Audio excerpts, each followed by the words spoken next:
Let me see if I do this test again. Let's see. Tell me now.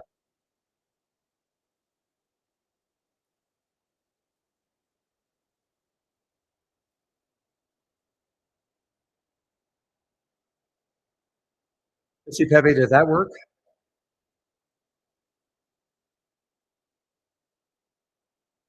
Oh, thank you. Okay. Okay. Okay. Sorry, YouTubers. So, well, it's only 9:07. Okay. Mankind. I haven't seen this one for a long time. MANKD. MANKD. Don't see any news on it. Another one, I just don't see any news on it. But a lot of volume. Another, 500 million. 500 million, excuse me, 5 million. Yeah, you see, I see a lot of them are maybe tied with UTHR. And, when I've been loading like the other one, MLYS, and a couple of the other ones, I see this United also. So maybe they're all kind of tied in with this UTHR.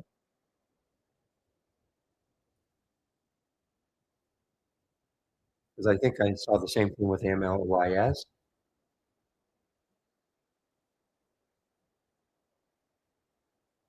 No, maybe not with the MLYS. I think the MLYS is specifically because of the Bank of America POA upgrade. But there were some other ones that I saw that seemed to be tied into this UTHR news.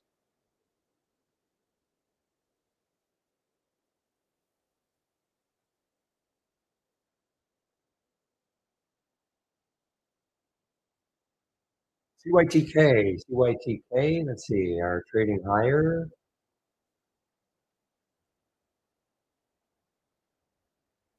Another one that's raised, the price target raised to 84 from 77 by Citi through the 200-day moving average.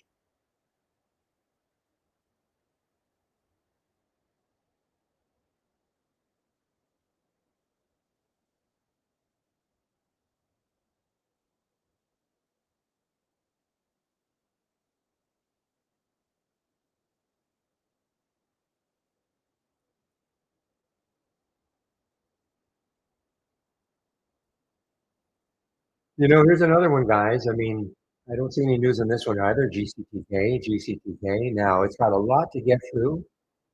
Now, what did it do this morning? I mean, this morning, are you kidding me? It got up to $10. Up to $10. Is this morning? Yeah, 4 o'clock. The volume poured in, came right, almost cut in half, still up 30% though. Don't see any news. Now, I wonder if we have our provider. Let's see what, I have to ask the question if we're on to the new provider.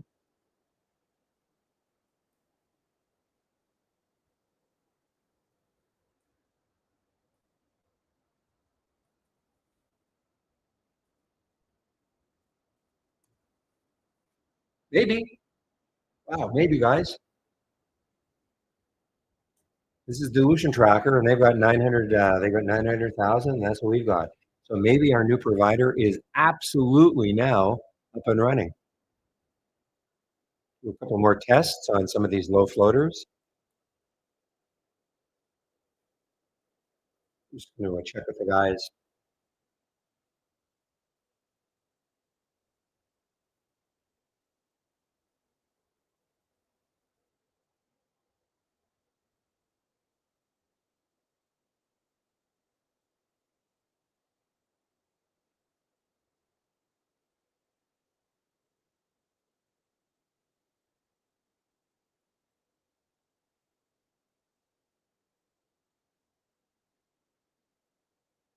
Give me a moment, guys. I just want to ask the question. I don't know if anybody really knows.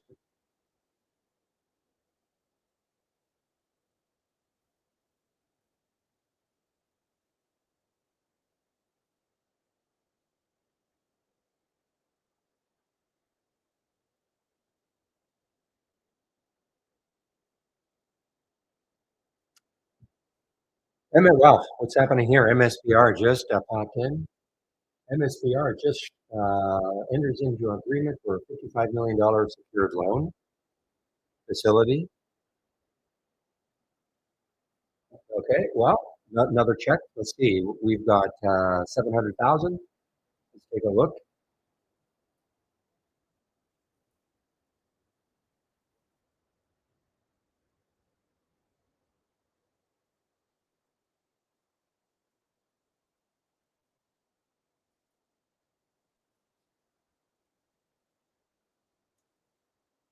Yes, 700,000. All right. I think we're good, guys. I think we've got the new provider up and running.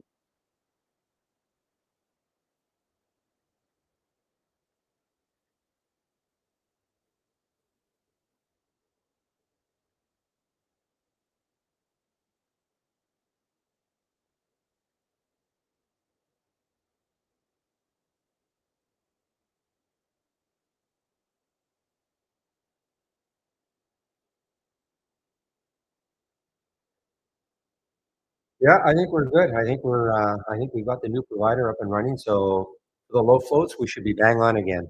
Well, not again, just for the first time.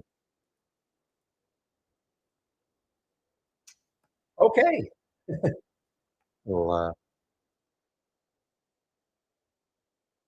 yeah, you guys, look at these. Look at the nukes, guys. NNE, SMR.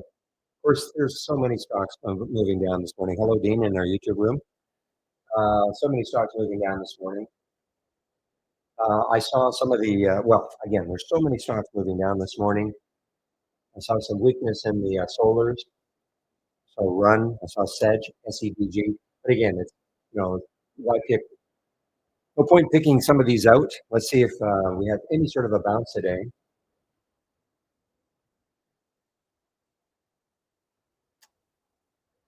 The room is not closed. Why do you say that, Arthur? Maybe when you went earlier? I'm still good, right, Pepe?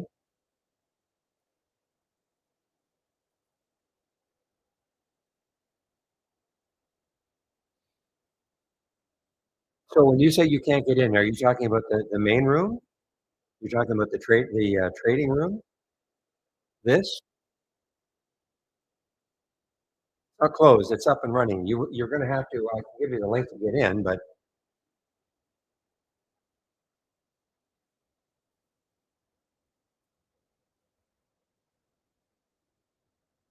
not closed. We're not closed. There's people there now. So if you click on my homepage link, so this is anybody in YouTube also want to come into what I call the main room. So if you click on my homepage link and you see where it says trading room right here, that should get you in. There, people are in, so I know the link is working.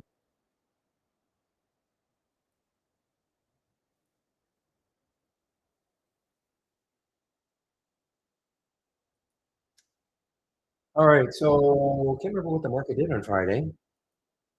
So let's take a look. XLE, just want to take a look at the XLE. Where are you? Still moving away from the 200-day moving average. The other one I want to check on is healthcare, XLV, and still in sight. At least it's in sight.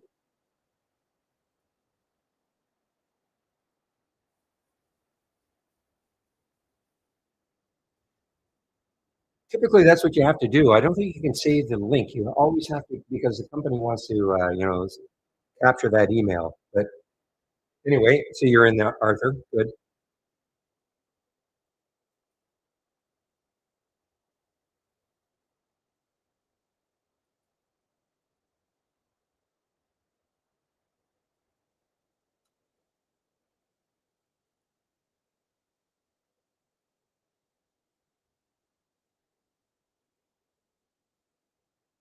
Now, okay, these guys also are doing. So this is also a reverse split today. So I'm not sure this is up really 640%. Well, it's been adjusted though.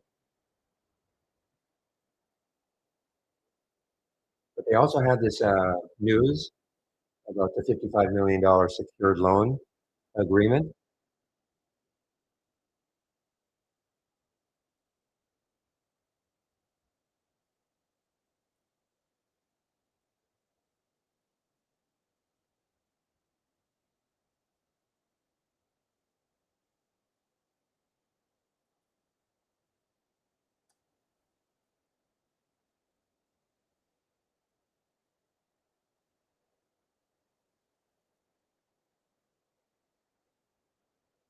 Now, the trade of the week is TMC. It's kind of a bit of a strange one, only in the way Steve has phrased this one.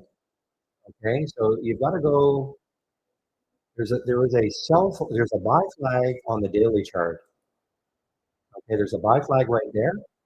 So he's basically saying, if you got the email, he's basically saying like buy it now and until that buy on the daily turns to a sell, stick in it. I'm not saying you have to do that, but I think that's how I interpret it. I wouldn't necessarily.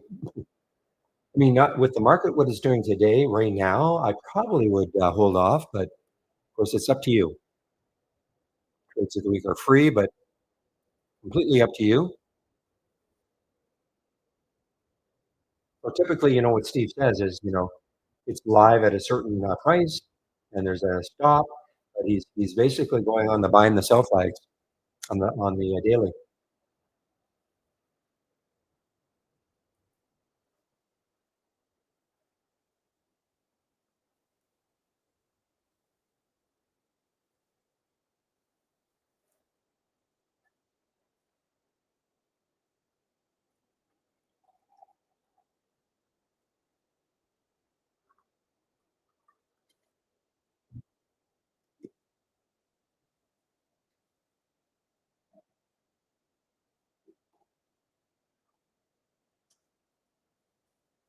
Dean, well, it's all over.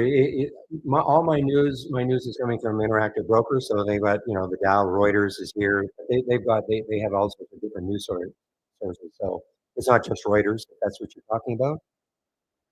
You can see right there. That yeah, there's Reuters. There's DJ's there.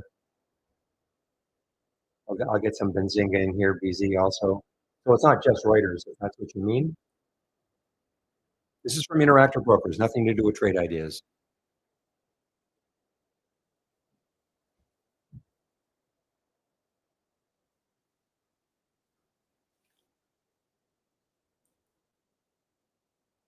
Here's news on IPDN, Benzinga. So it's all on the fly. I mean, it's all over the place. It's not certainly not just Reuters. Okay, especially in a YouTube room.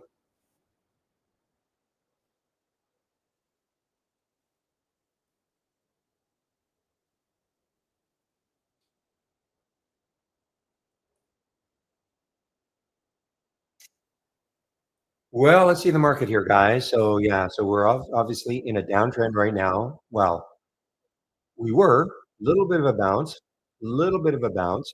There's the VWAP up here, 639.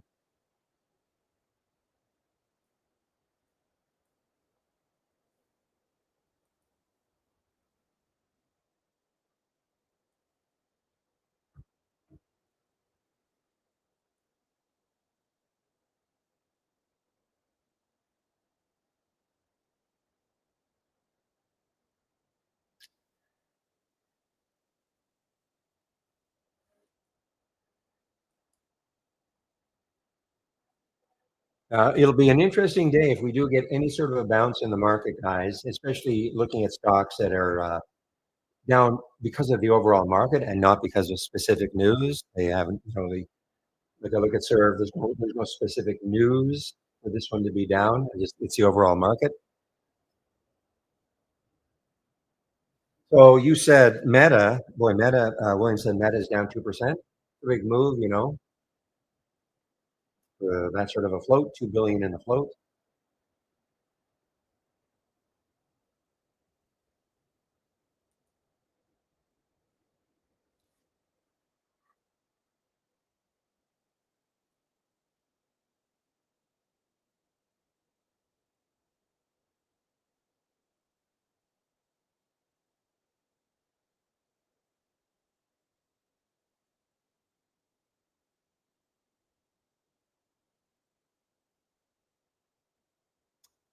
All right, guys. Well, I think I've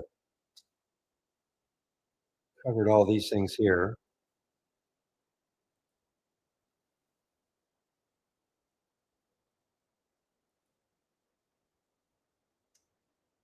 All right, guys. STM on the move down. Swiss stock.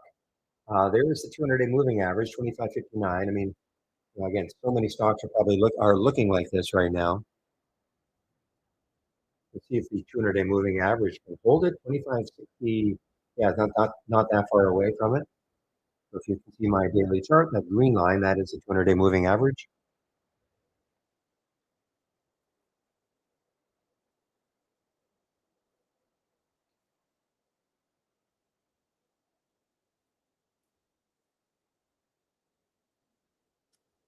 Now, I see that CGC, what's the cannabis sector? What is it doing? Yeah, so it had down day yesterday or on Friday, and it's looking also looking down now.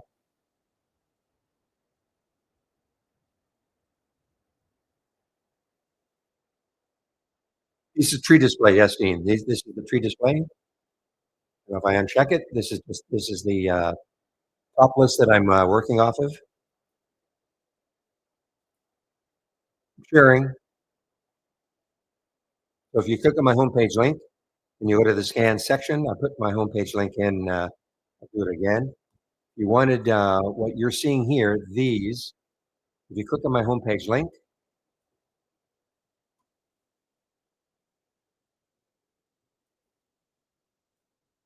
and then scroll down to the middle section, my scans are here. And then these are the two I'm using. The pre-market act is up and down. Okay. In tree format, yes.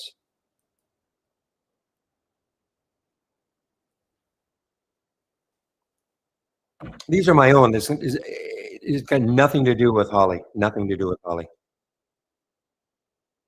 Holly, first of all, Holly doesn't, or the our AI does not trigger anything until at least 9:40. These are just all we're doing is just looking at the ones that are moving in the pre-market, and some of them may in fact keep moving once the market opens. Okay, wow, 9:24, guys. So what I want to do now is get the layout I'm going to use once the market's opened.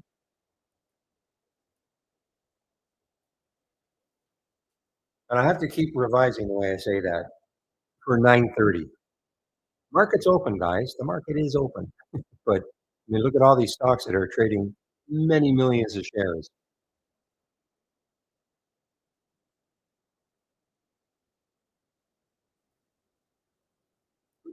Give me a moment.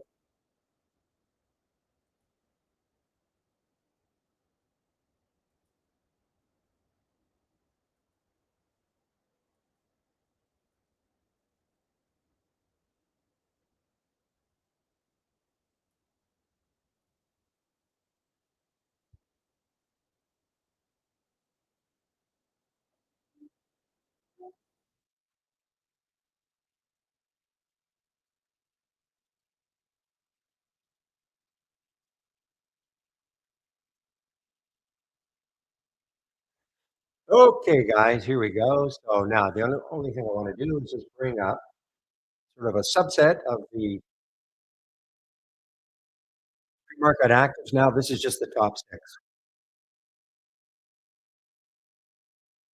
What are the colors for symbol linking? How to use it? Well, if you it's something like this. If you wanted to very quickly, okay, lay down, very quickly. Most people don't do this.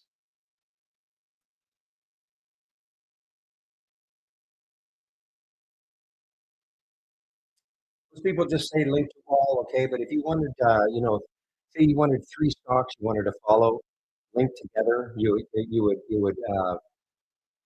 would just pick one of these colors. Is that so it may be nothing you care about, okay. Most people don't even use it. Most people don't even know we have it. When I say three stocks, I mean you could group charts together, a specific color if you wanted to. Obviously, what I've done is I've got link to all because every time I click on a symbol, I want I don't want to link as MSPR to its own three charts. Again, most people don't even know we have that option,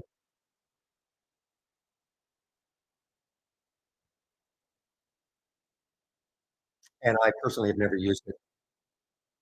Doesn't mean it's terrible to use, but I've never seen the need to use it.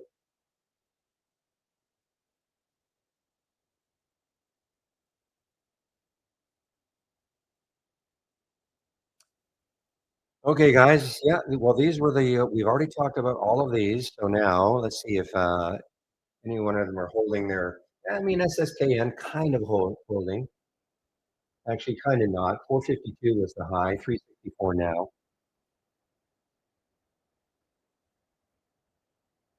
Triple U. Let's see what Triple U is doing. You know what Triple U is holding at least. Now I don't know what. I mean, I sort of remember this now. Got up to what on Friday? I'm sorry. I'm looking at IPDN. I don't know why that showed up. Ah, you know what? I think I took the symbol linking off. Yeah, accidentally. There we go.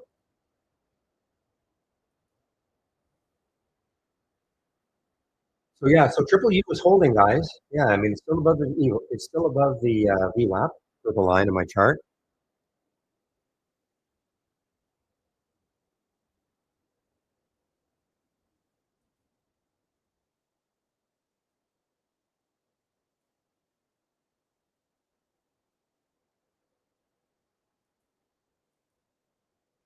You know, it's an earning play is NIO. Actually, it looked like it's starting to fade a little bit here.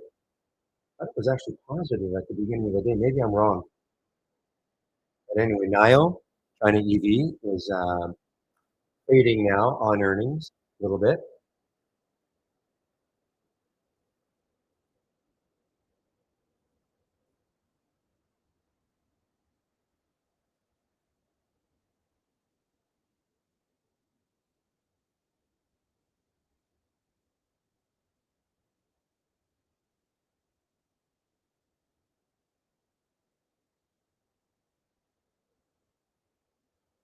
But nothing's showing up. Well, as you wait on, you can see right now, nothing will happen until 9:30.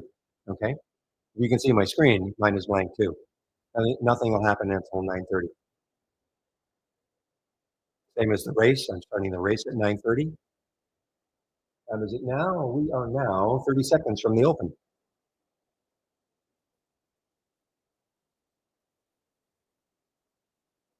Well, guys, let's have a great start to this trading week.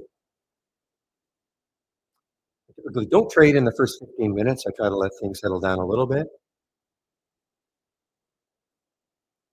I'm going to get rid of this. Now, you know what one was moving earlier, and I think it's pulled back quite a bit, I think, was NUKK. That was a big one on Friday. I'm sorry, well, it's Friday, Thursday, Wednesday, big one on Wednesday.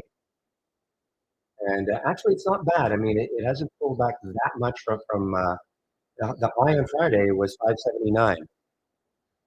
So,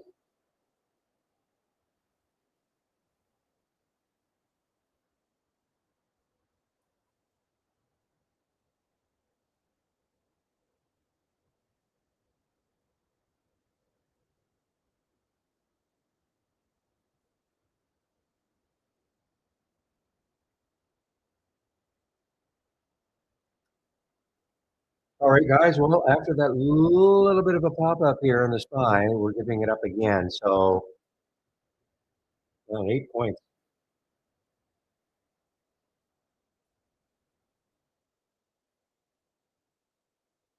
The Dow's down 450 to start. Qs are down in a big way. SPY's down in a big way.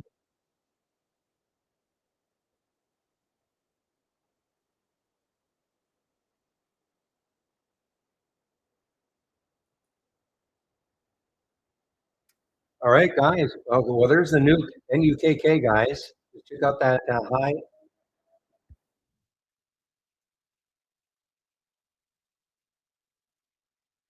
Not quite. I mean, the high Friday was 591. Sorry, I thought it took out that high. I had a price alert set. Well, put a price alert at the high Friday and see if it takes it out. I mean, the next high for that is $11. Not saying it's going to get there, of course. LAWR ripping right now. I didn't see this one in the. I did see it in the pre-market, but it hadn't moved enough. But moving now, guys. Wow, 34% now. Robot consulting. If there's any news on it, I don't see any news on it.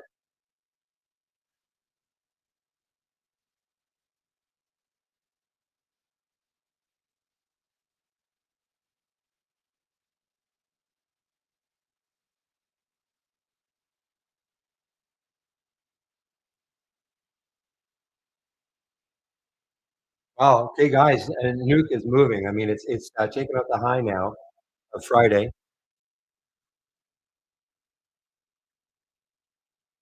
Check out the high of Friday.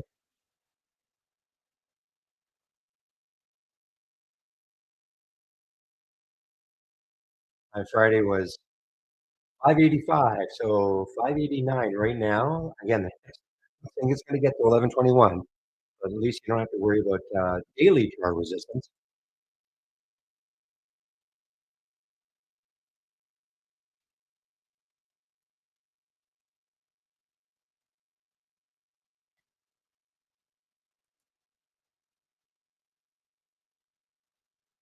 Over six now, guys. NUKK over six.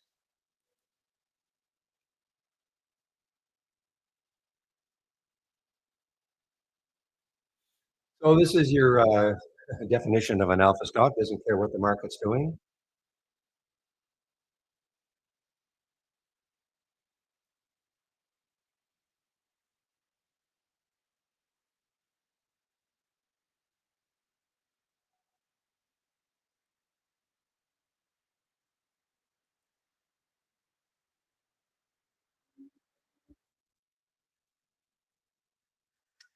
All right, so this one, this LAWR got up to 329. You can kind of see where it's stalled right at that area on the daily chart. In that area, this is not shortable for me at Interactive Brokers. It just completely runs out of steam here.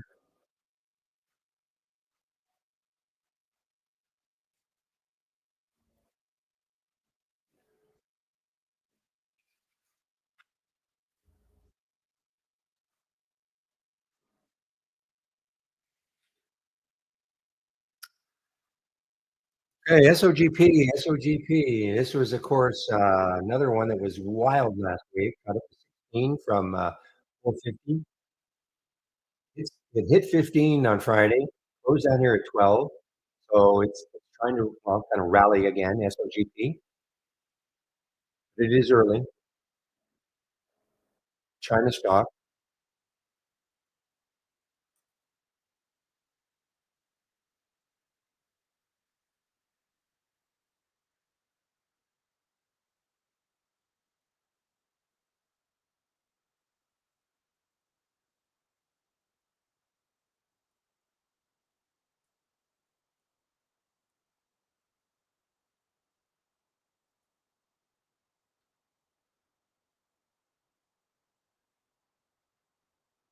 So, guys, a gap continuation or reversal stand could be interesting today if the market reverses at all. Doesn't have to reverse, it's in entirety, but just maybe tries to put in some kind of a bottom, and just creeps its way up even for an hour. Doesn't have to have giant candles moving higher, but because then those some reversal plays might be really interesting today. Yeah, especially for stocks that are not down for any reason other than the market being down.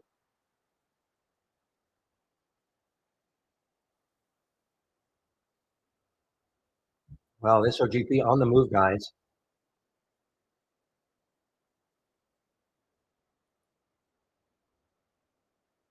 As is NUKK.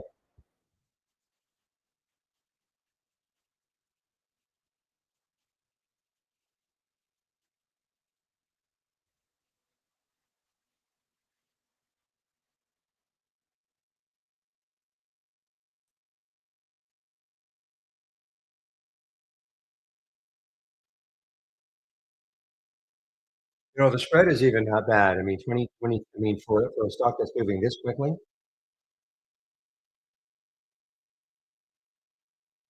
and with a low flow three. And you know what, guys? I think and we can trust our float now.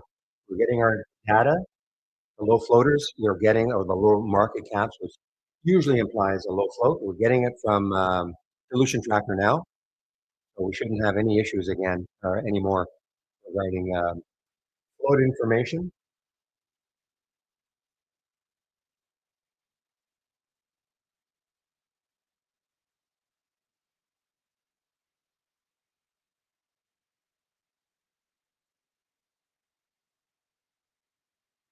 Okay, now LAWR, is it pulling back to a level that might be interesting? LAWR, well, the VWAP, it's a rising VWAP, of course. So the volume up here. What it did, I actually got right into the VWAP.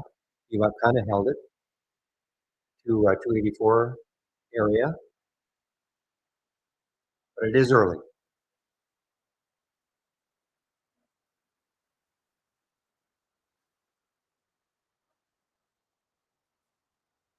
Boy, SIG. Well, look at SIG. 96 down to 87. The high in the pre-market was, and it was, positive, quite positive. This is an earnings place for tax purposes out of Bermuda. But yeah, moving down. Now, look at this daily chart, guys. 86.72 was the low on Friday. Takes that out. Look out below. The next low is 84.62. Just going to put a price alert in that area. See if it takes that out. And that is for the SIG.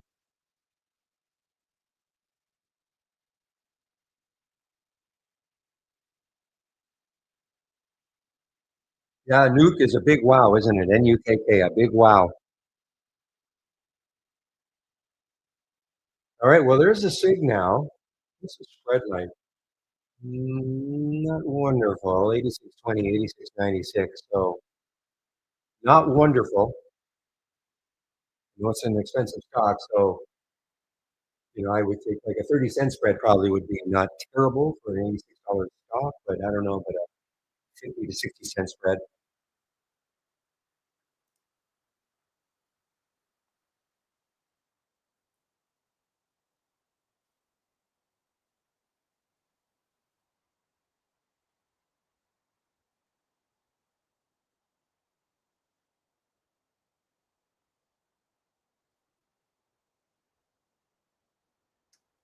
Okay, guys, well, Triple U is at least holding the VWAP. Okay, Triple U is holding the VWAP. VWAP is at 561, so yeah, it's holding the VWAP so far. Moving into it, it hit one, two, kind of three times in the VWAP area. Let's see if it really holds it. And then maybe the VWAP acts as support, and it bounces off. Where could it go if it does do anything like that? Let's take a look at the weekly chart. Can't see anything on the weekly chart, so let's go to a monthly chart. And the next high on the monthly chart is 646, which it got to in the pre-market. So to get through that, then the next high is around $8 on the monthly chart. But it's got to maintain the VWAP, in my opinion.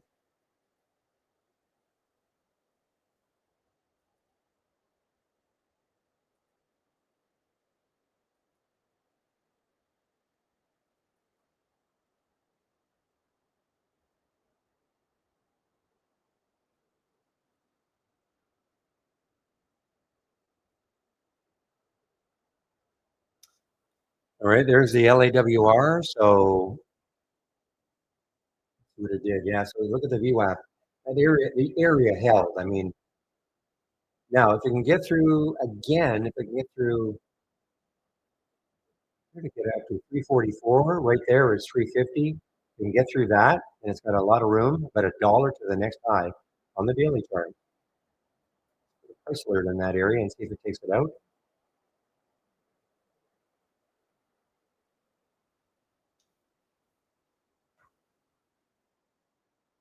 HWR. So I'm just looking at these the early races, guys. HWH. Hit the VWAP. Hit the VWAP. Sort of stalled it for a while anyway.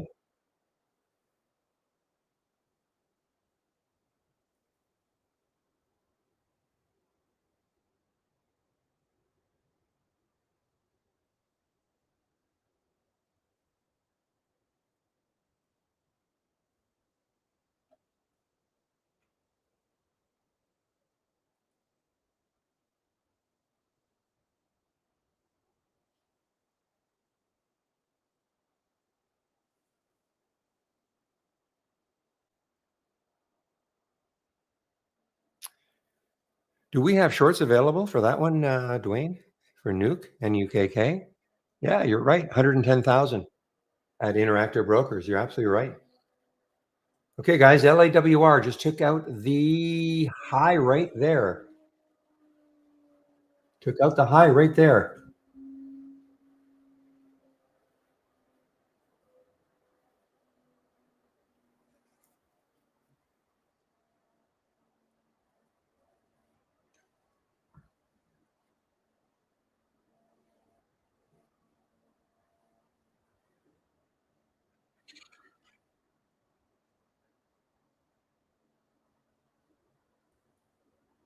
TBH, TBH, TBH. What is this one doing? With a brag house. So it's above it's above Friday's high, which is last day of trading was Friday, not Monday. So Friday's high.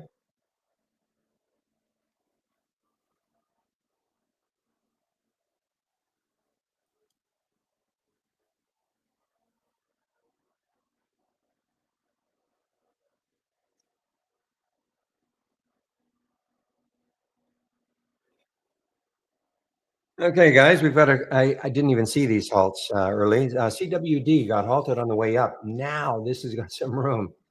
Look at this. 473 is the next high looking left. So this could be interesting. And of course, looking way left, the high is up here at 8. So let's take a look at CWD. First, this blue screen, nothing to do with trade ideas, okay? This is time and sales from Interactive Brokers, nothing to do with trade ideas. There's the halt, 402. This column, trying to give you a bit of a glimpse as to where it could open, doesn't have to open. As you notice, these numbers fluctuate. Typically, they are 5-minute halts. And so over the course of 5 minutes, this number can, of course, fluctuate.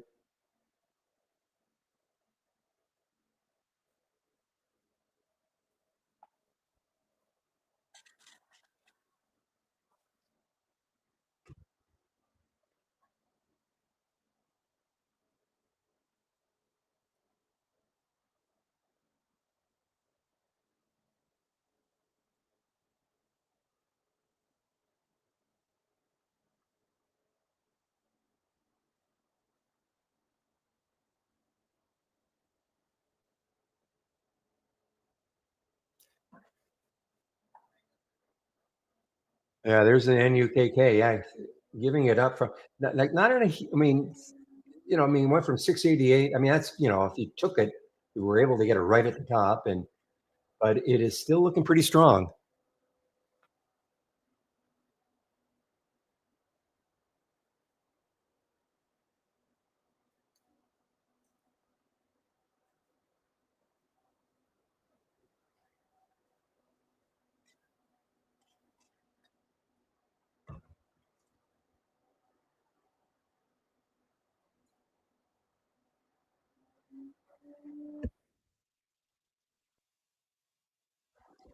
Okay, F bio. So this is from our AI. Let's look where it could go.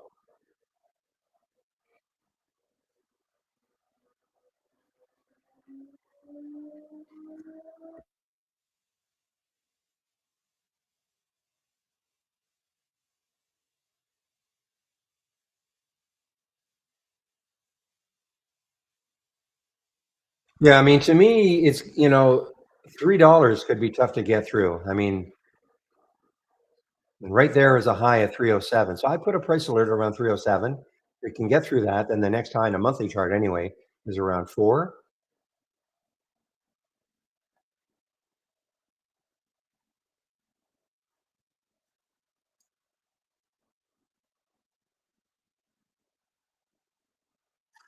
Okay, guys, we are now getting some reversal plays. IPDN, little reversal. IPDN, of course, had a huge day on Friday.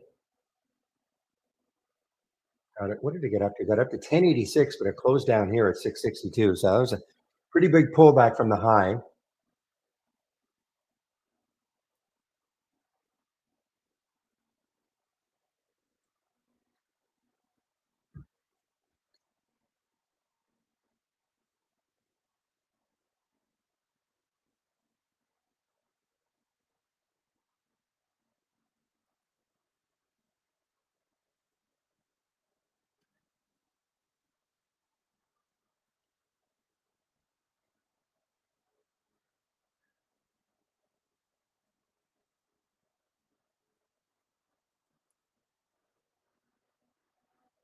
Hey, IMTX guys.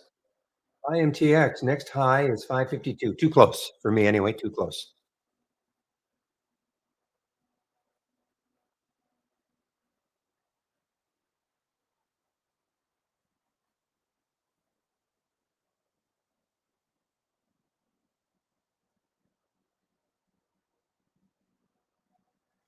Hey, HWH still interesting. It's still another shot at trying to get through the VWAP. You can see that purple line on my chart is the VWAP. Couple attempts.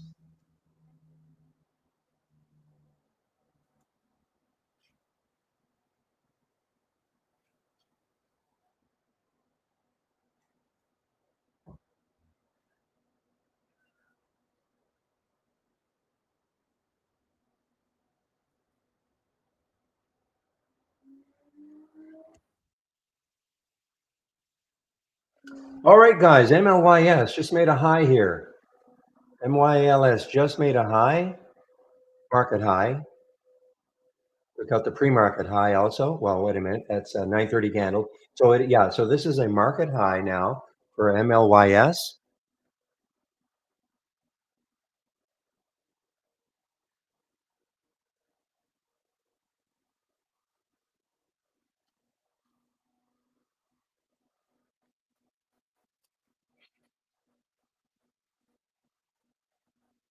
You know, this is a lifetime high too. MLYS is a lifetime high.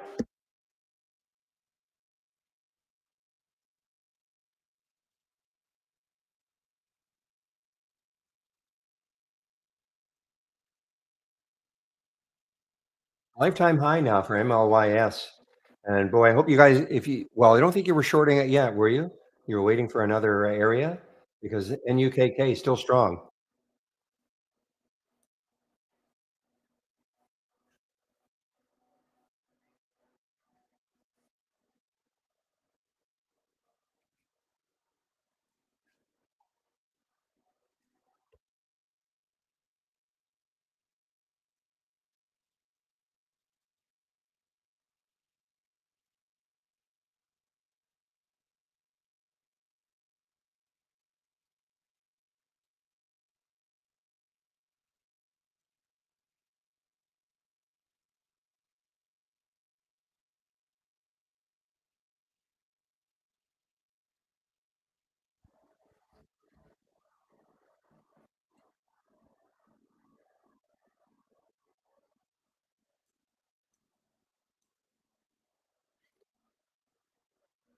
All right, guys, MLYS. No, I'm not playing with it. I haven't done any testing. I don't have the version I'm on right now. I can't do it.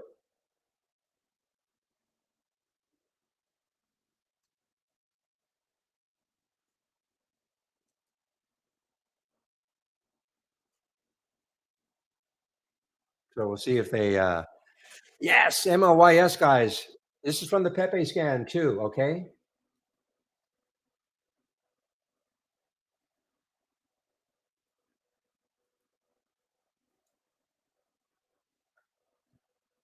from the Pepe. You know, I'm going to go over this. Remember, well, if you were here on Friday, I had taken stupidly. I had unchecked the actions, and so I wasn't getting the sound alert from it. But I heard it this morning, and that's the MLYS. It's also an AI alert. Okay. It's also a gap continuate, a gap up and go, all sorts of things pointing to it. It's here, it's here, and that's MLYS. We did see it in the pre-market. What I didn't realize is that it was a an all-time high.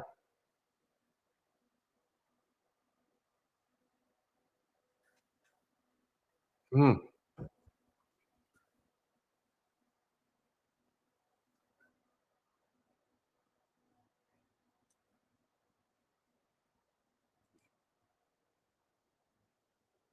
What?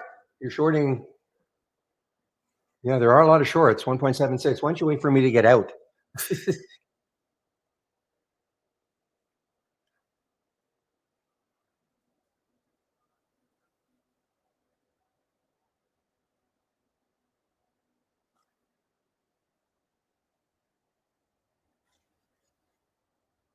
Well, I've already okay, you can short your heart's content. I mean, I've just pulled out most of it. I mean, that is a big move down now. But got up to 2671, I think.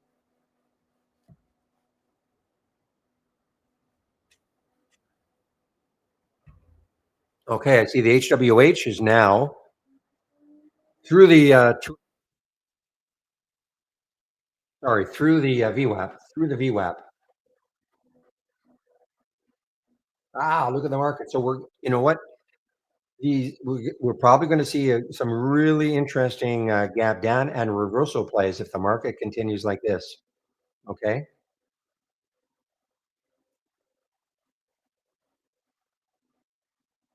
as in OPAD. Look at OPAD, guys.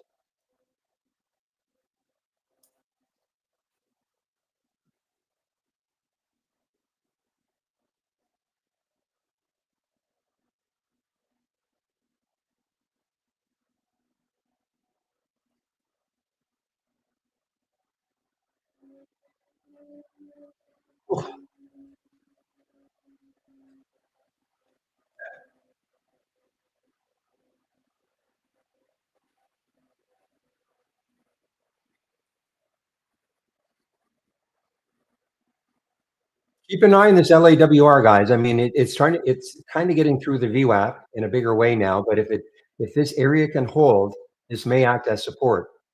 Okay, and that's the LAWR. All right, what happened here? There we go.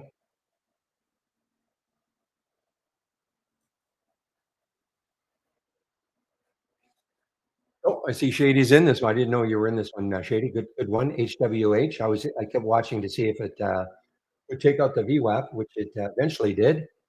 One, two, three cracks. Fourth crack, right through it. Yeah, alts is short. Is it shortable? Yeah, it is shortable. This is a gap down and go from that scan. Okay, 590. So there's the 200-day moving average, 589. The next low is, yeah, it's got a little bit of room, about 40 cents to that next low.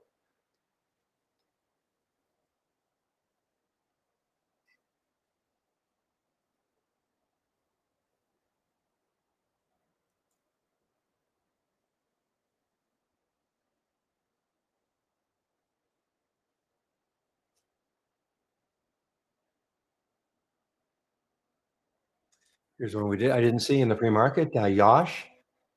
Yeah, I don't like it. To me, there's just little areas it could stall.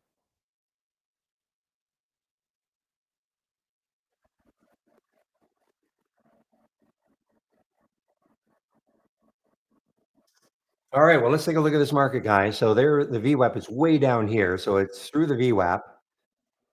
Little buy flag right there. How's that TMC doing?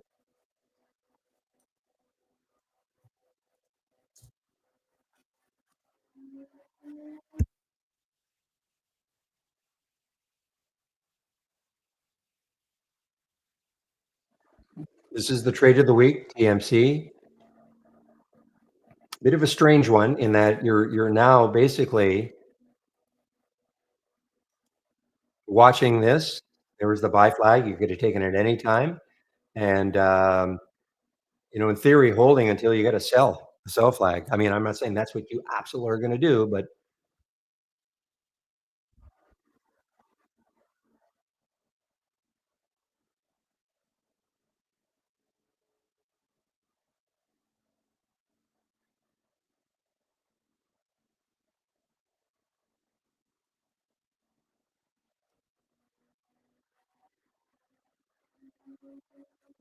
watch this away. I'm completely out of this trade, this MLYS, but I want to watch to see what it does, how well it holds 26, or does it come back into the VWAP a little bit? The VWAP is way down here. That's asking a lot.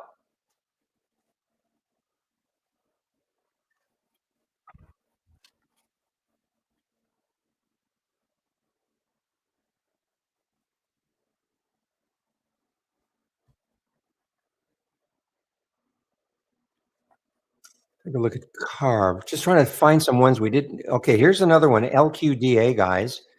This one is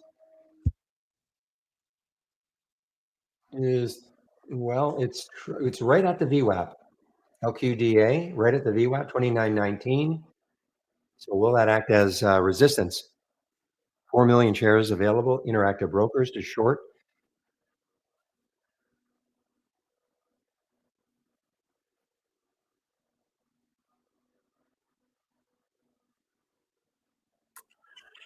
Okay, now this is showing up in Pepe Scan, but this is a gold play. I mean, I just don't like trading the precious metals or oil, but they do have some news. Reports attractive gold intercepts at its Gray Fox mine, I guess. So that is the news from MUX, and that's why it's up so much. MUX.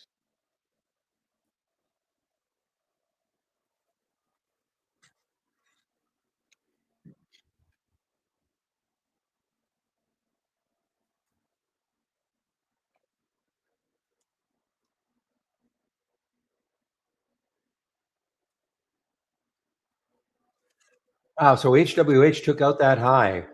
That's a great trade, Shady. 317 was that high.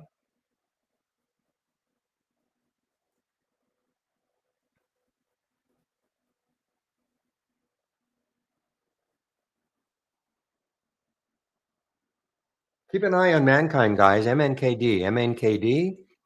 What I'm seeing, it's holding six. It's trying to hold six. Okay, trying to hold six. It came down through. The VWAP is 607. Still up 31%. It's pulled back. Let's see if it takes out, say, 612.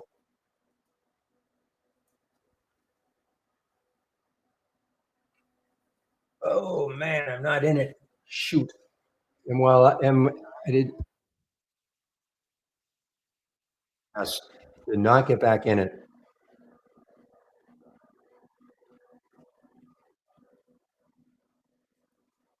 I mean, it's an all-time high. I'm not going to chase it now, but all-time high.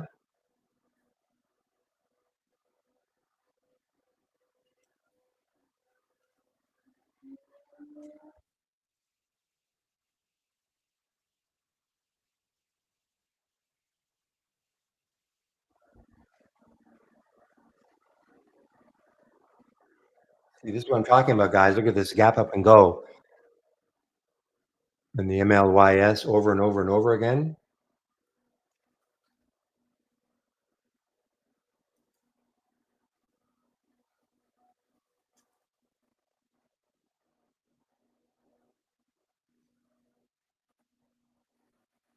Okay, how about the cipher? CIFR. See what it's doing. Okay, now there is a shortable. It is shortable for me at Interactive Brokers. 870. There is a resistance line there that could stall it. Okay, it's above Friday's high. Not saying it's going to stall it.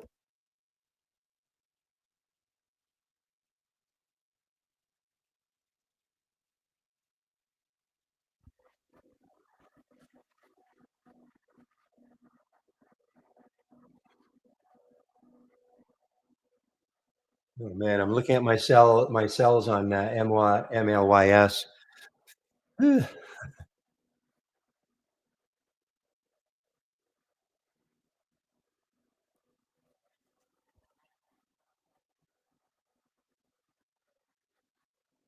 Oh, there's that SOGP. I think that means it took out Friday's high.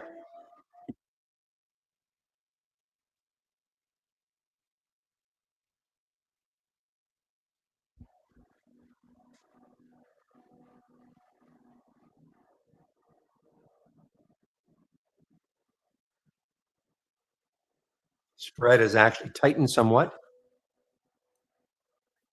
65, 70, 68, 70. Very good spread right now for this. That can be very active. Well, it is very active. You can see what happened on Thursday.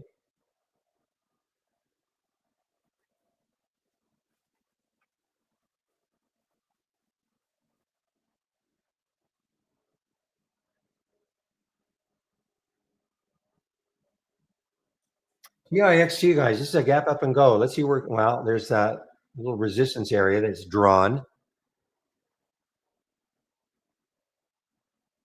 You guys don't have this yet.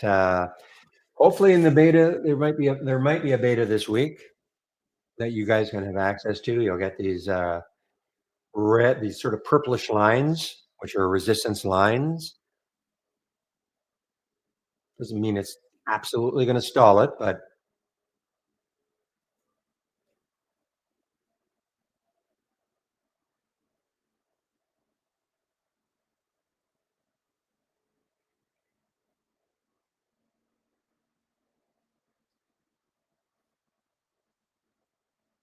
ah, stop looking at this one. I can't. I keep my sound alert keeps alerting me to something happening in here. It just seeing MLYS over and over and over and over again. Okay, now this is shortable for me. So, at some point, but the trick is at what point?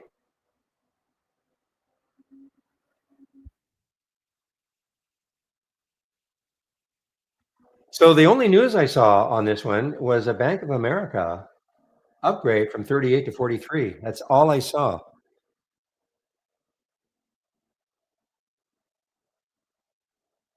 Somebody posted some news or something about it, but it's a bio, so I don't know. I don't know. I don't see any other news on it other than that.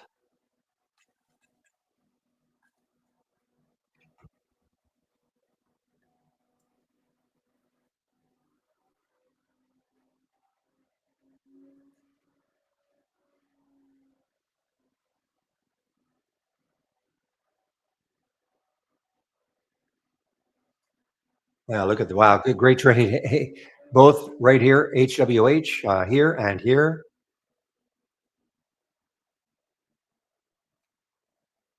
Okay, Lay's just got halted on the way down, guys. LASE just got halted on the way down. Okay, guys, it's 10 o'clock, so time for just to look at my homepage, including all the scans that you can have.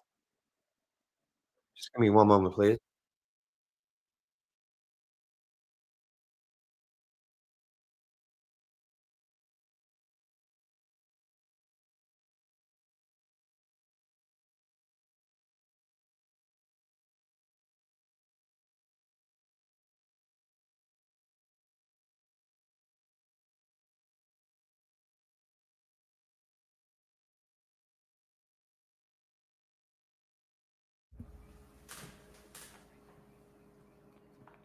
Whoa, now you've got a halt for HWH. And usually the first ones are pretty good. So it's gone pretty parabolic already, but there's your potential open. Again, that blue screen is from Interactive Brokers, nothing to do with trade ideas.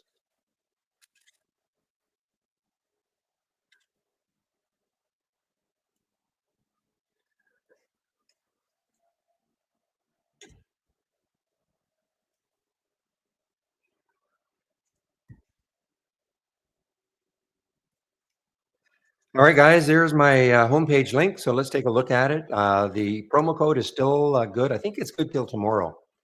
So you can get 28% off a premium annual subscription, 22% off the other plans. The other plans, of course, the two monthlies for premium and standard, and then 22% off a standard annual. So you can get 28% off a premium annual, and here are the promo codes to use. All I ask, just use my code if you're going to take out a subscription. It helps to keep the room free. Okay. Trade of the week is down here. You can get the trade of the week. It is free. You'll get it before the market opens every Monday morning. Obviously, this time was Tuesday. And the trade of the week is TMC.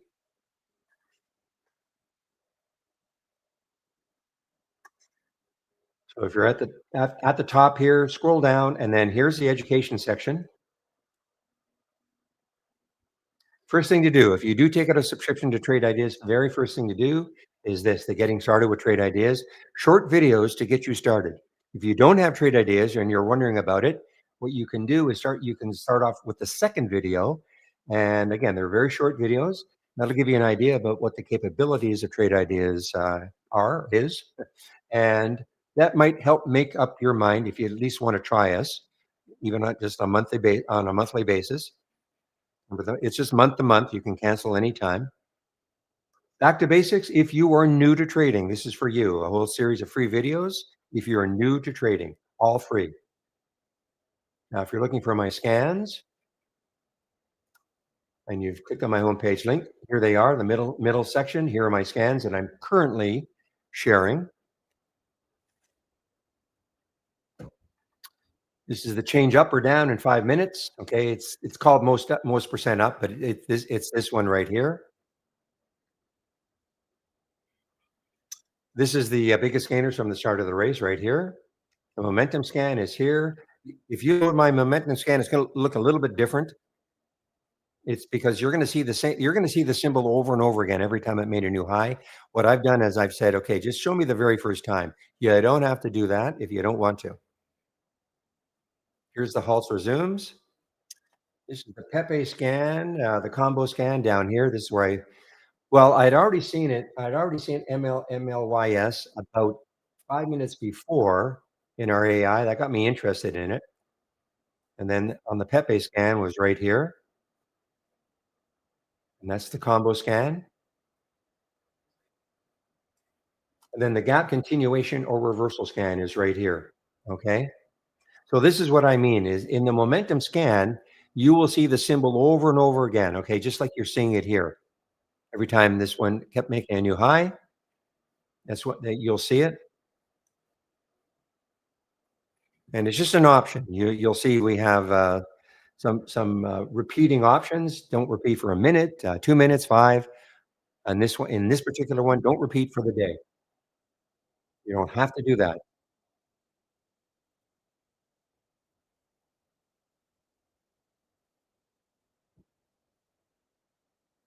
This is what I use in the pre-market. The pre-market excuse me, the pre-market act is up and down. And by the way, this is the most. This is the This is the 2 minute version of this. Okay, so if you wanted a shorter time frame, you could have this one. Okay, this is the 2 minute version of this 5 minute one.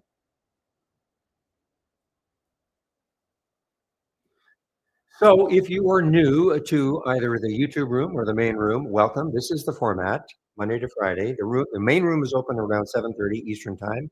Chris Farley at Trade Ideas opens it. I get on the mic at about 9.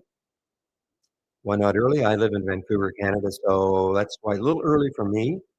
So 9 o'clock is 6 o'clock my time, of course. So I get on the mic at 9. I try to open the YouTube room sometime between 8:40 and 8:30 and 8:40. And I go to now, all depends on questions. I'll always stay later if there are questions, but usually go from between 2 to 2:30 Eastern Time, of course. When I leave, William many times will keep the main room open after I leave. It's up to him how much longer he wants to keep it open.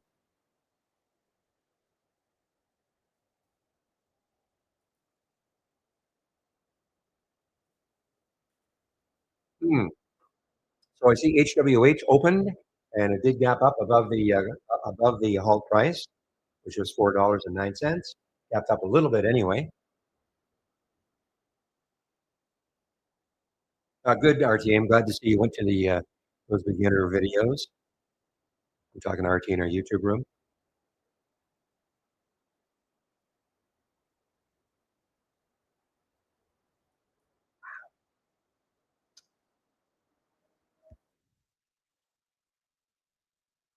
Well, certainly one nice one from our AI guys, and that is the MLYS right here.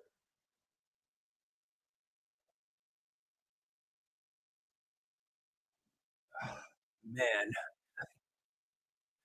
All right. So William says he'll keep the room. Doesn't see any earnings plays that he's interested in.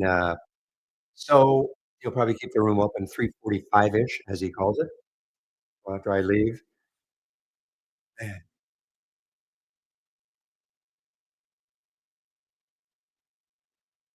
well, HWH is ripping. I didn't even see any news on this one. There has to be, but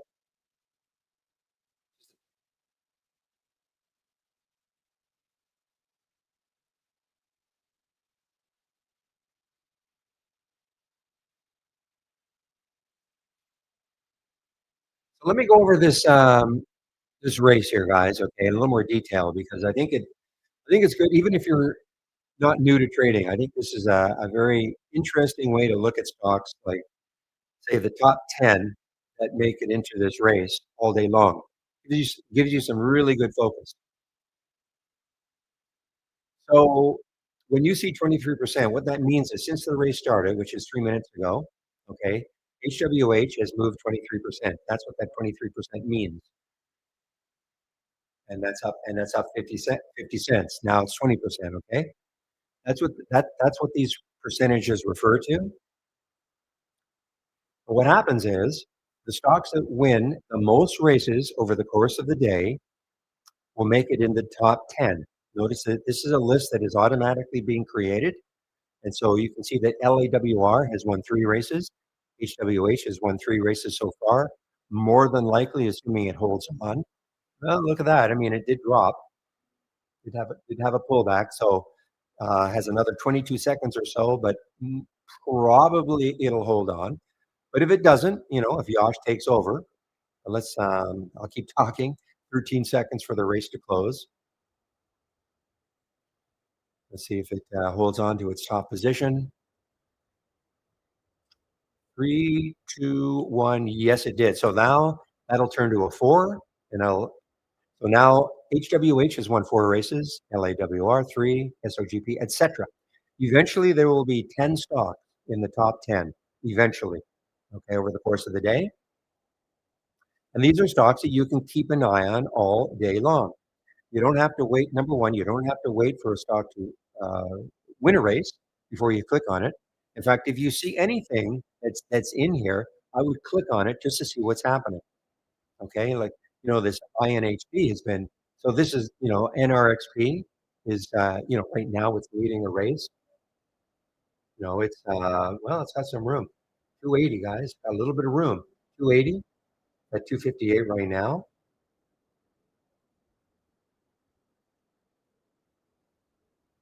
So you don't have to wait for a race to be over before you click on it. And also, if a stock has won some races before, click on it. If it's in this list, click on it. See what it's doing now. See that a lot of them could be pulling back. What if CWD, for instance, was just hanging above the VWAP? It's not right now. It's a little bit below. But what if it was pulling back, maybe, and you could watch around the VWAP area and see if the VWAP acted as support. Maybe it's going to bounce off it. In this particular case, it's given it up, but you don't know that, of course, until you click on the symbol. But the bottom line is this: is it's going to give you some focus, okay, of 10 stocks. Now, it won't necessarily be the same 10, especially the ones at the bottom. More than likely, though, HWH and LAWR will be in this top 10 list all day long. So they could be setting up different times during the day. I've been talking about the LAWR, and it's trying to hold the VWAP.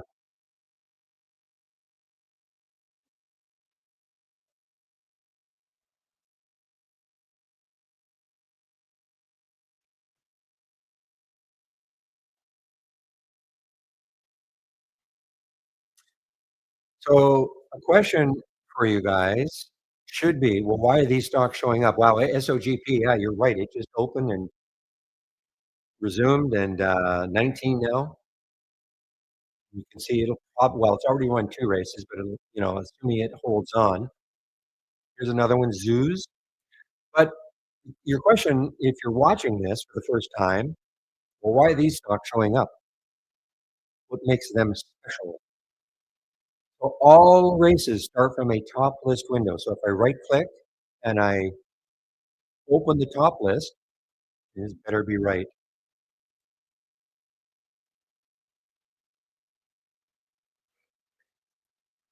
So all races start from a top list window, okay? So in this top list window, very few filters really. The price has to be between $1 and $50. The current volume has to be at least 2, meaning it has to be trading at least double what it normally does up to this time of day. It is time of day sensitive. Volume has to be at least 200,000 shares, and it's got to be up at least 2% from yesterday, in this case, Friday's close. And then I've limited it just to the top 50, okay? And that's to sort of maybe settle down my system a bit. But But that's what I'm using. Now you don't have, if you don't like this, and I should show you in the guide. I'm going to, in fact, I'll go to the guide after I finish explaining about the races. So imagine this though. Before we had races or tree maps,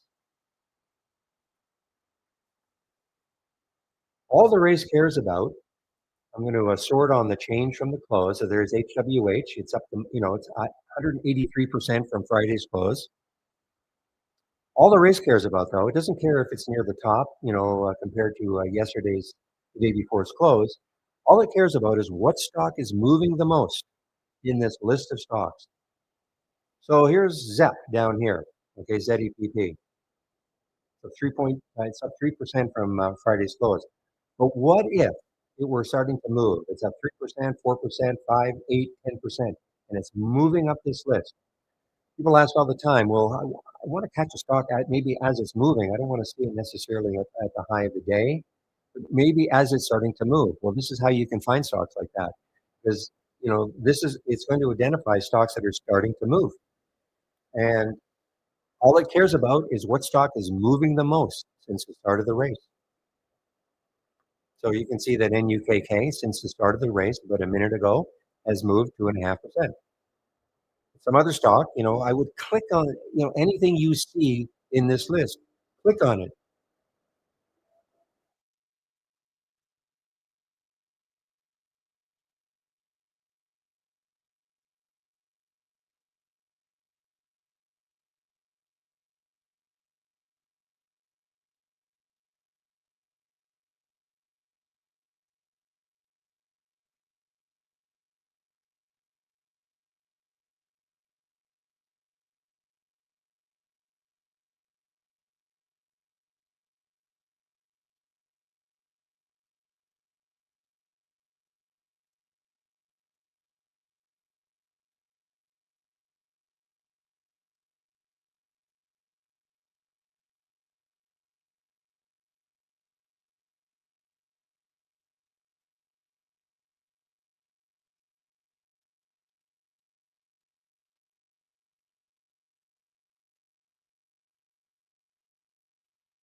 Okay, so inner user guide. Okay, I just put in my homepage link.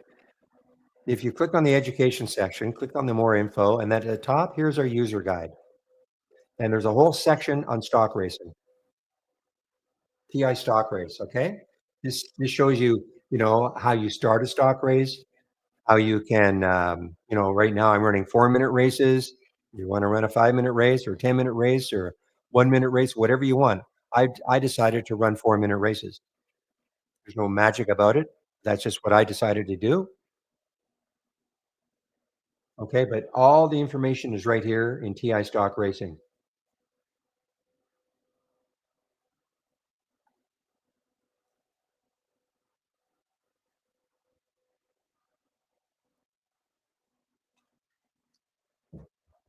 And then the tree maps, it's sort of the same idea. The tree maps start from a top list also. If I uncheck that, here is the top list. Okay, now I only want the top 6 in this list. And of course, that, there'll be many, many different stocks showing up all day, and show tree map.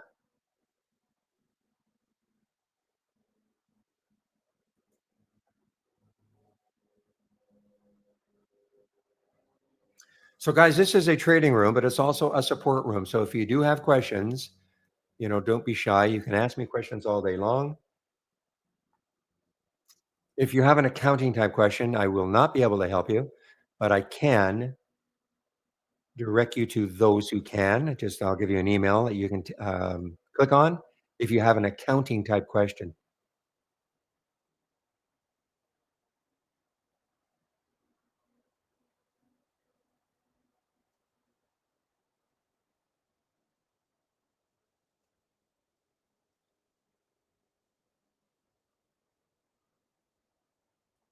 Meanwhile, what's the market doing? So the market's holding the VWAP. Well, it's well above it now, but it's holding this area, trying anyway.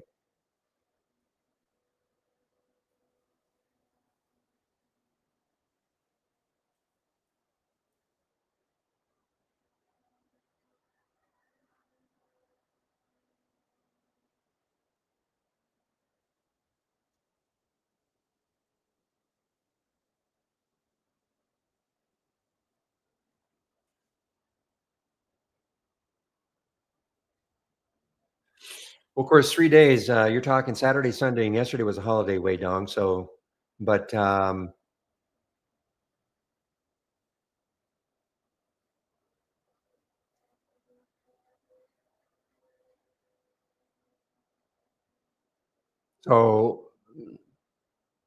let's see what happens, maybe today. Nobody was gonna answer on Saturday, Sunday, or yesterday being a holiday. Thursday? Well, I don't want you to give me your email address here, but, does it go in as that name, or is there another name that it goes in? Because I see all the emails that come in to trade ideas. Does would have or do you have another name that it would have gone in on under? I don't mean your email address.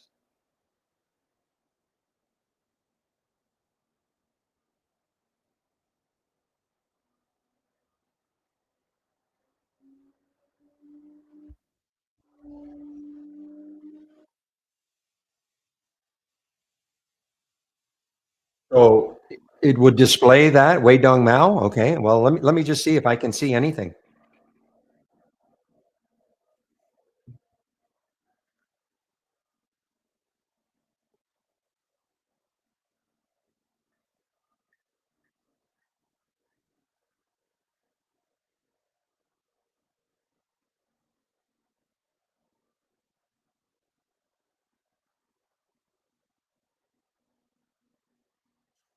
So I don't see anything. I'm looking at the unassigned.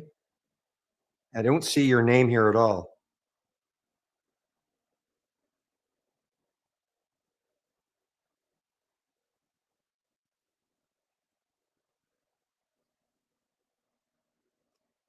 And you went info at trade hyphen ideas.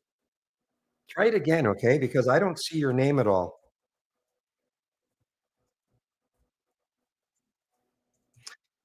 Try it again, okay? There it is, the info at trade-ideas.com. We did have a problem, but I thought it had been solved that for some reason, some people emailing us, it went into a spam folder immediately.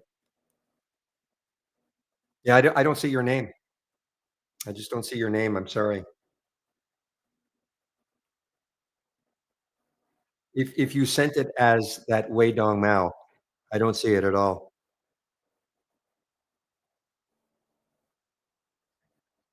And again, I'm checking all the emails that came in.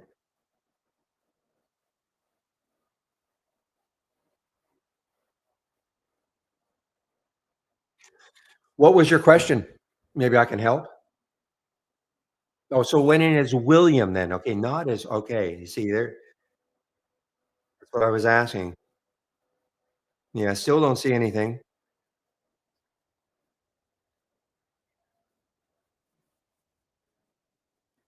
Oh my goodness. Look at MLYS now.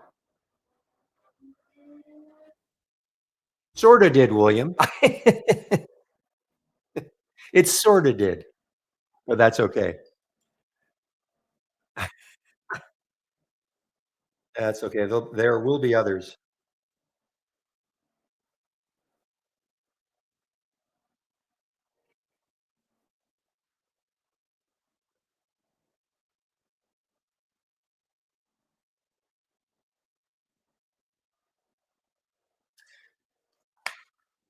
So I'm sorry. So try again, okay? Because I'll see it. If you send it in, I will see it. If you've done it correctly, I'll look for your name. Okay, talking to.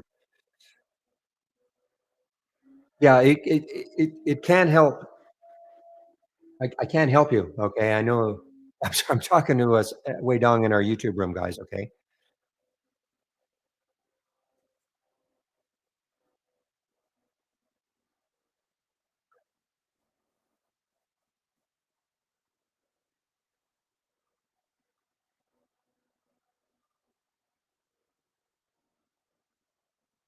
so send it again. Okay, info at trade heaven. Send it again. I want to see if it comes in. I see all the emails that come in. Okay. Well, okay, if you're gonna wait a few days, okay, fine, but I mean, why not just send it again? Just and I'll see whether or not it's coming in. It's up to you. Well, that's what I'm saying, William, yeah. We had a problem a while back that some emails that were going directly into spam, and look at that SOGP. Okay, you just sent it? Okay, I'm gonna look. I'll see if it comes in.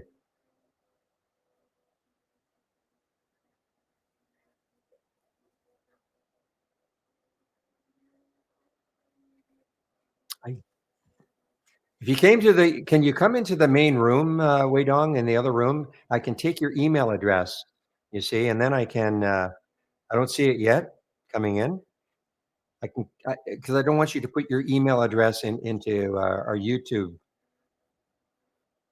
stream, okay? But if you come into the main room, then I can, private message you. You can give me your email address, and then I can, contact them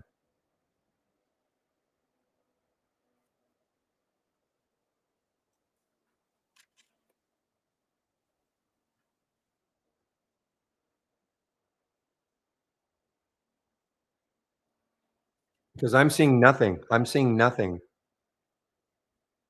that's coming in. Sorry.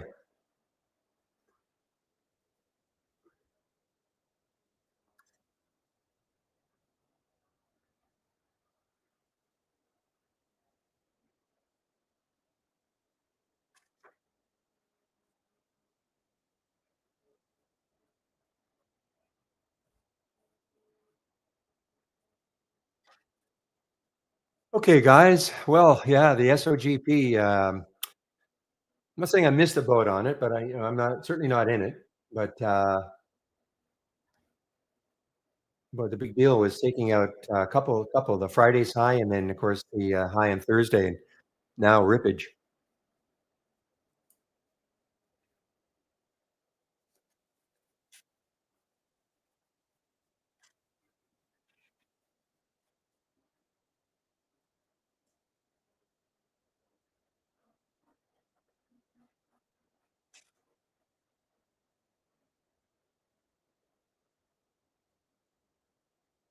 Boy, just the one trade so far for me, guys, and that is the MLYS.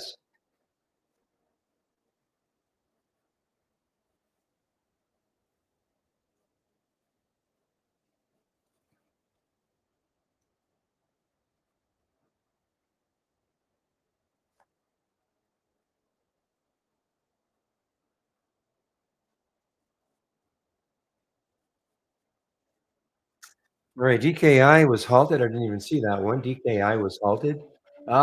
This is a dark iris. Wow, look at the room. It's got $15. I'm not saying it's going to get there, of course.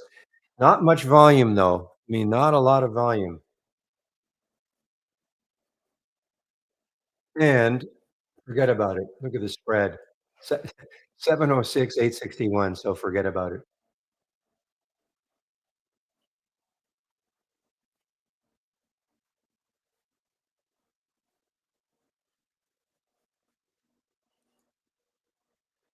Now, you're saying, "Well, why did I click on it?" Because I didn't know. And all I can do is I just click on it, and then I can, see what's happening, and of course, I did not see that until I clicked on it. Okay, okay, so wait, Dong, just give me a moment. I'm gonna private message you, okay? So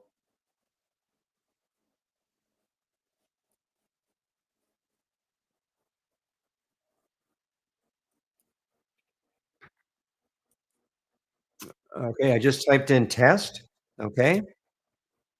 Now, if you could just give me your well, it's only gonna go to me, okay? So if you just give me your email address, then I can, pass that on.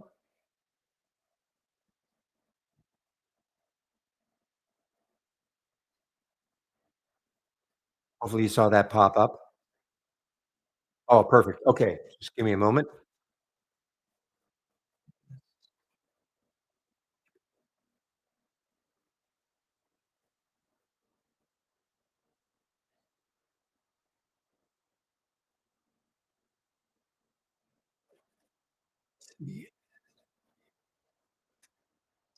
Okay, I've got it. I'll let the accounting people know that you tried last Thursday, and you want to get and you're trying to upgrade or something. You a monthly. Okay, I'll get them to look at your account. Okay,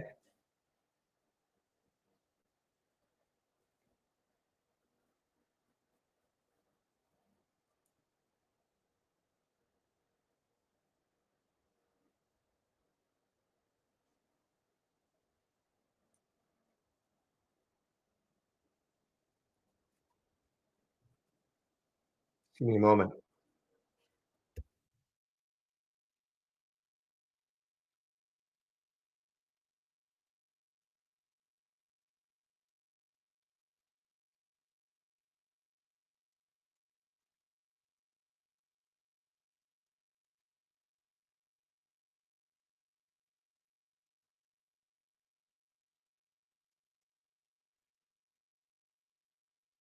Okay, it's passed on. Hopefully they'll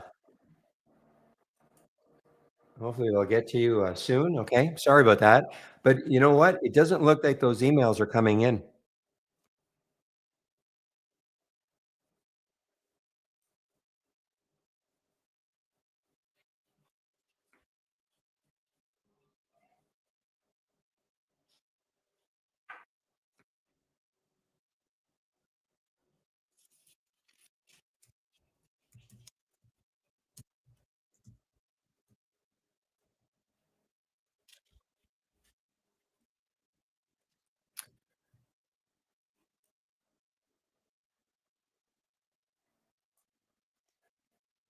Okay, guys, triple U, triple U.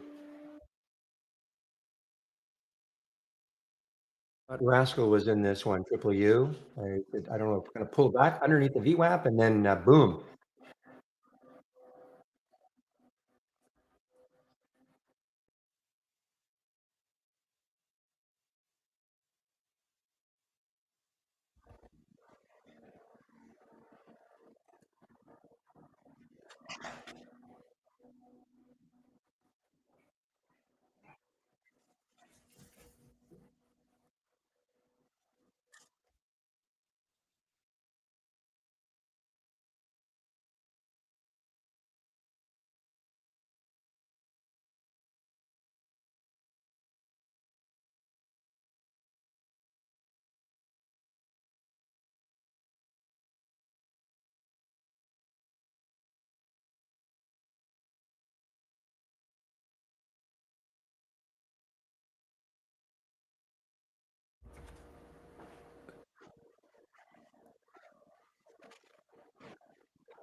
So here you go. Here's another gap up and go for the triple U. I mean, it's later than I guess Rascal was in it, but there it is, 610. I mean, it's still like it's still really good from the gap up and go. From 610 to 7.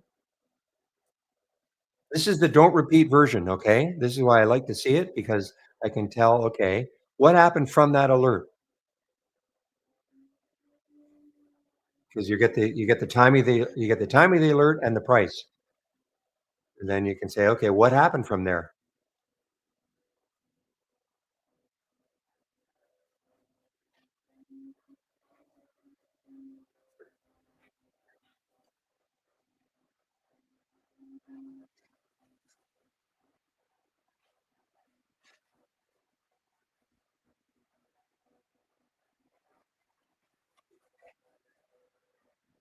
Here, well, okay, is this catapult? Yeah, catapult. Okay. Another one that look at this getting right into that resistance area. Some shorts available for me on this one, but it is any news on it? You don't see any news on this KPLT. Probably a low float. Yes, it is. 2 points. Not a lot of volume. 35 times normal, but it's only got 200,000 shares traded. Yeah, you can sort of. I could have guessed that the spread was going to be bad with that number of shares. 1936, 1990. So again, have to forget about it.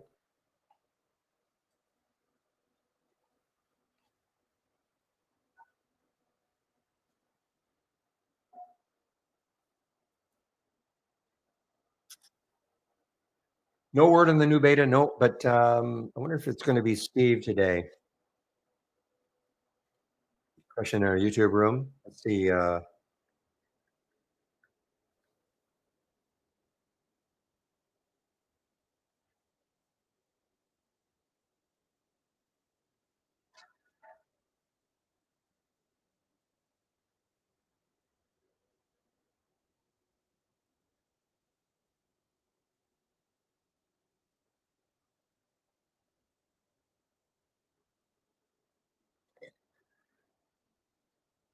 yeah, so they say the emails nothing is coming in.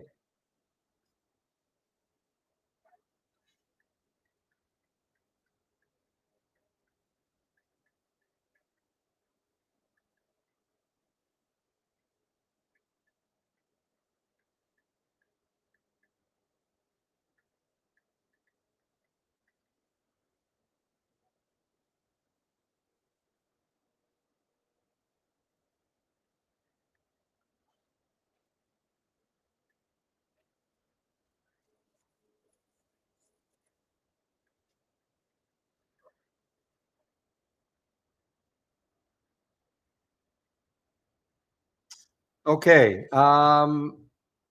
they're saying they emailed you twice, okay? They say they've Shantae says you have been emailed twice, so you might wanna check, I don't know, a spam folder or so I'm talking to, Weidong, okay? They've emailed you twice.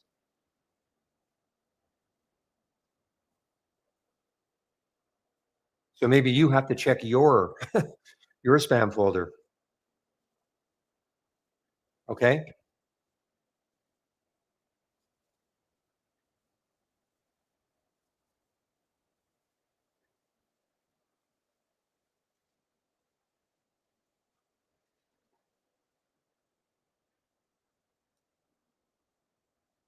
They checked the spam folder, Weidong, and they say it's not in either it's not in our spam folder, but Shantae says, you have been emailed twice.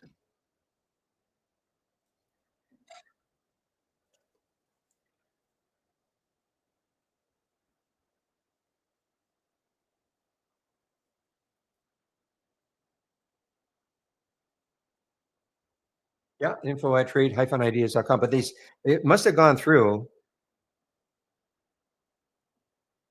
Yeah, I didn't go back to Thursday, okay, checking all I was doing was I was just looking at the ones that had not been answered, and it wasn't there. So check your spam folder. Oh, okay, so you found it. Okay, good.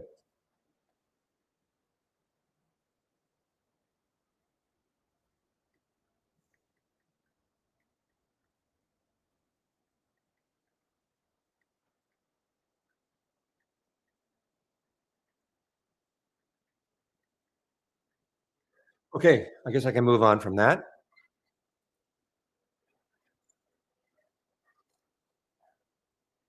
Okay, guys, LAWR. Last time we looked, it was trying to hold on to the VWAP, and it is.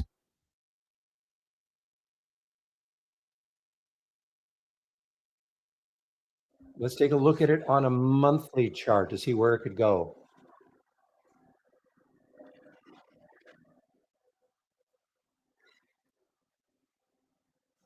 So this started trading.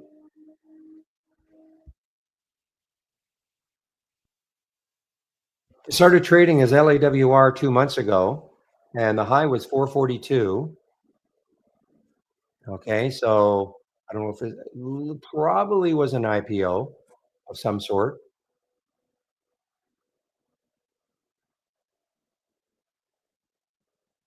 So it's got some room on the monthly chart at any rate, about $1.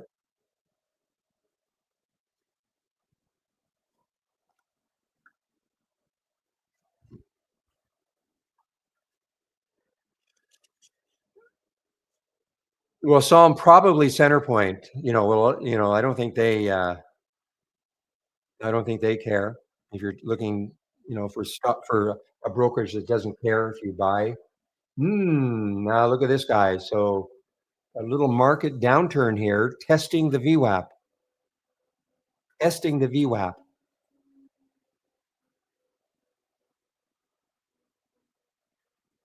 No, no, no, no, no, no. The pre-market movers are not predicted to continue rising during the. They're just the ones that are moving. We don't know which ones are going to keep moving. Okay.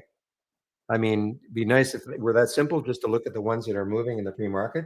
I mean, the HWH obviously was a sensational one, but nobody would with 100% certainty is going to say that okay, that was going to do this. Okay, now it took out, it's hard. I mean, it took out the VWAP down here around 282.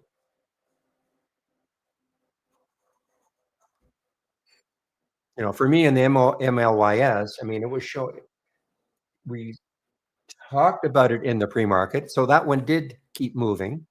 There's no guarantee that look at this one, SSKN. SSKN was a big mover in the pre-market, but once the market opened, it just faded.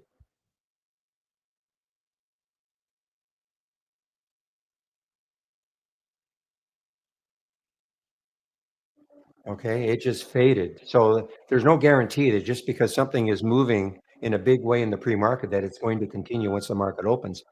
I typically don't like to trade in the first 15 minutes. I like to see things settle down a little bit.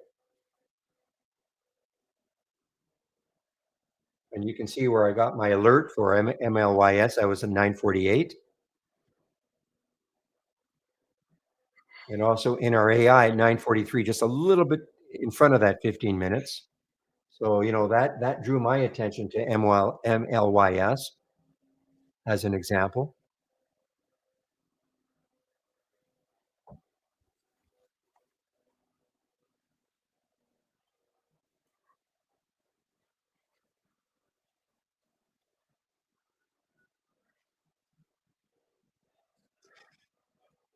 My guess is that Centerpoint might, PJ, might be a broker that puts no restrictions on anything possible.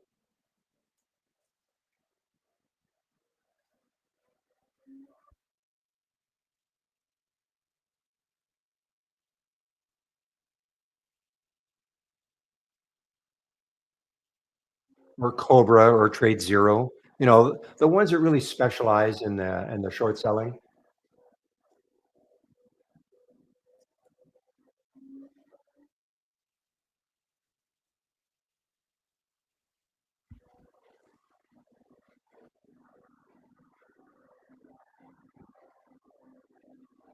So again, guys, if you see negative numbers here, click on them, okay? Because for instance, the triple U, you see negative five, that means it's pulling back.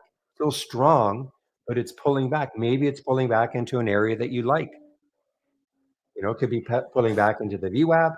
If you have a moving average on your chart that you like to have, and to see if the stock, holds that moving average, acts as support.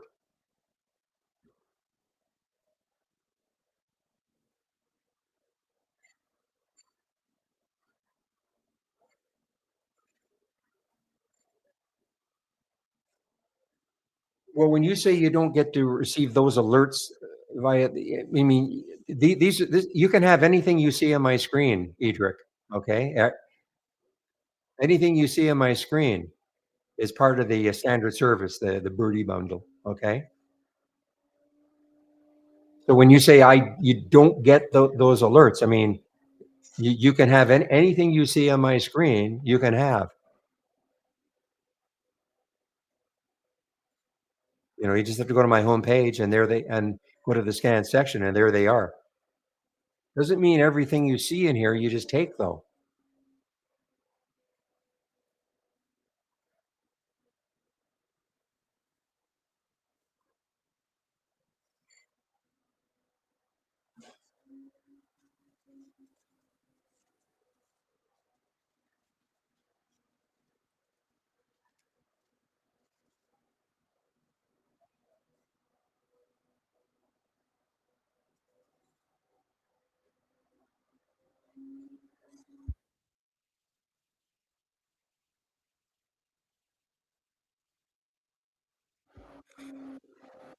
Okay, so if you click on my homepage link,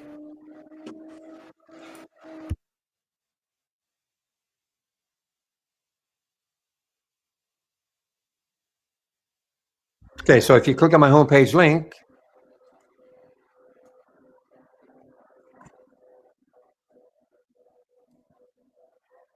and you scroll down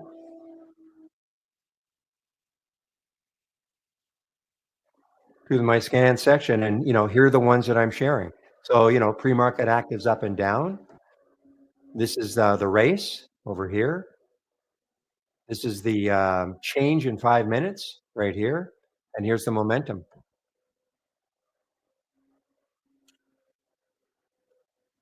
You're talking about.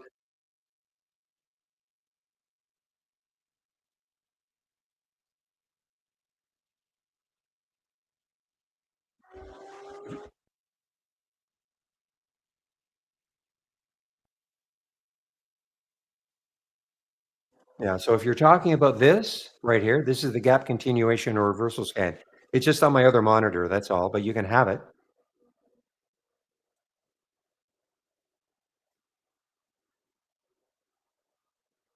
But if you have no trading experience at all, it's not going to, like, it's a great program, Trade Ideas, but it's called Trade Ideas for a reason. It generates ideas for you to trade. Doesn't mean that everything you see that's coming through is going to be something you're going to want to trade immediately.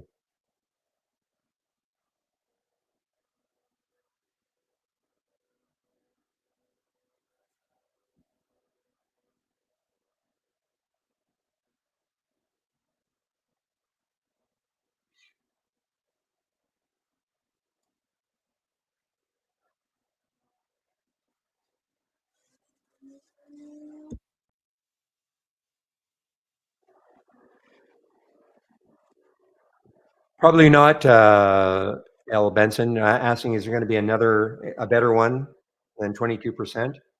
Probably not. I mean, this is the Labor Day. I don't know what's going to happen in the balance of September. Remember, the next market holiday is late November. Now, obviously, we'll have that'll be Black Friday ish, but there'll probably be something between now and then, but I can't tell you when. Yeah, the 22% expires tomorrow. Yes. I'm talking to L. Benson in our YouTube room.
Okay, guys, let's see. Now, here's a gap down and reverse. Let's see how well it's reversing.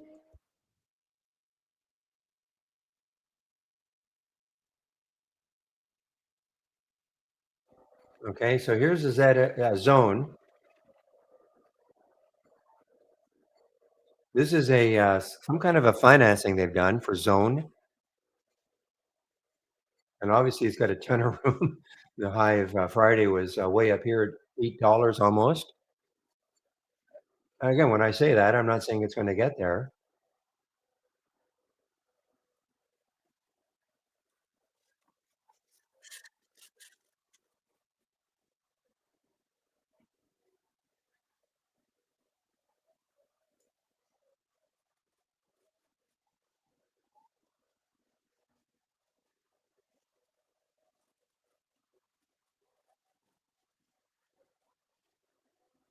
All right, guys. Well, I'm going to see if it has any room. I mean, if it gets back down to say 304 or 5, I'm out. I'm just a quick. This is going to be a very quick trade, probably. the zone, just to see if it has any bounce left in it over the VWAP, beaten up because of a financing.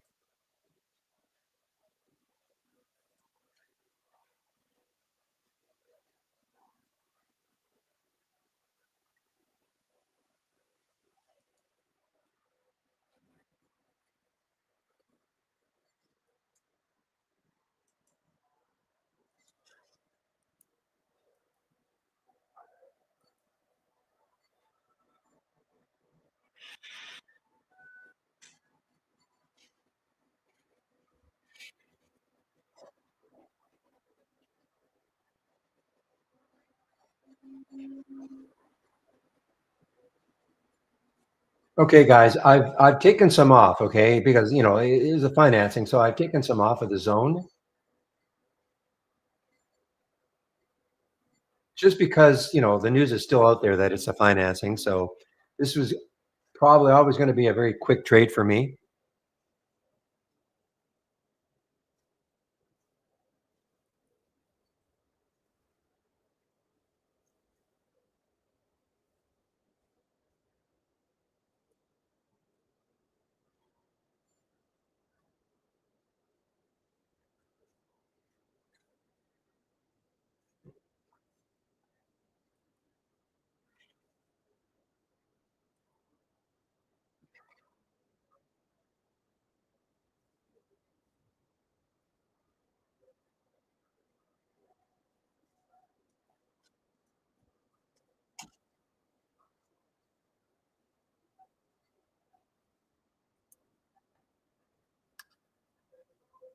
Okay, and again, that came up on the gap down and reversal scan.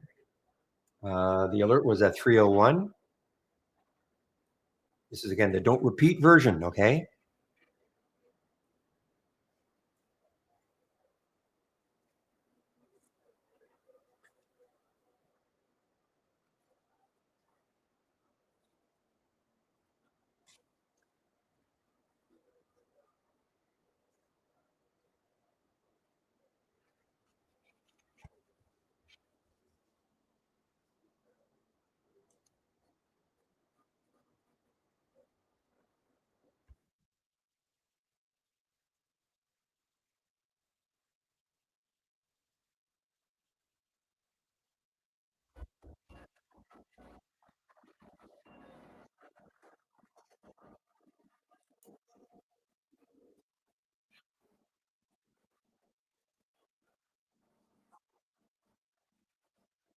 Okay, guys. Sorry, I'm just lost in thought here.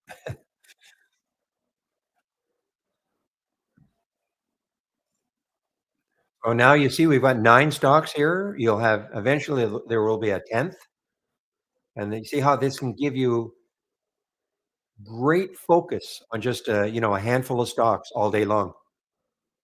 Even if you're not new to trading, this gives you some really good focus. Now, these are these stocks are the ones that are really moving. Percentage wise, they're typically low float stocks. It's not. I don't have a float criteria in here. But if you wanted to have a race that was based on, say, larger cap stocks, you could do that. If you don't want stocks that are, can be so volatile, you can create a race that's based on larger cap stocks. So, for instance, if I open the top list that this race is based on, and I then they did a search on market cap. Okay, there you are, market cap. Whatever you considered would be a large cap stock. Okay, so you can add the filter, and whatever you considered to be a large cap stock, you put whatever that minimum is, 500 million, 1 billion, 2 billion, whatever you would consider. And then you can run a race based on larger cap stocks if that's what you want to do. They won't, you won't get these big percentage moves, but they can still be really good.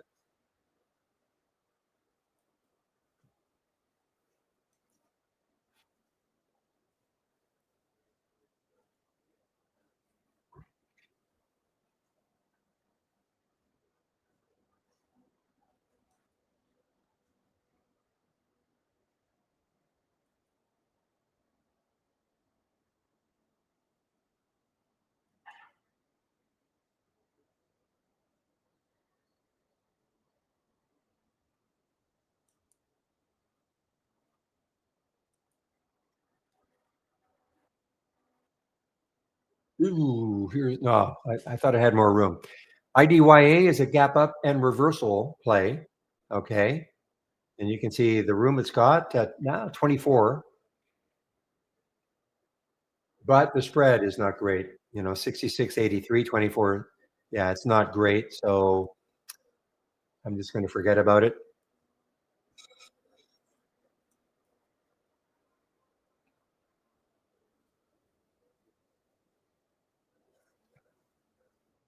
Now we talked about the catapult earlier, KPLT.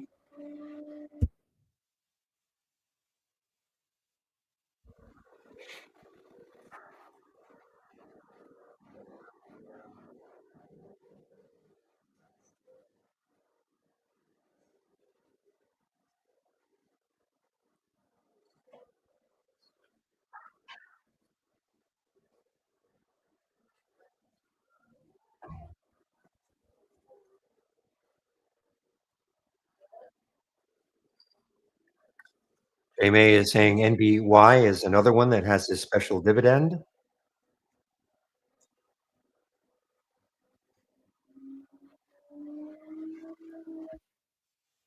Yeah, you're right. It's up 19%. Pretty good volume. But coming right into well, you know what it's looking at? It is probably looking at that next eye looking left.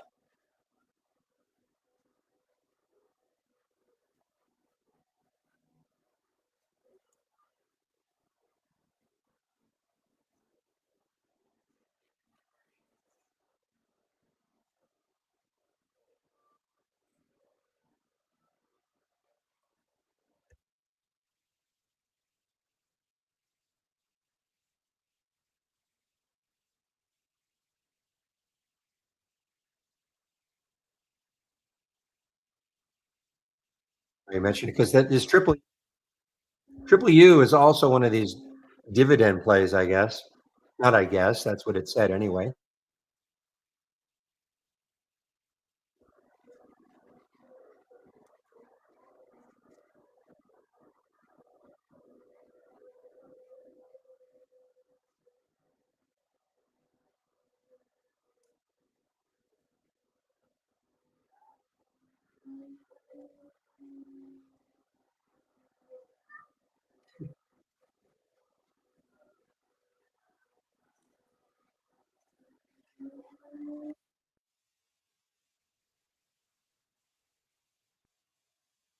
Well, here's another one, guys. A little late, but Joyy, is another all-time high. And this is from the combo scan.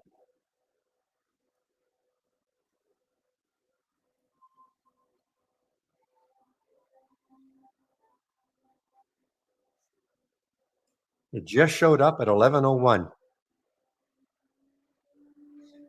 Now, this is this is from Singapore. Hmm. This is one of those ones that, you can just see, not necessarily today, but it's the huge rug pull. We've seen this one. Not this one specifically, but we've seen these.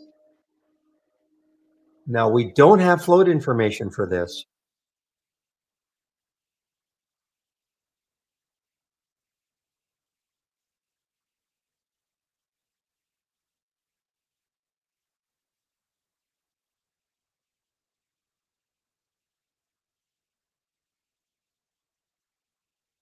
Okay.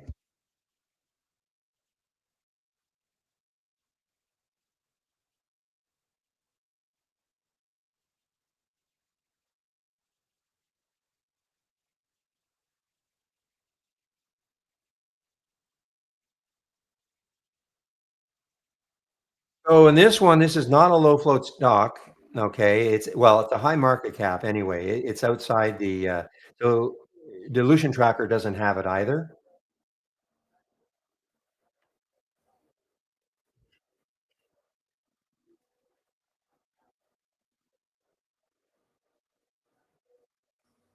Showed up in this scan right here. Okay. This is the Pepe combo scan, Edric, right there.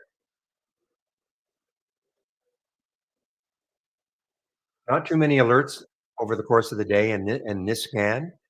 It's the combo scan on my homepage. Probably the Bottom of the second column. We call it the Pepe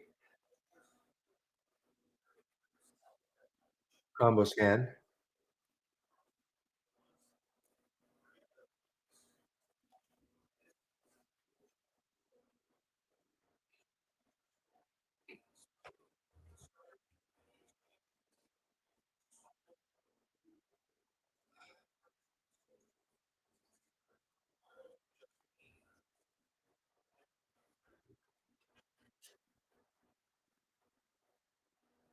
So let's take a look at what happened in this scan. I mean, this is another good one, guys, just to pay attention to, like a watch list. You know, they don't all have to. They're not all going to be rocket ships, but obviously the MLYS at 2550. You know, what did it get up to? Got up to 30. I don't know what the MUX did. 1353. Yeah, I mean 1370 now, not bad.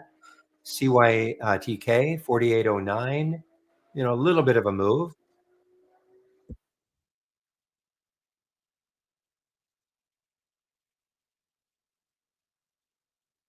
More than a bit of a move. I mean 4809, and it got up to 4962. Ions. Let's take a look at ions. 5450.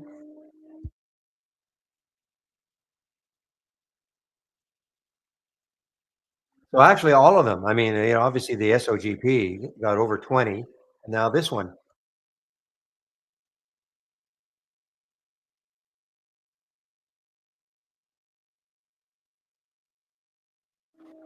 So on a, you know, today, and it's interesting because these are all longs. Okay, they're all longs on a day when the market is down quite a bit.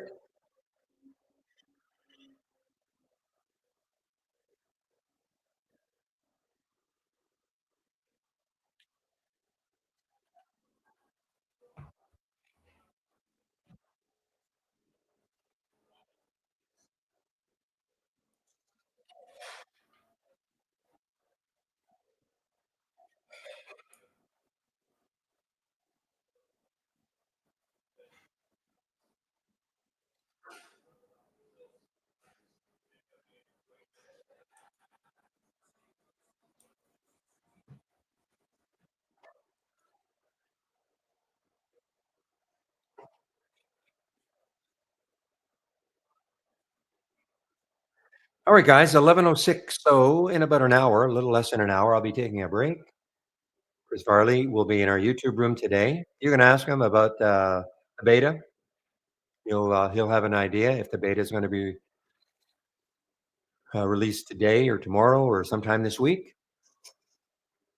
Oh yes, a little zone making another little move for me. ZONE.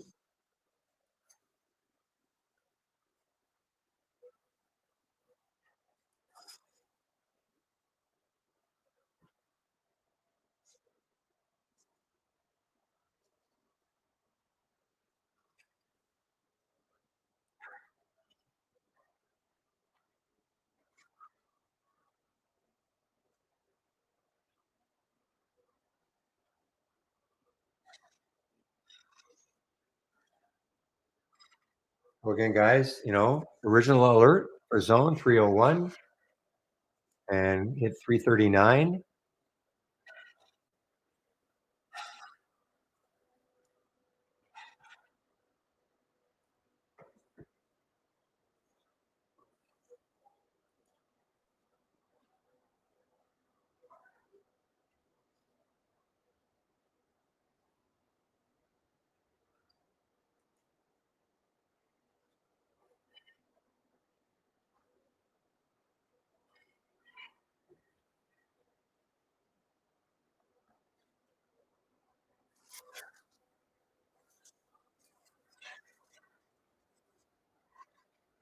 You know, really keep an eye on this LAWR. I believe it's still hanging. Look at that, guys. This could be.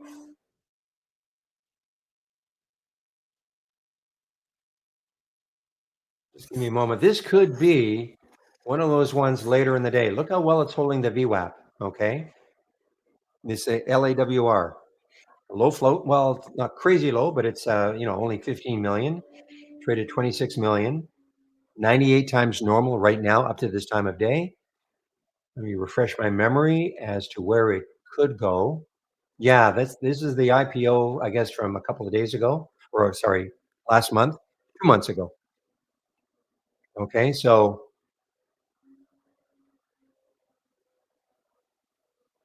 441, but you can see how it's just basing at the VWAP right now.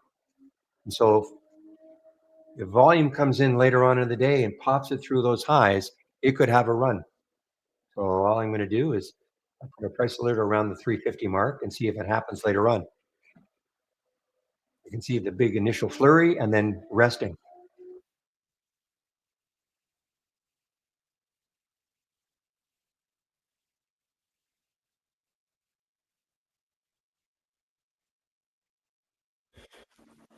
Okay, zone. Well, zone is giving me more than I thought now, guys.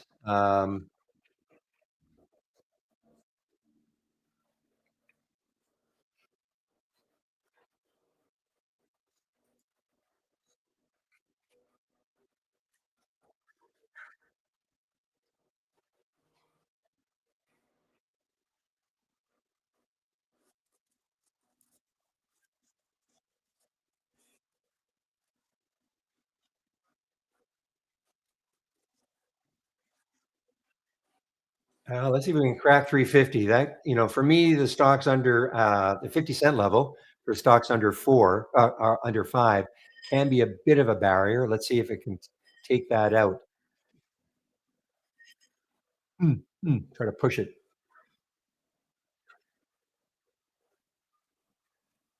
Again, this is time and sales from Interactive Brokers, guys. Nothing to do with trade ideas, okay?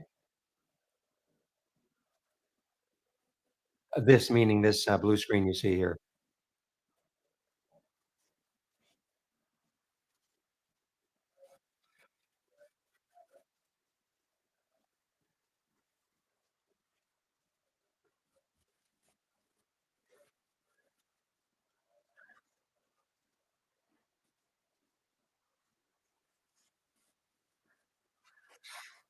Oh, I would go long. I mean, if it sets up, Rick, for me, LAWR, I'm just waiting to see if it can later on in the day. That's my idea anyway. It's not shortable. What? I don't even know if it's shortable for me.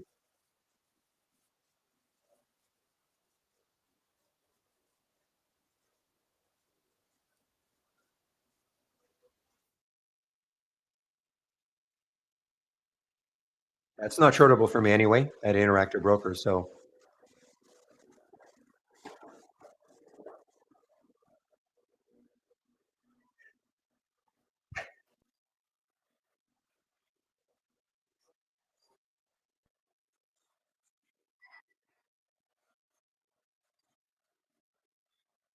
I'm trying to will it through that 350 mark.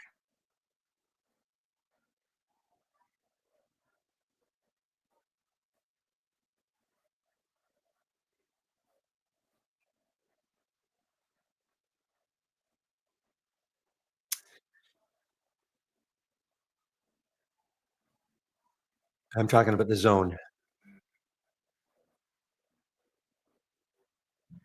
Might be tough, guys. Yeah, I've taken most off now. Okay, I'll hold on in case there's a 350 break, but I'm taking most off. Gave me more than I actually thought I was. I was hoping it would get into the mid 330s, which of course it did. I'm talking about the zone.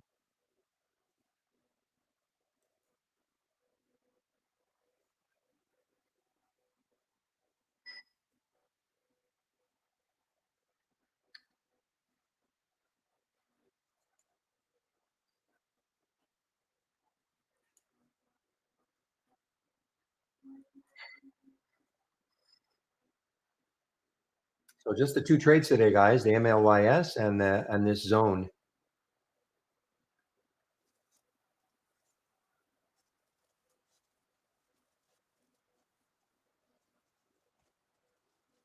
Do I know why SOGP is moving? Probably not. I mean, when I say that, I mean, I don't probably no news.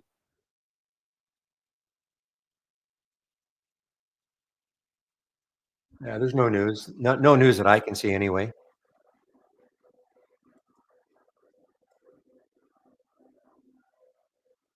I don't even remember what happened here, 2 days ago.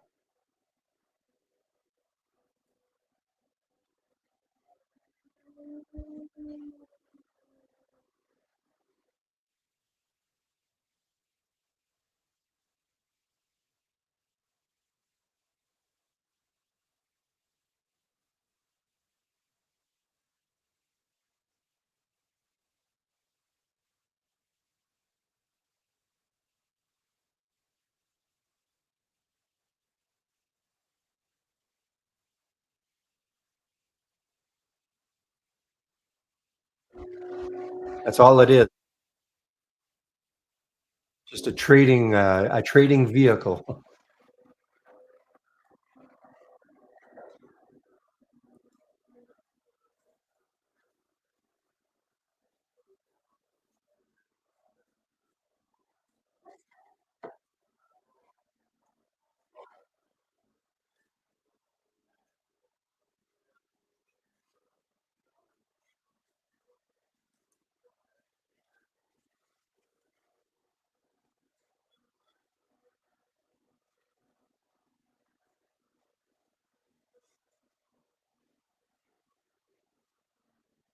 So again, there's like a pullback, 4.5%.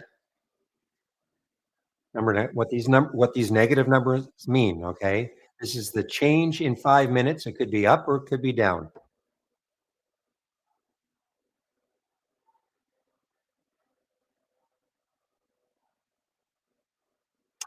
Well, why don't I do this?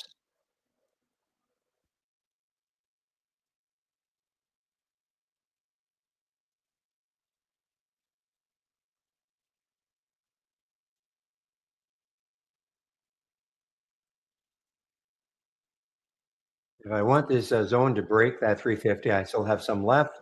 Not much, but some. And I'll just put a price alert at 350.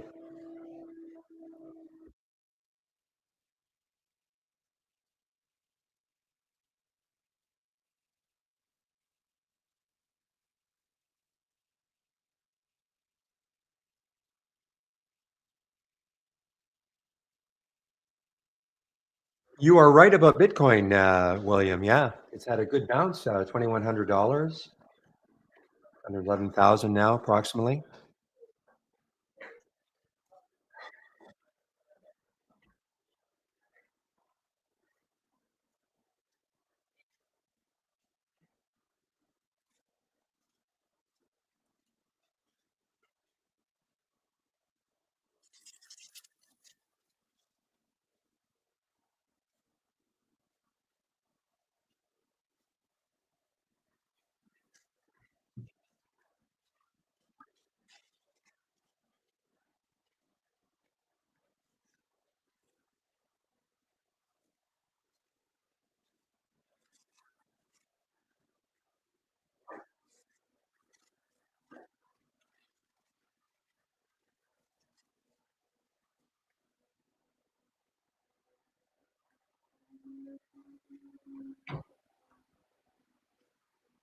Well, this SOGP, I mean, it's a challenge. There's no question. It is a challenge.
Okay, guys, I'm just looking at a couple of things on my thumbnail charts, my other monitor, see if there's anything interesting going on. I mean, the SSKN Well, of course, Rick, one day doesn't make a month, but just historic. I mean, that's all it is. It's historic. Doesn't mean it's going to happen this month. SSKN. So yeah, I mean, maybe keep an eye.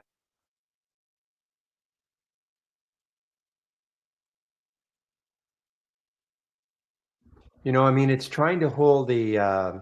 Let's see if we get a transition from orange to blue.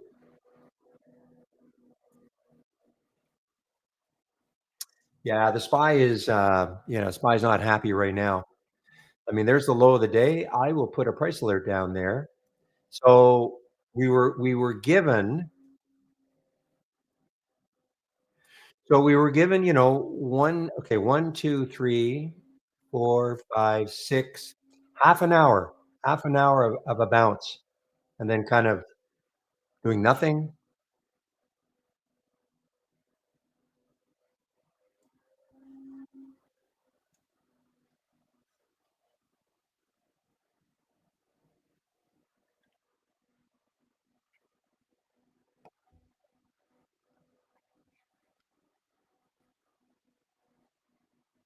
Yeah, that zone just struggling to get through that 350 mark.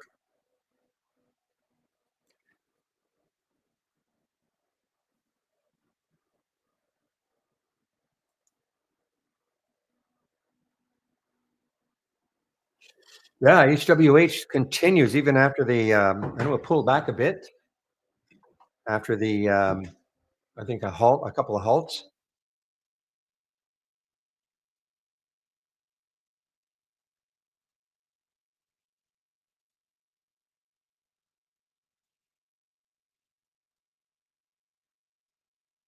You can see where it got you guys. I mean, there's three. Well, the VWAP is based on the pre-market is right there. Okay. So it kind of got into the VWAP area, kind of held. The wave kept being blue. So there was not a downturn.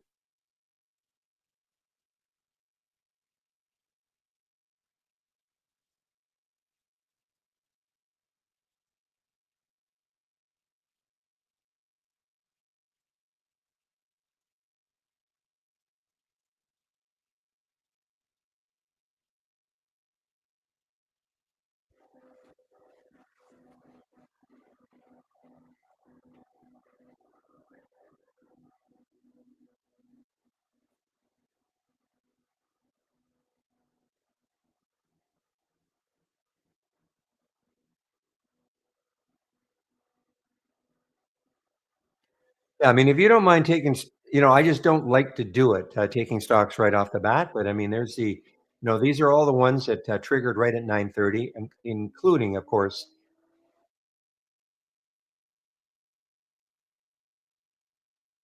the HWH. What time was it? It was nine. What time was it? 41 seconds after the open.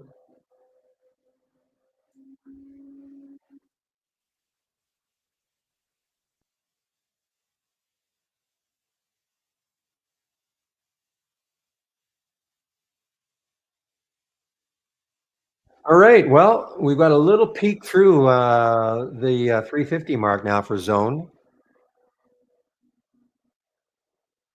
Again, I have a little bit left just in case because I mean, obviously it's got a ton of room, but it did a financing of some sort. I mean, that's the reason why it's down.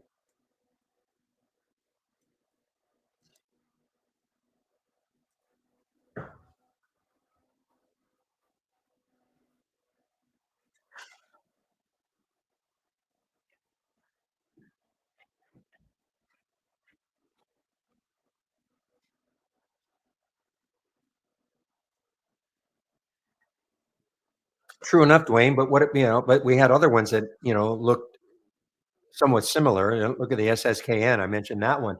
Great pre-market, and it really actually it closed. I think it was near the high of the day, or the high of the pre-market before, but it did not continue.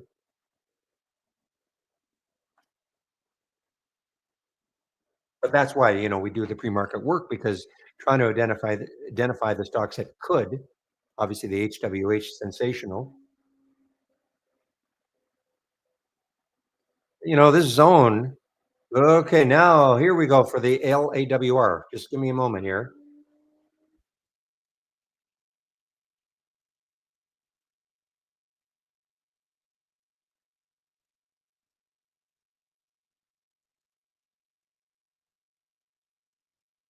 Okay, so there's a little bit of volume poking. I was hoping this might happen later on in the day, but it might be happening right now.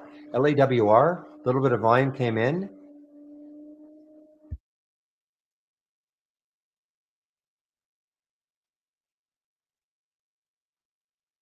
Whoa, zone. Now, why don't I have all my position? That's so. No, this is turning into a.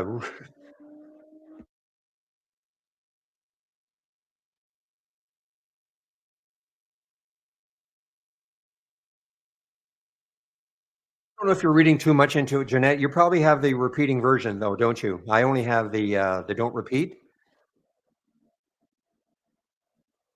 Oh, guess what, guys? Guess what just got halted was zone. Zone just got halted.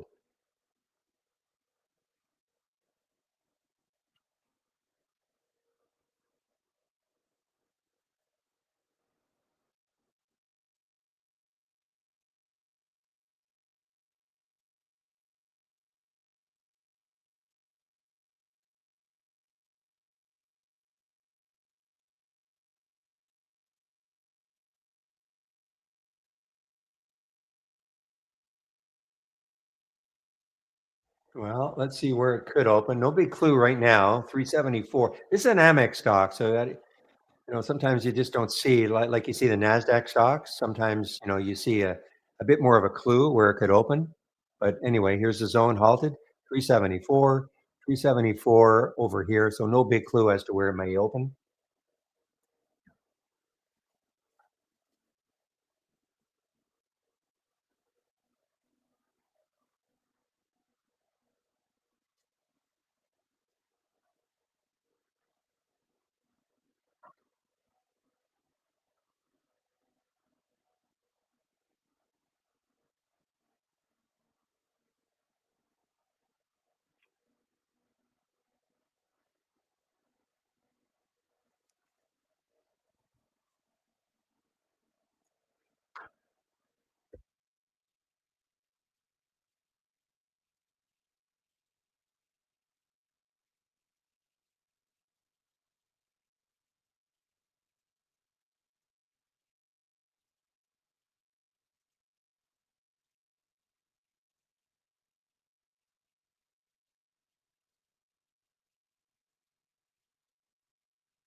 Okay, guys. Well, you just got to wait to see where this zone is going to open. Question in our YouTube room: How long? Well, it's not for zone. Just typically they are 5 minute halts. I mean, there's no. I don't think I've ever seen zone before halted, but anyway, typically they are 5 minute halts. Okay, so if it is a 5 minute halt, it'll open at 11:29 plus 51 seconds. If it is a 5 minute halt, so it's not typical for zone or any other stock really. You can see this one lays, 5 minute halt, halted at 10:38 plus 45 seconds, open 5 minutes later exactly. Typically, they are 5 minute halts. Now, if it's a those are volatility halts. They're typically 5 minutes long. I would say at least 90, maybe 95% of the halts we see here due to volatility are 5 minutes. If it's not 5 minutes, it'll be a multiple of five. In other words, 10. But I'm going to hope it's only a 5 minute halt.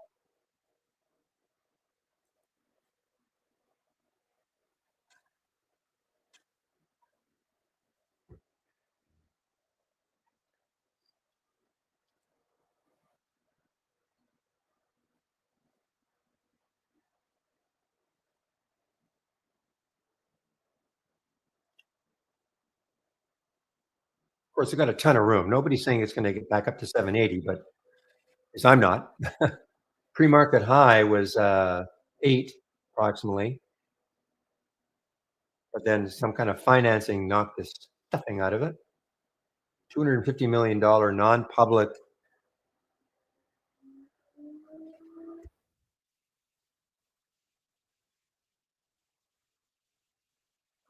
Okay, so that was the reason for it getting hammered down.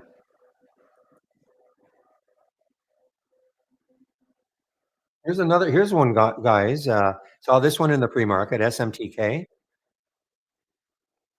The goal really now is to find stocks that we haven't seen in either here or here all day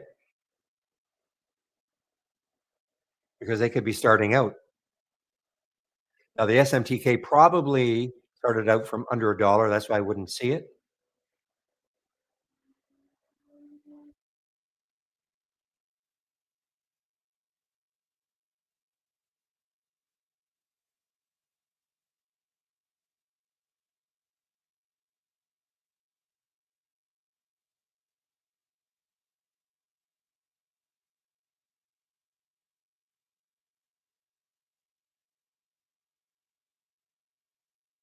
Zone just opened.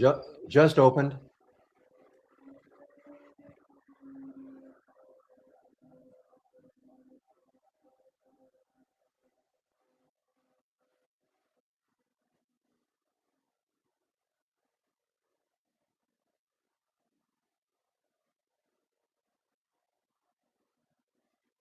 Still hovering around the halt price, but it did just open. All right, that woo. I'm out completely. Completely. It was hovering around that halt price, did not take it out. Now it may rip afterwards, but it won't be, but it'll be doing it without me.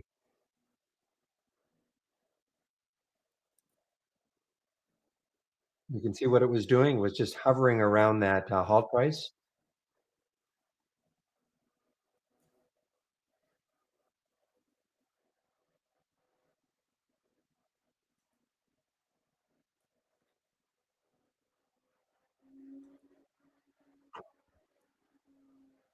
It's very possible. Yeah, it's possible.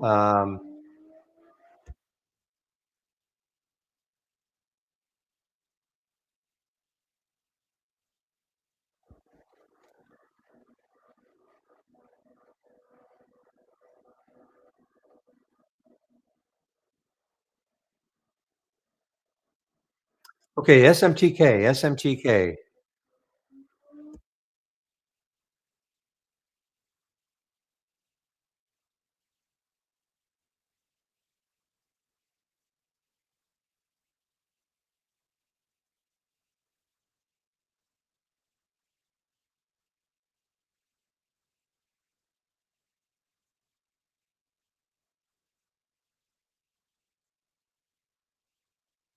All right. Well, 145 is the next high looking left on the monthly chart. If you can take that out, then you've got 250 or so. So see if it gets even close to that.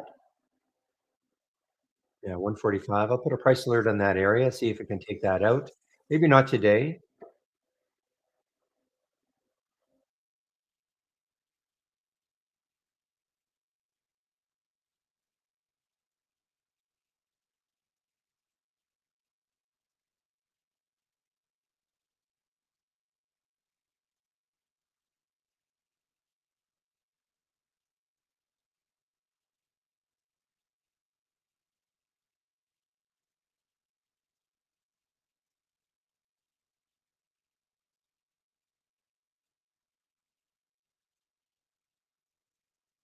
Well, we're going to see if that wave should have kept me into the zone.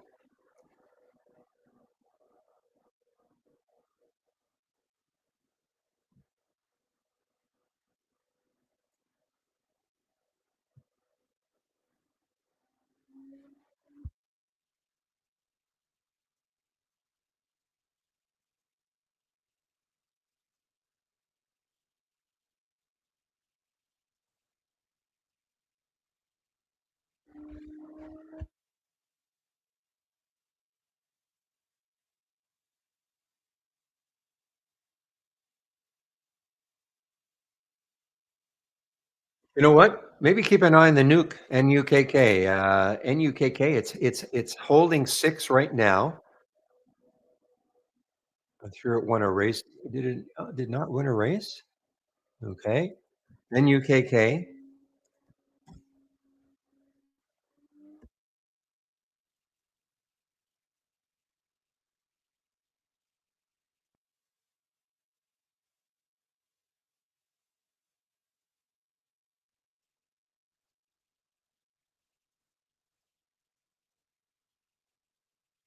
Yeah, so keep an eye on this one, guys. Now the only issue is the VWAP's up here at 645, so it may stall it, but it's hanging over 6 right now.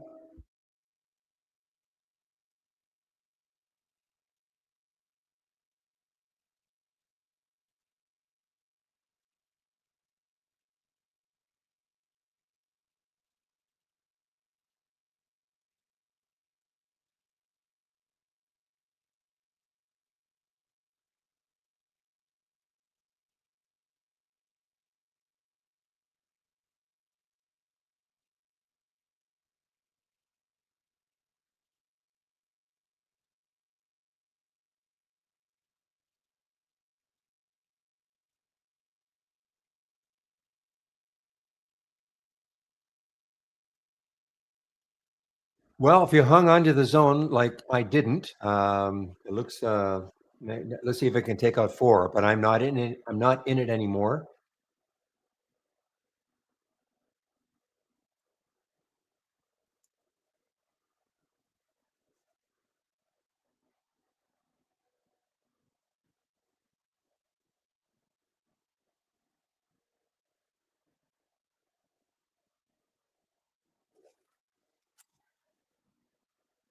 Oh, okay. So that alert means the spy's at a low of the day. Okay, that's what that means right there.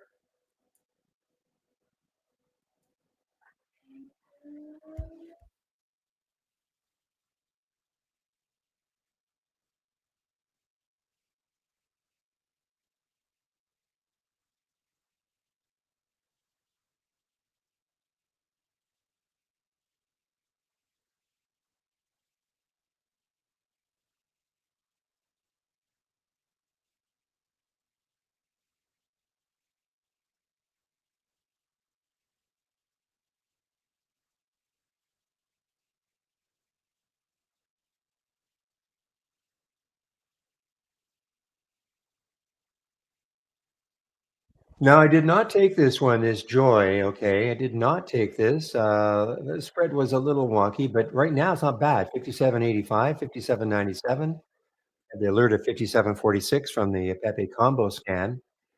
That's an all-time high.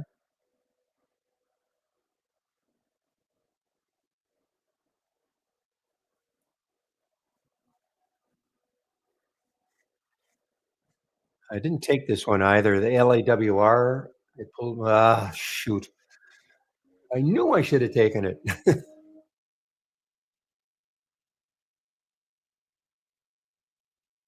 Oh man, I lost sight of it, guys. I mean, I was saying, if we can get some volume coming in, I was kind of hoping later on in the day, but look at the volume that came in right now, right the last 10 minutes, and it popped through that where I had my price alert, and it just 356 all the way up to 432. Shoot. Oh, well, there will be another one. Okay, so Topsy, you want this and both of them. I mean, you've got it here, you've got it here. So just give me a moment, okay?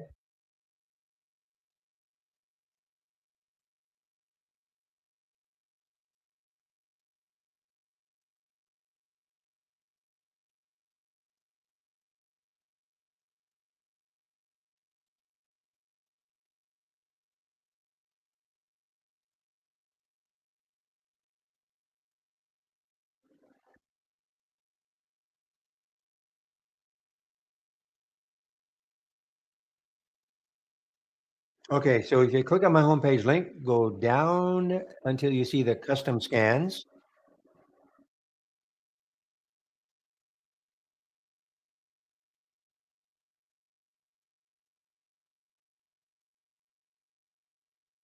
Okay, so here it is. There's the most. It is actually the change in 5 minutes. Okay, it could be up, it could be down, negative, or it could be positive.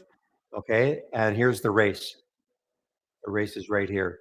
So you certainly would have seen. Well, you saw LAWR, and you saw it in the race. It's won 8 races. So another one. Follow it all day. It's like the HWH. It's at a pullback finally, but there they are. Okay.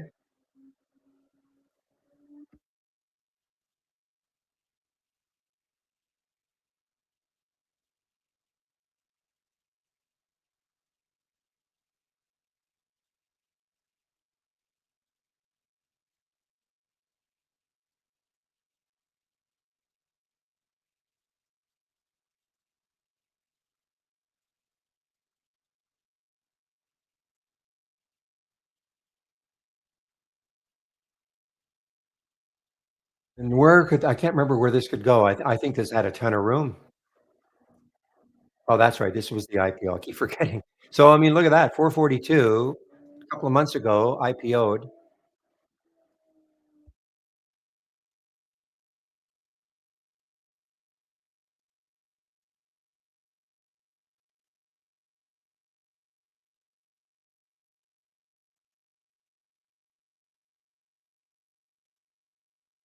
Just kicking myself on this one, but anyway, there will be others. There will be another one that comes by. Maybe not today like this, but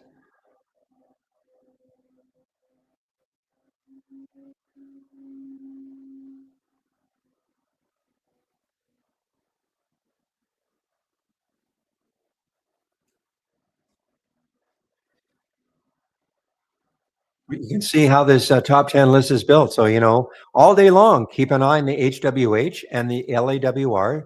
You never know in the afternoon. I mean, these things could, I mean, HWH is finally pulled back a bit.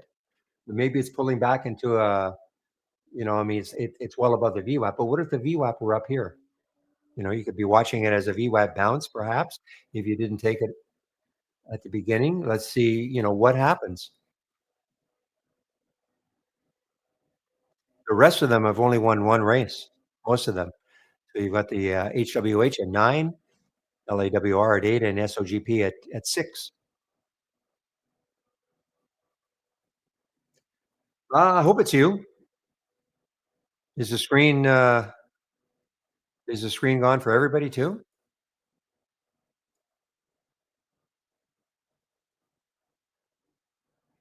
Okay, so it's got to be you, Rich, if you can hear me.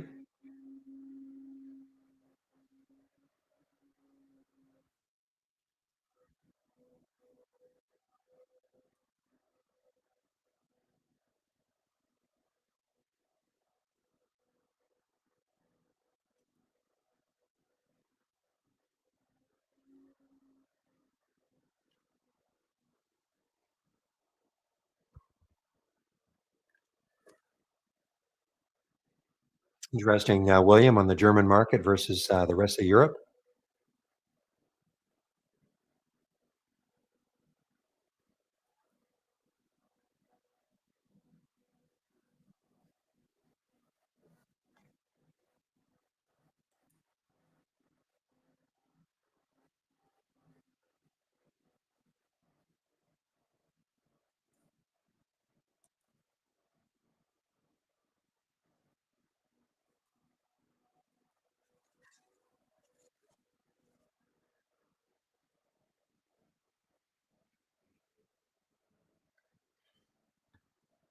Well, so the SPY is down 1.5%.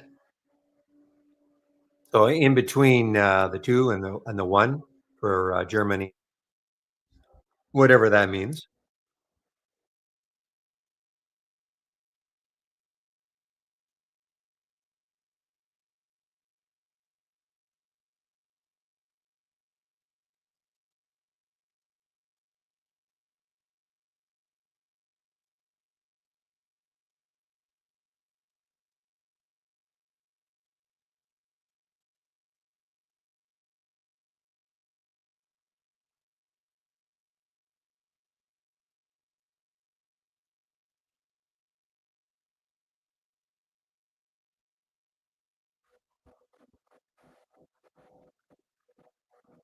So, guys, I'm going to reboot my system between once Chris takes over in our YouTube room around noon. I'm going to be rebooting, so everything is going to go blank for I don't know 2 or 3 minutes.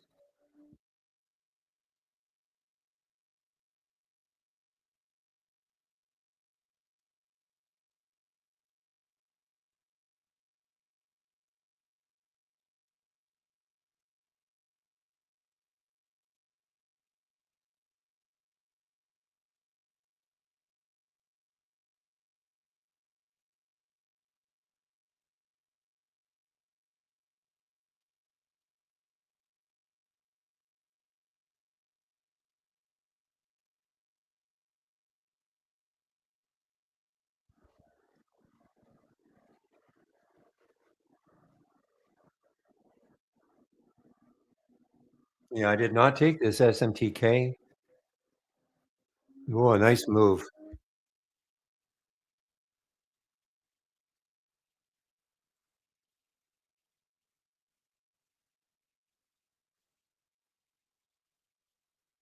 But a challenge, because look what happened. I mean, when we saw this, it was ripping, but look at this previous 5 minute candle.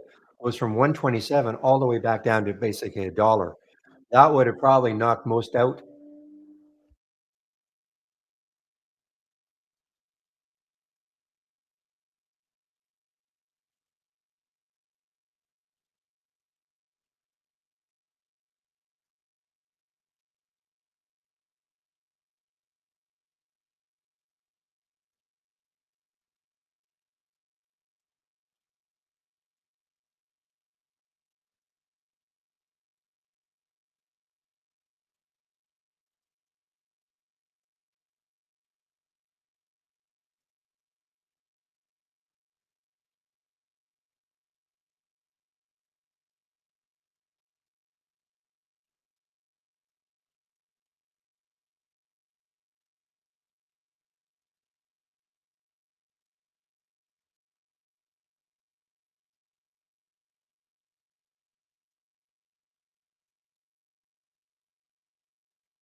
All right, guys. I'm just looking at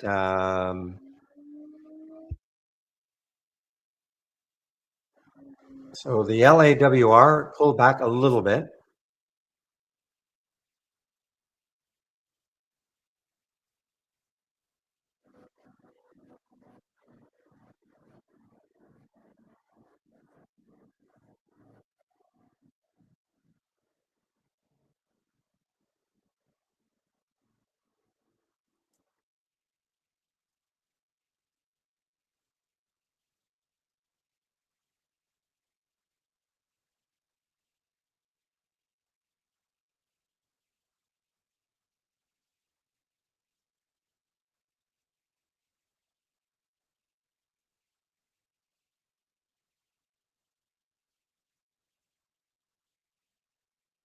Well, on the HWH, I mean, it's pulling back just, I mean, not much. I mean, it's still in the wave.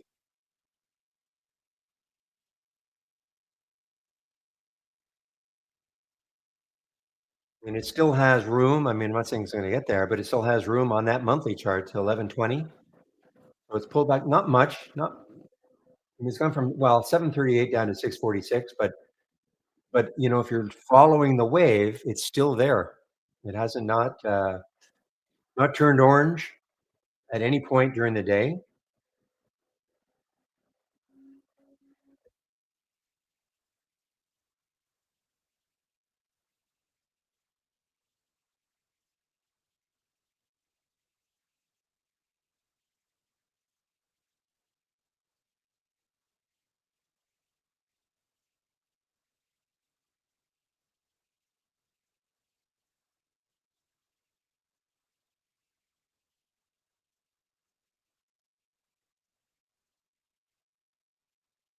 Guys, give me a moment. I'll be right back. Okay, I'll be right back.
All right, guys, I'm back. Okay, so Chris is going to show up in our YouTube room in about 9 minutes from now. So what I'm going to do now is put the YouTube link in, so you can head over and listen to Chris if you want. He'll be there between 12 and 1.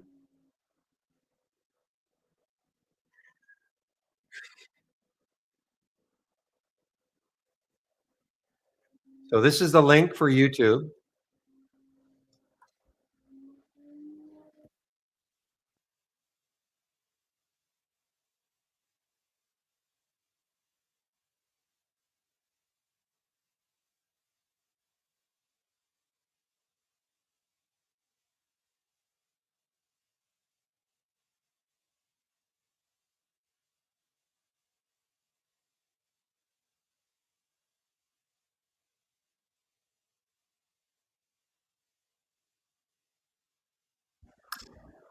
Okay, let's see. Yeah,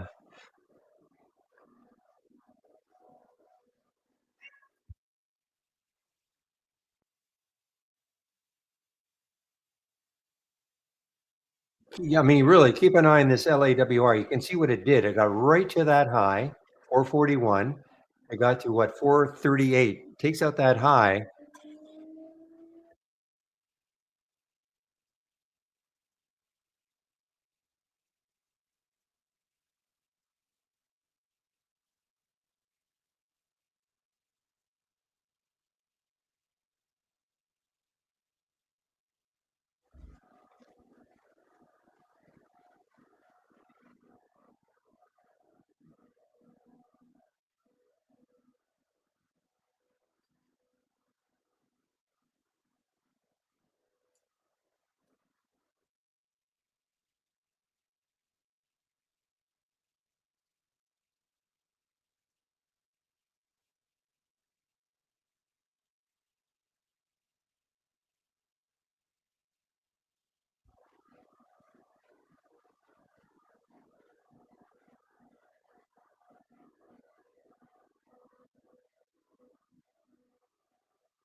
Okay, guys, 11:54. So I'm going to put my announcement up here.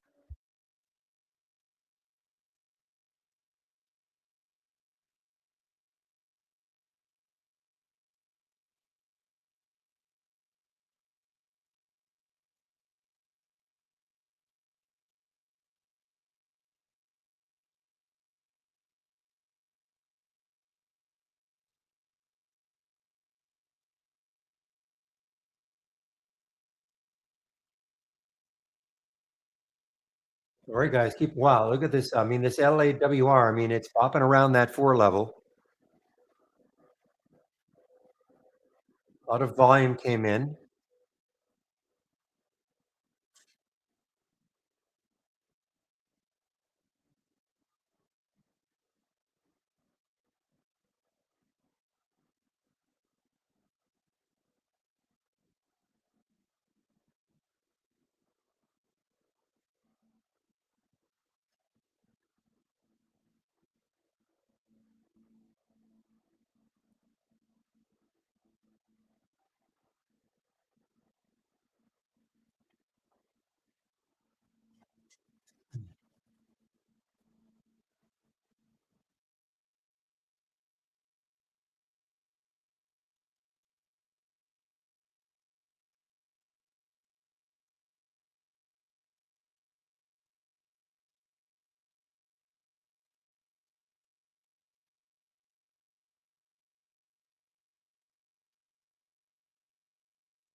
All right, guys, back.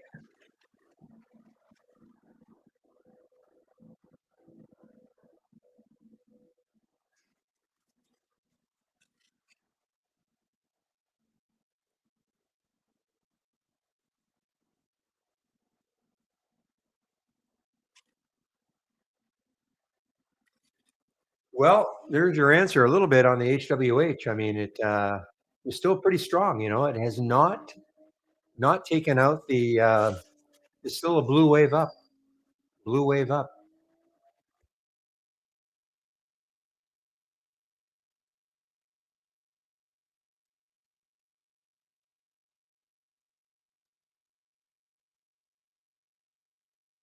It's impressive with zone also, guys. I'm not in this anymore, but if you're hanging on, I mean, it's still.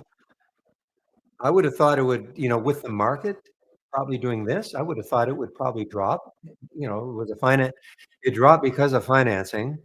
It's still there. I mean, the financing is still the reason.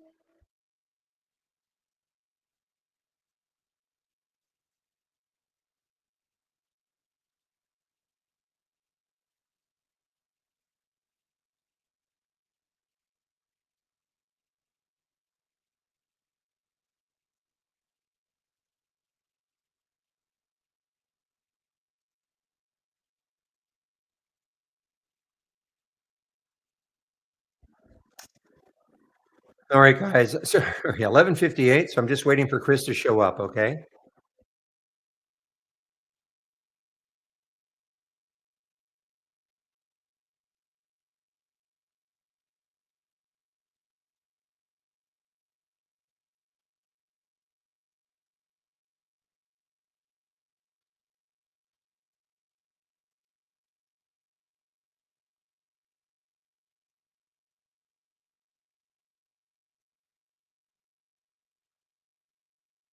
So when I do my reboot, I'm going to get a new top 10 list. We might get some new stocks. So I don't really mind about that. Look at this market, boy, down 10 points now in the SPY.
Hey, guys. So I'm just waiting for Chris to show up. Just waiting for Chris to show up, guys. Should be here any moment now, unless he's already there and I haven't heard him.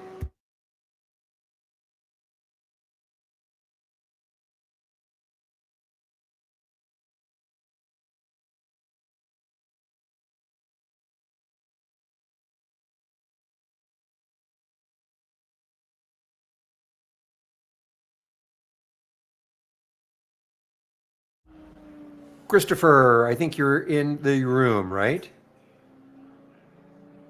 Chris?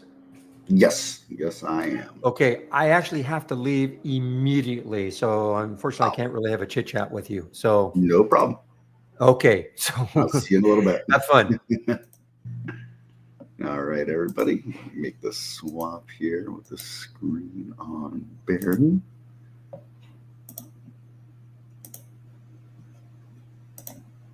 There we go.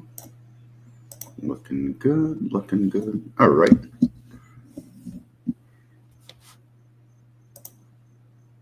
There we go. Happy Monday, everybody. I'm lying. Happy Tuesday. Haha. I'm so funny, right? Yesterday, of course, being a market holiday at Labor Day here in the U.S. And a good day to you as well. Thank you. Thank you. So, all right, folks, get right to it with your questions. If anybody has any, don't be shy. Get those in. As per usual, no pre-done content for this, so let you folks drive the content of this with your questions that you have on the software. As per usual, if there are no questions or comments or interactions, I'll find something to discuss software/market related. But do prefer it when you folks are asking the questions, writing the content, much better for everybody else. As I've said a billion times, I'm not going to give you any special market commentary that you can't get 1,000 other places or more. I have no special insights or anything like that. I just like markets and have a fairly extensive knowledge of this software itself. New beta this week. I hope so. I mean, there'll be a new beta for us internally to continue to test through some of these bugs we keep popping up on the not just the money machine, but other parts of the software. Because when you add a piece to software, the rest of the software may not react very well with it. So we've got some other things that have gone on by doing that. So hopefully we'll have another internal beta this week. I can't say what day it'll be. And then we'll test that. And if that goes well, after, 2, 3, 4 days, that beta will become the public candidate. Yeah, Dan can sometimes get a little ahead of himself with these things. He wants this out badly, very understandably so. But, from the development side of things, as I've told many other people, things are ready when they're ready. And not before, unfortunately. So we're eager. We want to get this out, but it has to be done properly.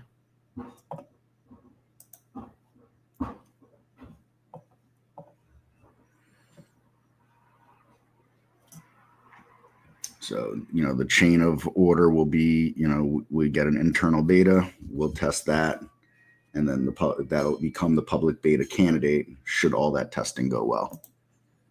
So fingers crossed, that's all we can do at this point.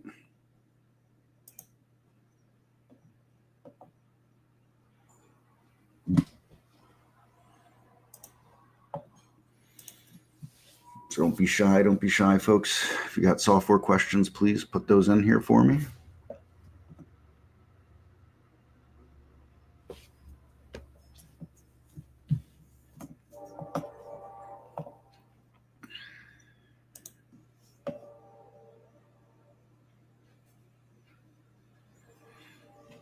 Got some pretty solid movers, it looks like, here today. LAWR really having itself a bit of a day here. Not easy, that's for sure. I mean, gap up and with these topping shadows and all that. So not an easy looking chart to have traded today without any question.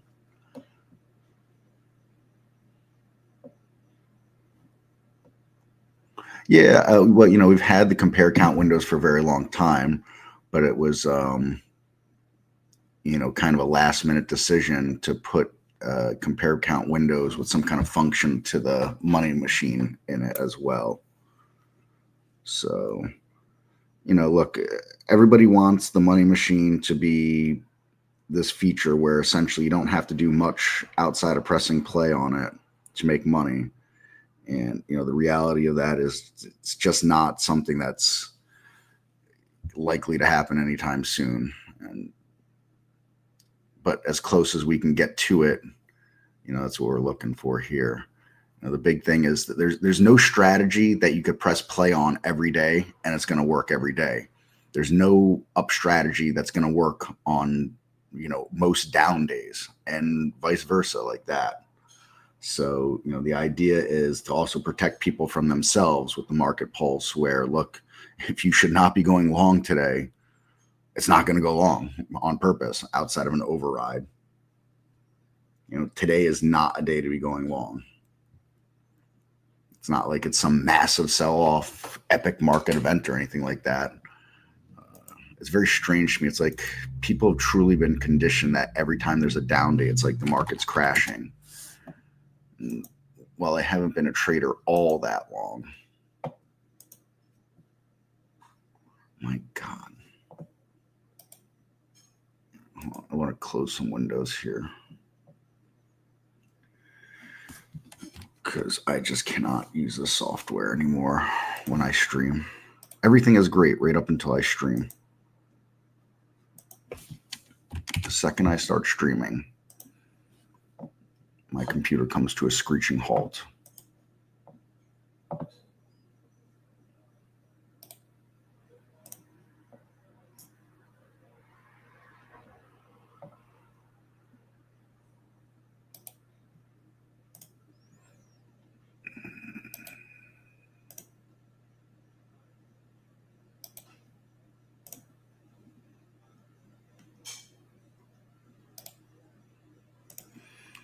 Okay, let's see if that helps me at all.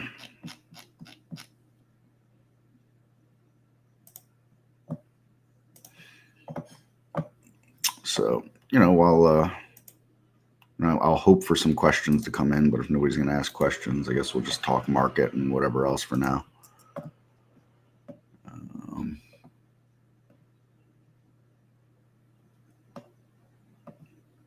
So yeah, we're at the beginning of September. It's the most volatile month of the year, historically anyways. Volatile doesn't necessarily always mean down, but a lot of times, unfortunately, is. But, we've got a nice trend intact here still. We'll see what happens. Could this flatten out and do that? Sure, why not? We saw it kind of go on here, but it flattened out for a while before it made that move down. So, we're still kind of trending that way. We'll see. We'll see what happens. But you get one down day, and man, the bears come a rushing. It's gonna be like that all around the way here. We'll see what happens with all this.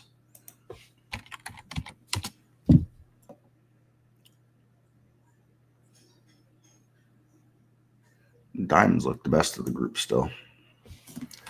What's happening on the IWM? Yeah, IWM, I mean, still sitting above even 230 at this point. What's that ratio? I'm guessing you're talking this here. It's I call it 30-day market breadth, essentially. If we come into the configure, green data looks like this. Got stocks that are making new highs on the new 30-day highs. That includes weekends. So I got the 30 in that field there. And then stocks got to be above $5. Trade at least 250,000 shares on the day. Has to have a market cap of what the heck did I put here? 50 million or more, and has to average at least 75,000 shares traded a day the last 3 months. I'm trying to weed out like the total absolute nonsense stocks from having any impact on this whatsoever. And then the flip side on the red is exactly the same, except it's new 30-day lows instead of the highs. And that's what it's doing. So it's comparing those 30-day highs versus 30-day lows, essentially. I wouldn't use it for developing a trading strategy. I use it kind of how am I feeling about positions that I'm in today, or positions I'm considering getting in today. When this is looking real green on the cylinder, I'm feeling better about the positions I'm in or thinking about taking. And when it's more red on the cylinder, I'm not feeling so good about it. I also watch it to track on what the day's actually done. This morning at like I want to say it was like 9:40 or so. This was like probably 26 or 27% green, and the rest was red. So the entire day, the green has been fighting its way back, which is interesting because we've continued to make new lows on the day on indexes, right? So, here we are. Whether we're looking at a 60-minute or 5-minute chart don't really matter, but we're sitting near at the low of the day. We kind of just continued. We had the opening 60-minute bar. I thought to myself, it could be a reversal day here, but clearly at the moment, it's not going to be a reversal day. So we'll see. So I'm not using it to develop a strategy necessarily. I'm using it to tell me whether or not I am willing to put anything to work today, or if I have things to work, do I want to hold or fold, essentially.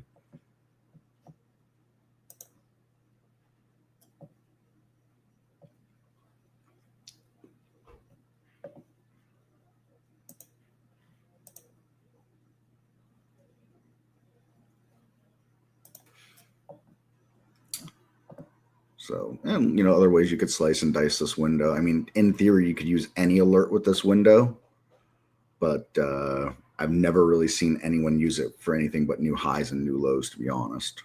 Doesn't mean you couldn't.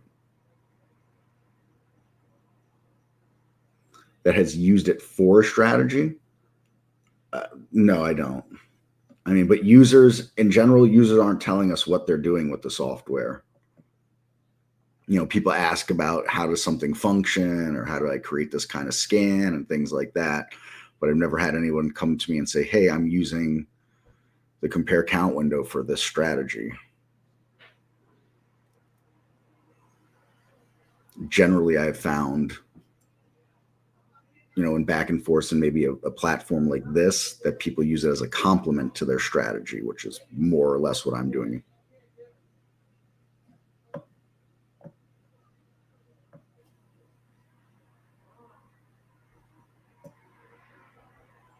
So good stuff. Good stuff. I like those questions, Mighty Mouse. Thank you. Thank you.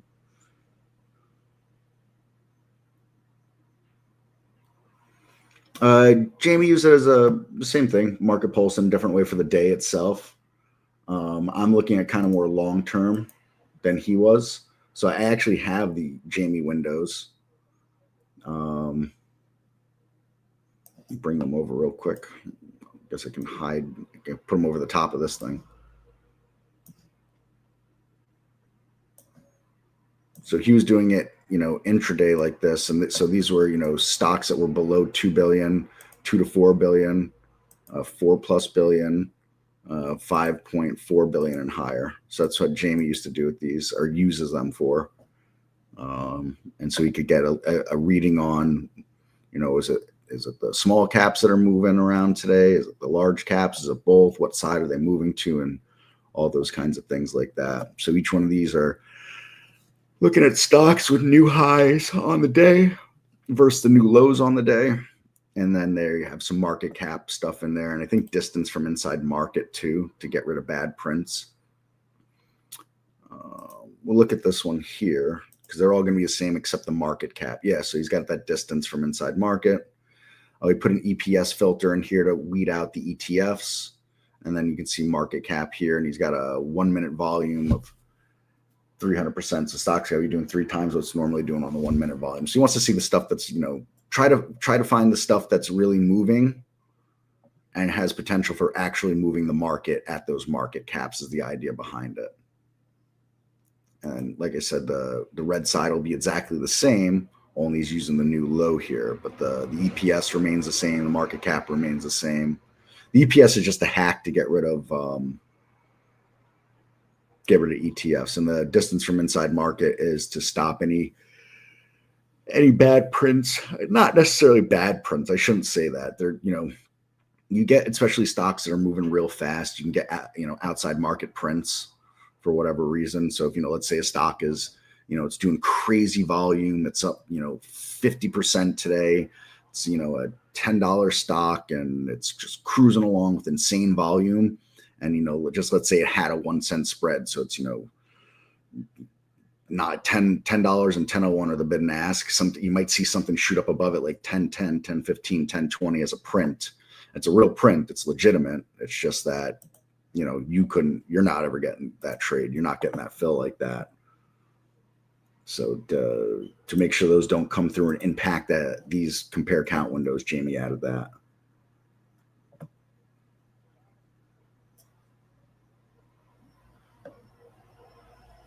Yeah, Rick, did you see it? I'll open it again, the small cap one. Sorry. I just saw it there. I had the other window closed for a second because I had to move these from a different window to bring them over. Configure. And then, yeah, Mighty Mouse, give me a second. I'll look at that chart. Configure. So you got the new high alert here. And it's just the regular new high. And then the window specific filters, he's got it looking like this. So he's got this on the, less than 2 billion here, like that across with the 199999999 across. Distance from inside the market. I mean, it can't be a print higher than 0.2% above the current offerings / last price, I should really say. And then this is how he did the EPS hack.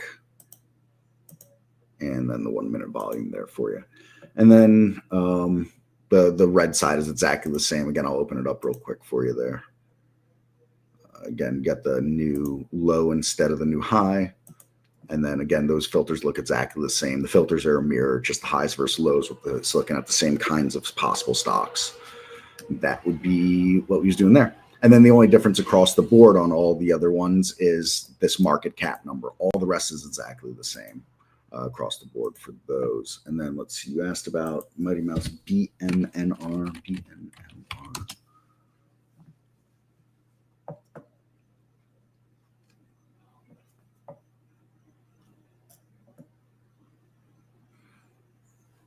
Is that right? No, BMNR, sorry. My apologies. Oh, so it's a Bitcoin stock there. It looks to be under a bit of pressure here. I mean, have this massive run up, come back down. It's definitely in a clear downtrend at this point. Down, little pop up to be faded again. A couple of days of consolidation, real messy consolidation in there. 5-minute chart shows down, daily chart shows down. So you got a real fractal pattern here playing out on all time frames, it looks like. So, the trend is down. In order for a stock to go up, the first thing it has to do is stop going down. So there's that.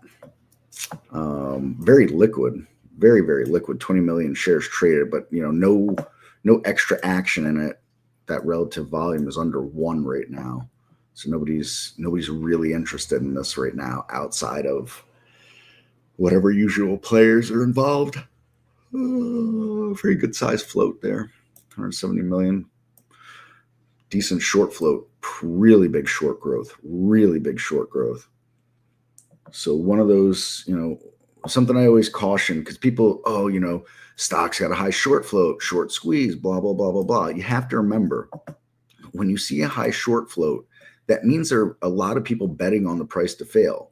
So if you think a squeeze is going to happen, not only are you betting against them on it failing, but you're also betting that they're so wrong, they're going to get squeezed back out of it.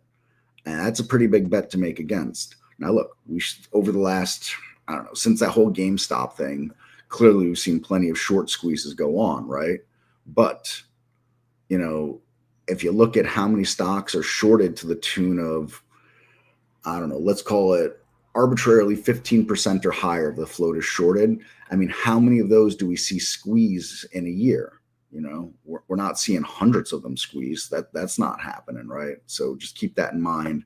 I just always throw caution to the wind, and especially when you see the short growth like that.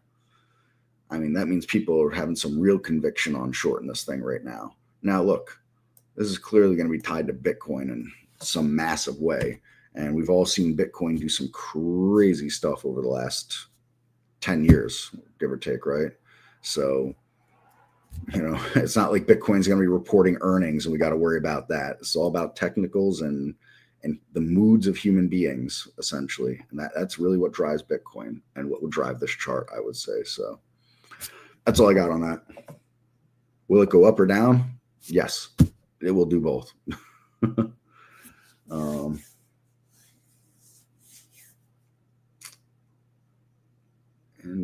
So how can I use this program to find stocks that are being accumulated that might be dropping a catalyst in possible near term? How can I use this? Maybe look for stuff that's got higher volume in multiple ways. You're going to want to do some kind of historical scanning plus current scanning, because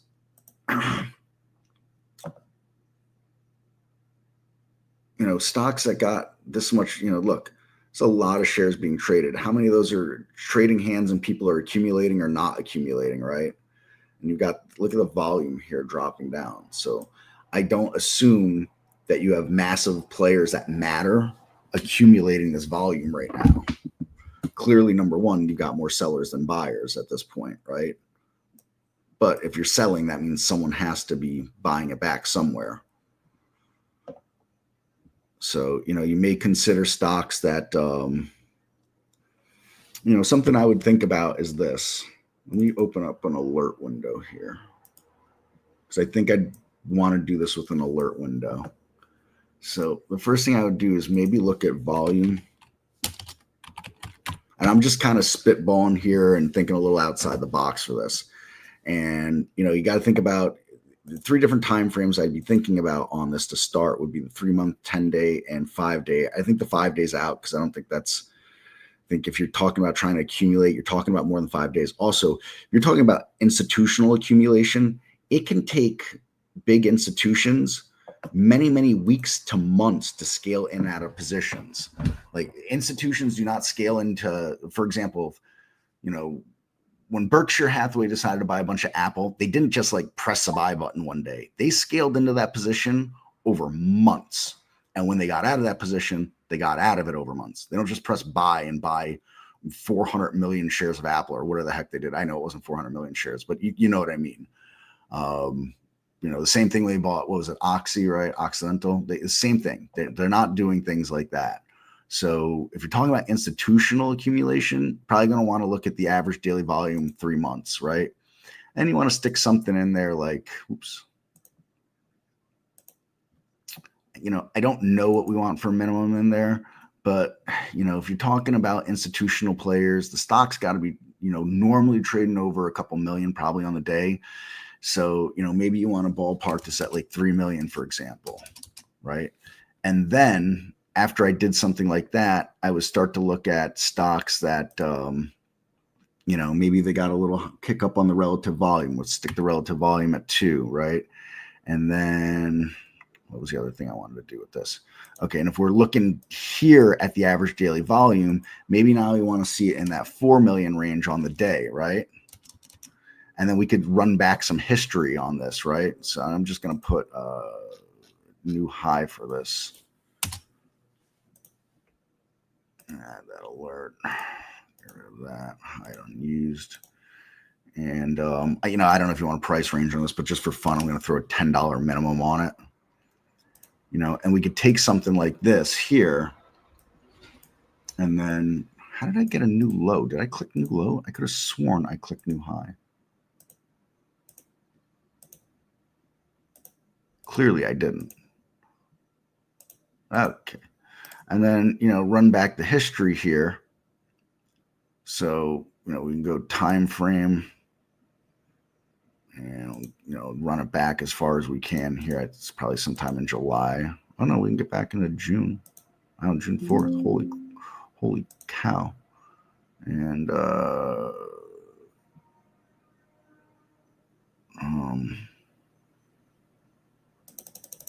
sorry, no, I want to go this way with it, June 4th. And let's just maybe take a look. Well, we can go current, but then we got to use, we'll use the more function. So this is just going to show, it's going to go till it's got about 1,000 names in here. See how it says more available now? I go to history and I keep going back more and it'll keep going back. But, I could go way back. I can't believe how many stocks are meeting this right now. ETFs, that's why. It's ETFs alerting over and over again. You could also do this too. If we go to properties, let's go to view mode and let's go group and sort by, keep the newest symbol type. Yeah. Ascending. I think that's what I want. So then this will make it a little better. So here's, what we got going on here on the day. We do the history. Let's go more.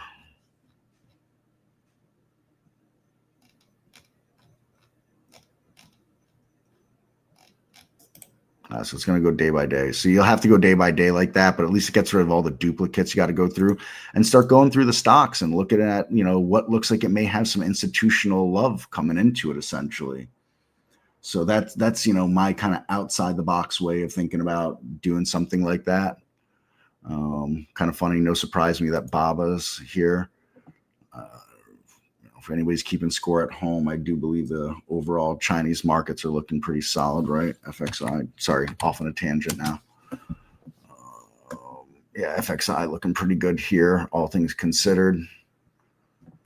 Get that picture-in-picture chart out. Going back a month. Let's go back further. Let's go back a year. Looking pretty good over the last year. 5 years not going to look quite as nice, but also doesn't look as bad as it used to. That's for sure now, right? Over the last 5 years with China stocks and the K-Web. So sorry, the tangent kind of started because I saw Baba pop up here, and we're talking about institutional buying, and KWEB looks much worse than the FXI, to be honest, over the 5-year period, but it still doesn't look as bad as it used to. Still definitely on an uptrend without any question. So talking about where's the money moving to, no surprise that we see that there.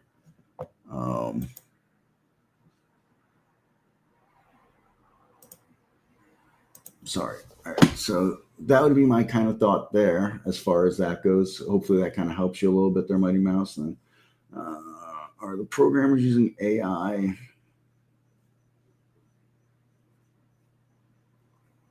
Okay.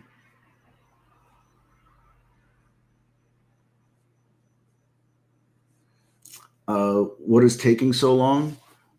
Did you build an API into multiple brokers by any chance? You got their API keys and you did all those things? We had to build a whole new paper trading system. Like I get people think this is really easy to do, to run this much data and store it and all that stuff like that, but it's not. If what we did was easy with this software, there would be other people that could do it too. Then there's nobody else that could do live data the way we can do it. Literally nobody. So perhaps someday there will be, but today isn't that day. So I get it. Everybody thinks that this is easy, but it's not.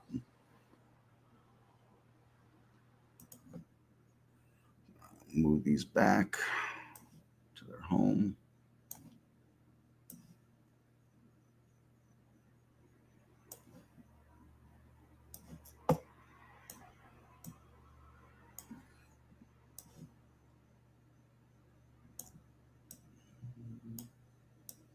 There we go. Also, for the record, Holly has nothing to do with the money machine.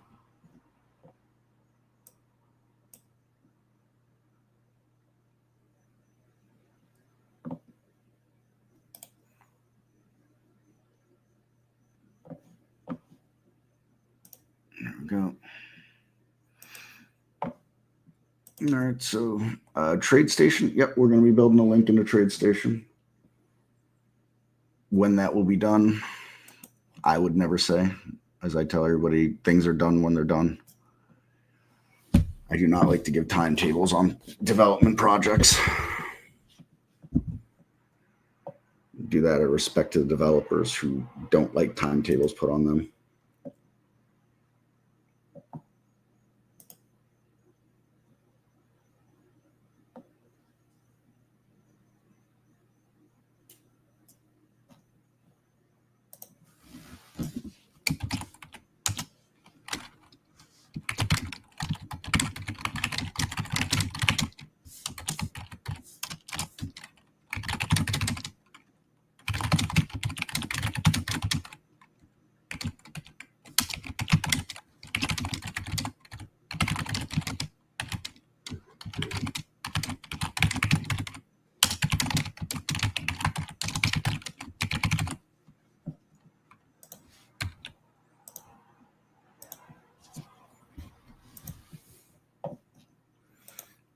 So keep the questions coming. Keep the questions coming, folks. Don't be shy.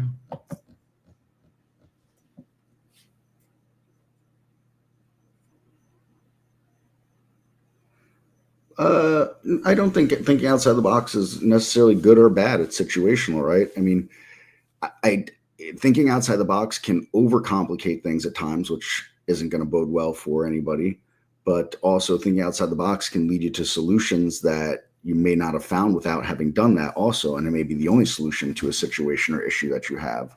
So a good outside the box thinking that I like to always promote is, now the scan isn't probably going to really show much of anything because it's not exactly a update today, but Andy Lindelof created a bull scanner for daily setups. So this is what he did. Well, interestingly enough, there's a couple of stocks on this. Let's see what they look like. So all right, let me zoom in a touch, or not. So this is supposed to be the pole and the flag and the move up here. It's not awesome, but get the point what it's looking for here.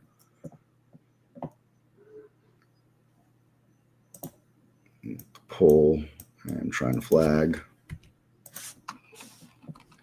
And the same thing here. So we can see it's finding stuff that's in the ballpark anyways, some better than others. We don't have actually a scan that says, hey, find this pattern, right? What Andy did was this. He went and he gave it price range, use this EPS hack to get rid of the ETFs. And then it's got to be up on the day today, just because, you know, the flag is supposed to kind of go this way. And then today we'd be moving up. And then here's the, you know, range for the actual flag itself, right? And then position the previous day's range. We want to be up above, 75% above that low, that previous day's range. We don't want much change overall during the last 5 days, right? So this is finding the range. This is make sure the range is tight. And composite was to try to find, like, quote, more quality stocks. And it's got to be up 3% over the last 10 days as well. And that's where the poll comes in. So that's, you know, his outside the box way of trying to figure out how to find bull flags essentially on the daily setup. And so that outside the box thinking led to a scan that, I mean, even on a down day like today, found a few all right ones.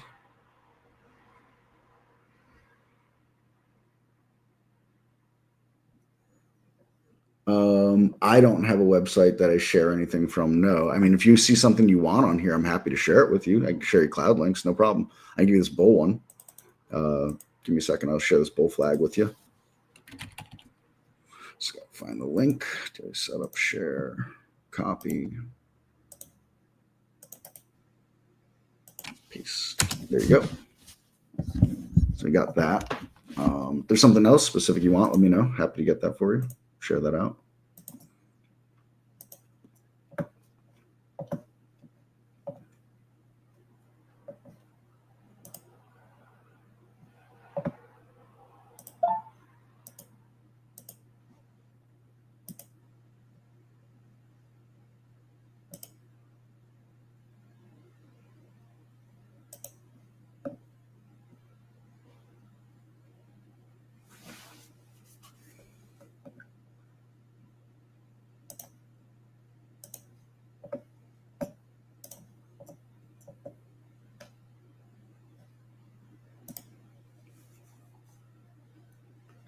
Trying to do the small caps too. Oh, do you mean the compare count window? I can show those compare count windows with you. Give me a second. I'll give you all four from the small to the large.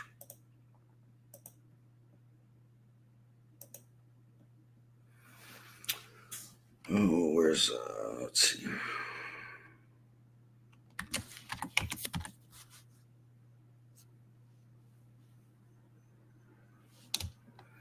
Sorry, just searching for these here.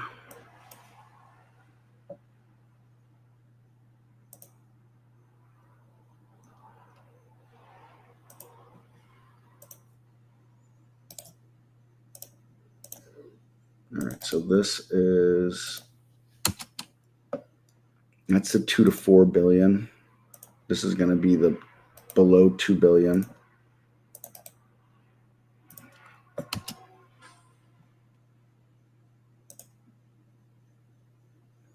It's going to be 5.4 billion or higher. And this will be the greater than 4 billion.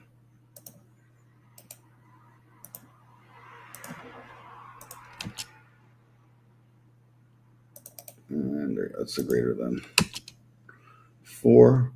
I can give you these races. This race here, these races are both looking at stocks below $30 and below, I believe. They're kind of trying to find those momentum plays. So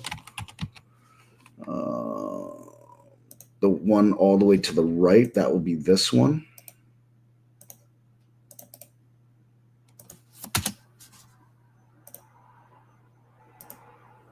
And the one to the left of that, that will be this one. There you go. Now, some days these are finding some gems, other days not quite as nice.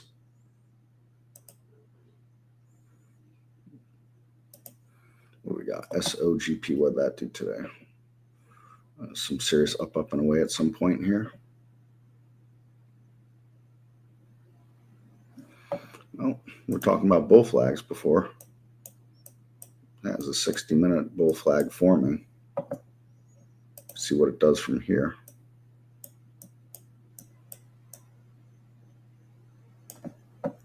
See, now it looks kind of bull flag like that there.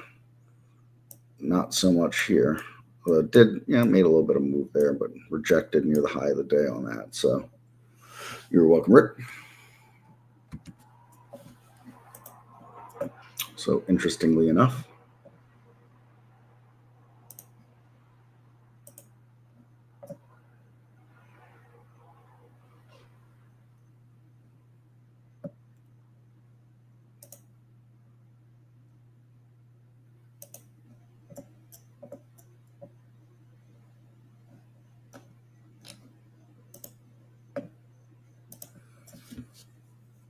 so all right. Keep the questions coming if anybody has any.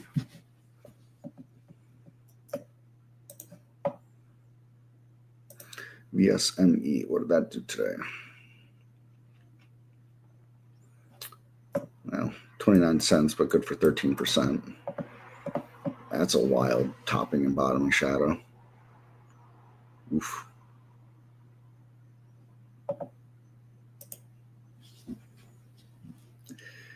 Duo. DUO.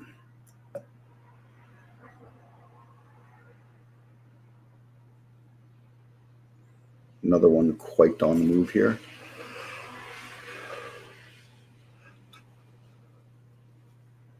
Not crazy about these low-priced ones, though, quite personally, but that's just my preference.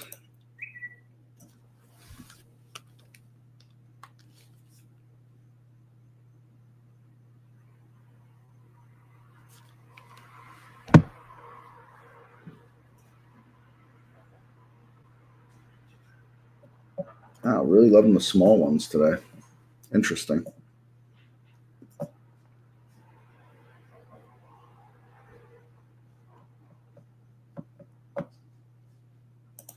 ZONE. Ouch. So this one got smacked up quite a bit, but has reversed off its lows on the day. And from the open, it is up 36% from the open, interestingly enough. That's not good enough to trump that. We're still down almost 49% from the prior close. Not fun, not fun.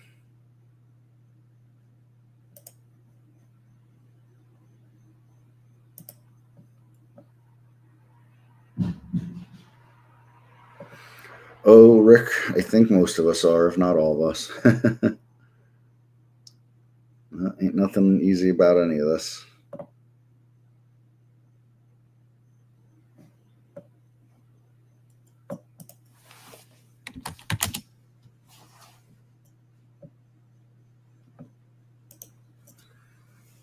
So if anybody else has questions, please don't be shy. Get those in for me. Happy to get those answered.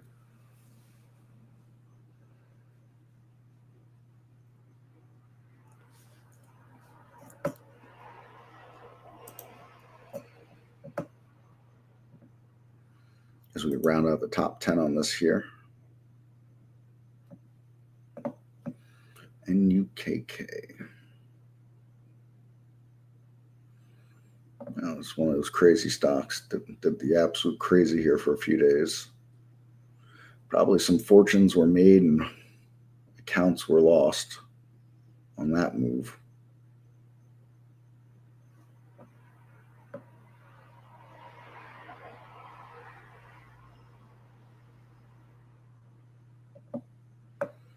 And CWD, last but not least here.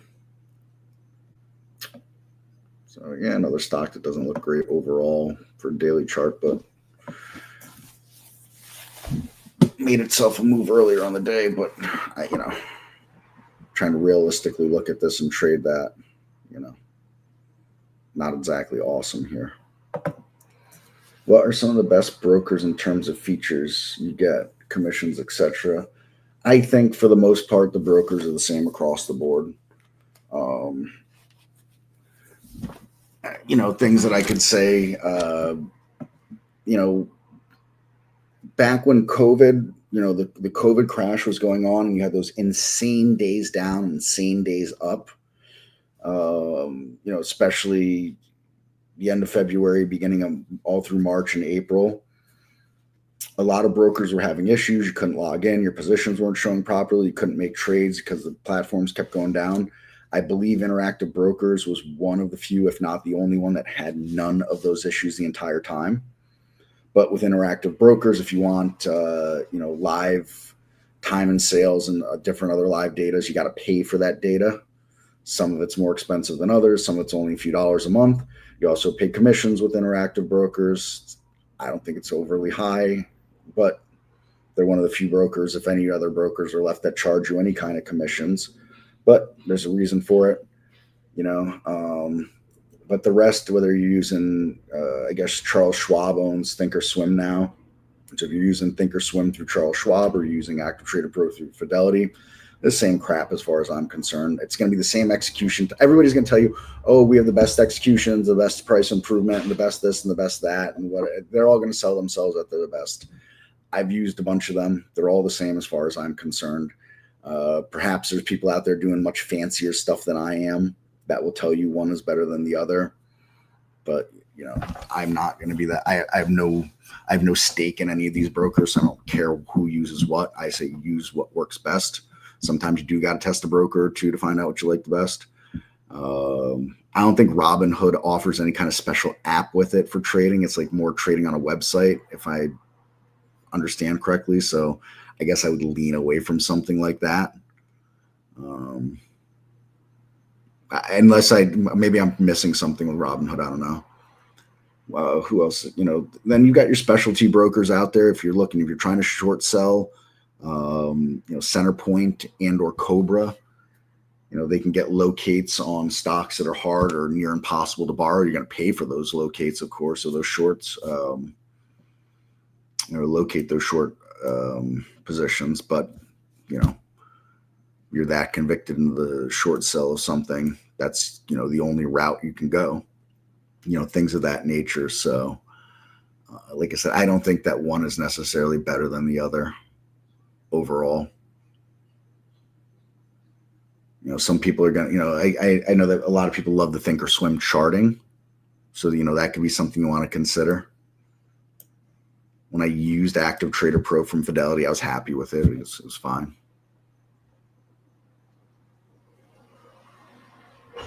I've never used Webull. I do know it's popular. So you always got to, they're as far as brokers go, I think there's still kind of a newer kid on the block, and the fact that they've been able to capture so much market share and attract so many traders, you got to take note of that, right? There's another popular one, but I don't hear very much anymore. Tasty Trades.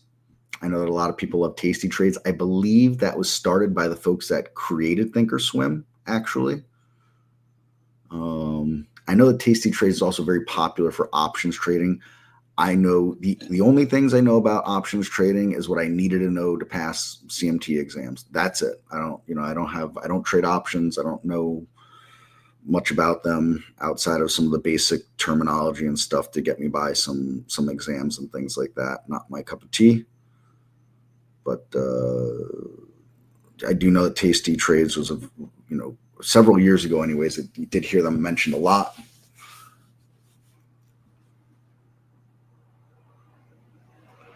Well, we only directly connect to IBKR, Alpaca, and E-Trade. Both Alpaca and E-Trade have no commissions, and you don't have to pay them for any data. E-Trade has a lot of API restrictions on short sells, and their API is not the greatest in the first 10 minutes the market opens, give or take, for regular session. Alpaca, I don't have anything on them. They're, as what would a doctor say? No, they're unremarkable, meaning that I've never heard anybody make much of a comment on them that uses them. We probably have a few dozen users at least that trade through Brokerage Plus to Alpaca. I don't hear from them very much. So I'm a no news is good news kind of person. The one thing with Alpaca though is they don't have their own interface really, so you need like an intermediate to trade through them actually. But you could use Brokerage Plus as an intermediate essentially. When it comes to the larger brokers too, I don't think you're going to find any of them that are like. If you're ever trying to short stocks, it could be hard to borrow. You're not going to find any of the main brokers that are like, oh wow, this is great for short sells. You're gonna always want to, if you're like short selling is your thing, you're gonna want to go to like Cobra or Centerpoint. Are there any to stay away from that are more problematic when it comes to integrating with trade ideas? No, I think the video that I did on integrating for Trader Workstation, as long as you follow the video and you really pay attention to it, you should have zero problems whatsoever. Do I get users that have problems with it? Yes. And 100% of the people have 100% of the people that have problems with it do not watch the video and do not follow the instructions. Their lives are clearly too busy to spend 6 minutes watching a video to do it. So they'll probably struggle with everything they do in life, though. E-Trade is very simple. I'd say Trader Workstation through Interactive Brokers is the quote most complicated. It's still not complicated, not in my opinion. And I'm not some tech guy. E-Trade obviously is easier though. It's just a web pass through with the password when you go to connect, and the same with Alpaca. So,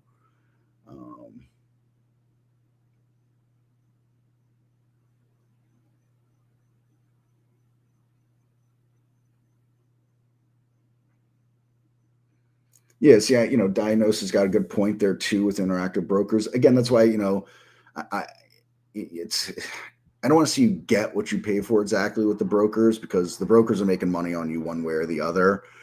But I just feel, Interactive Broker, I have an account with them. I have an account with Schwab. I have multiple accounts, but for different reasons, because the way they're funded and 401ks and stuff like that. But I've never given up since I opened an IBKR account, I've never given it up in several years. I just don't see a reason to. The data that I got to pay for cost me $4 and change a month. I mean, I'm not taking massive share lots that are costing me insane commissions or anything like that. So it's, I like it. I don't see a reason to switch. That's just my 2 cents on it.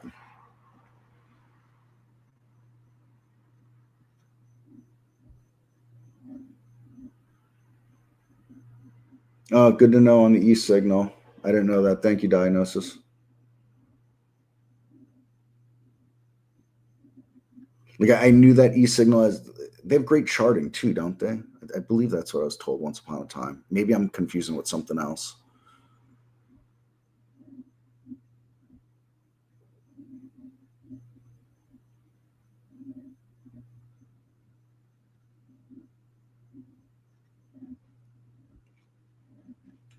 I am excited for us to get the trade station. If yes, yeah, good. Thank you. Yeah.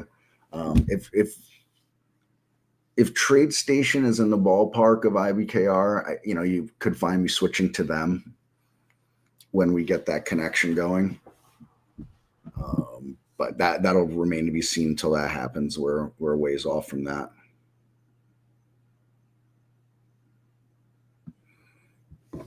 Yeah, but like you said, you get what you pay for. So, do you want more complicated? You want more, I shouldn't say complicated, but you want more complex tools that are important to what you're doing, like he said, not for the casual trader. No sense in paying for something that you're not going to leverage heavily, right? So thank you, Dinos. Appreciate you for the input with that. That's good to know.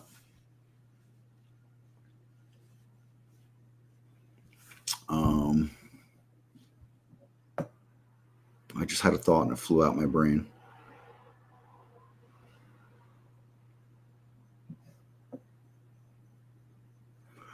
Is RSI divergence hard to scan for? We can't really do much with it ourselves. We have just a few scans for it that are pre-built. If you go to new, go to Market Explorer. I'm going to get a window that looks like this. Right click, go to Select Strategies, and look for, where is it under?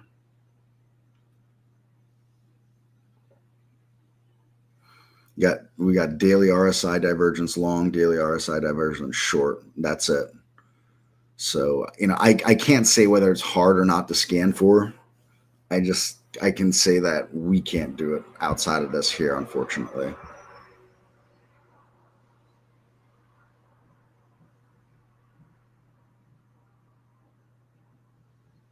I see. Okay. Got it. Can do your own scanning tools there. Interesting. What is it looking for? It's looking for the divergence. So let's take a look here at what's going on. I'm going to have to add RSI to my charts. Let's see, indicators, RSI. Let's add you. There we go.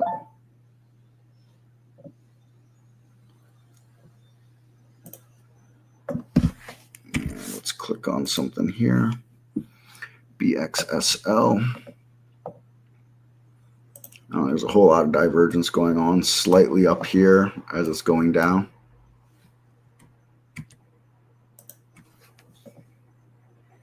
Same thing here. Same thing here. So that's what it's looking for. It's looking for a reverse in the RSI from the pricing, essentially.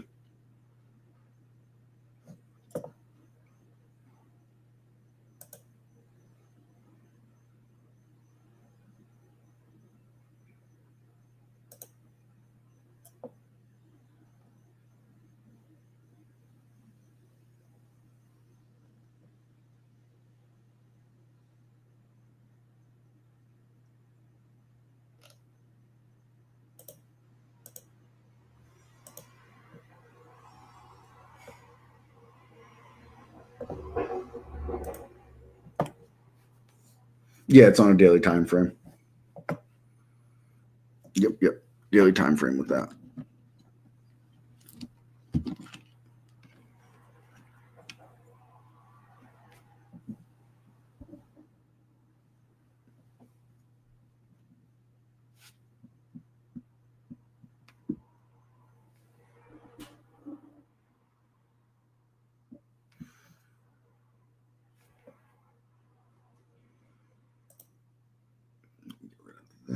There we go.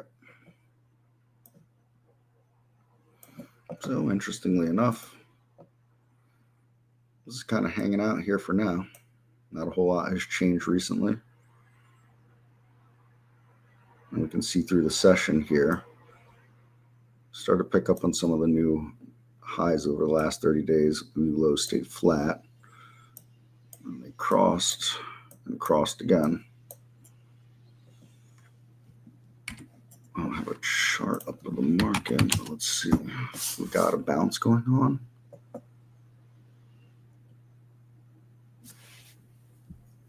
Nah, not really. I mean, sure. There's the low, but I wouldn't exactly go calling this a bounce. Not yet, anyways. Be interesting to see it capture the VWAP and then move up, if possible. I won't be holding my breath.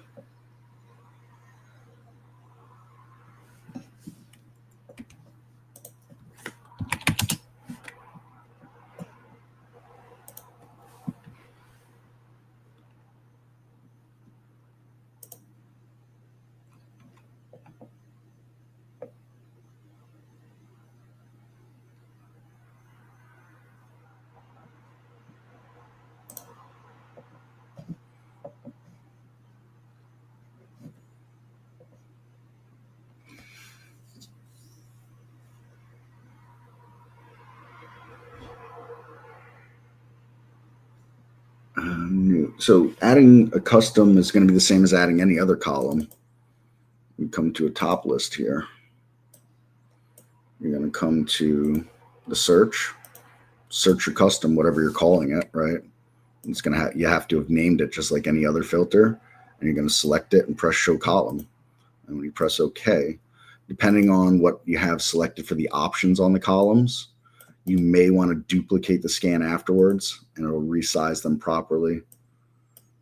You know, if you're trying to jam, you know, look, you got this space here, and look how small those columns are. If I'm trying to put 20 columns here, that's not realistic, right? You also have to be realistic about what you're doing for columns. There are limitations with space and things like that. But as long as if the custom exists in your account, if you created the custom already, it'll be in here. You can also always scroll to the very bottom. All the customs are always at the bottom in the kind of the order they are created, more or less the order they are created. If you're deleting some, then or rewriting some, they could jump around some of them in their order based on how and when they were rewritten or deleted. But that would be all. Like adding anything else to a top list, and then with a multi-strategy window to add columns is different. For multi-strategy, you got to go to right-click, go to properties, and then go to columns.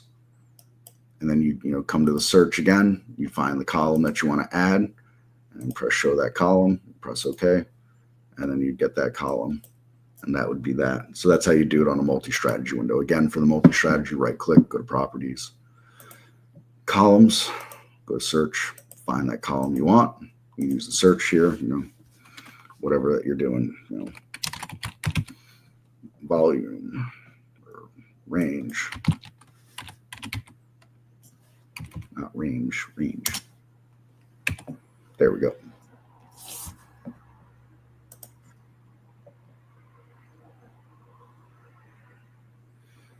Well, I would say then it's probably best not to make any trades. Some days I find more often than not there is no trade to be made. Right, Barry? Yes, I just took over. Oh, okay. I just took over the screen too, because I rebooted and all that. So I wanted to make sure I was doing this correct. So, and you sound a little weary like me. I don't know. No, I'm all right. I mean, today was the first day of school, so getting the kid up out the door and all that stuff like that. And I was up extra early this morning. And I thought you meant first day of school for you. No, I flunked out a long time ago. Hey, in a more serious note, what is the latest on the beta? I'm sure people asked you. So what is the latest on the beta that anyway? Yeah, so we're waiting on the next internal beta build there's a couple of different bugs. The money machine keeps shutting down. It hasn't happened to me yet, but I'm not using it like Brad or Dan have been using it. It just randomly just shuts down on them. And I think they figured out what the cause was of that. Okay. And so that had to be fixed. And then I think they're also adding that you can decide on the sim trader now, are you getting fills at the bid or the ask when you're long or short, or are you getting fills at last price essentially? Oh, I see. Okay. So, depending on what school of thought you want to have, look, if you're buying stocks that have got a 1 cent spread on it, you're almost always getting, if you're buying, you're almost always getting the ask. Sure. And, on the flip side, if you're shorting, you're always shorting from the bid. But, if you've got spread of your stocks, that may not be the case. And, you got someone's got 10, 15 cent spread and you're going in on it, you may not get beat for that whole 10 or 15 cents. So you're trying to do something that's kind of happy in middle in between. So last I knew, it was a possibility that an internal beta with these fixes and new features are out sometime today, if not early tomorrow. And then if all goes well in the testing for a couple of days, it'll become the public beta with the simulated money machine for the public. Fingers crossed. Okay. All right, will do. So okay, Christopher. Wow, I didn't realize it was already really 1 o'clock already. Holy cow! Yeah, it is. Well, it's actually 1:01. So I'm off to the dev meeting to hear more official terms. Okay. Thank you, I'll Chris. talk to you all later. Take Okay. care. Bye bye. Bye-bye. Okay, guys, I'm back in both rooms now, and oh, let's see. Now, Mighty Mouse in YouTube room. Do you have any luck with scanning for option activity? So it depends what you mean by that. Option activity. I mean, I have that one scan on my homepage. That's a combination of looking for option activity plus a 10-day daily breakout. So just look at option activity as, if something is trading abnormally option wise, look at, let's see if this even trades options, HWH as an example. So it doesn't trade options. How about LAWR? Doesn't trade options.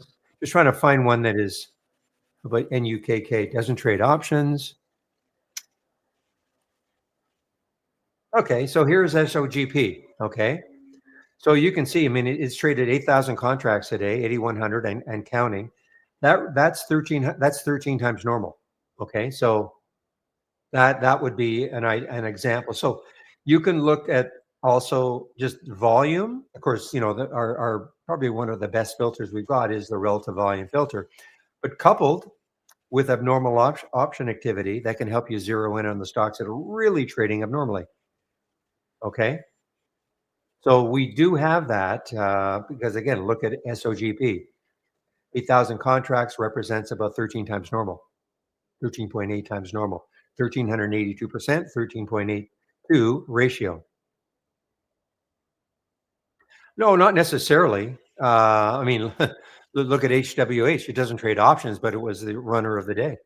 Just because the stock doesn't trade options, it doesn't mean it's not worthwhile.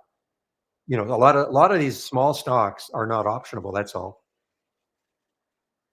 But doesn't mean, you shouldn't look at them. It's just because look at the relative volume for that 267.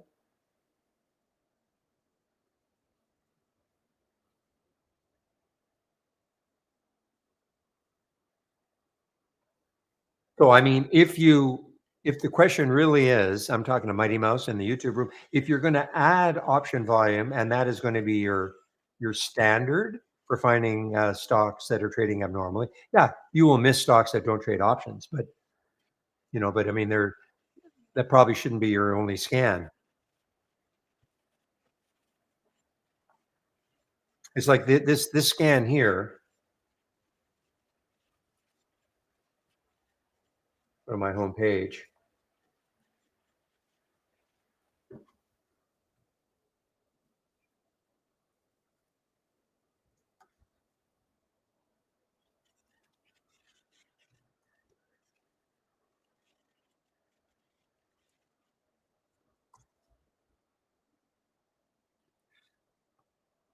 So when you click on my homepage and go down to the scan section, this one here, this is kind of it's abnormal option activity plus the 10-day daily break combo. Okay, the Pepe special.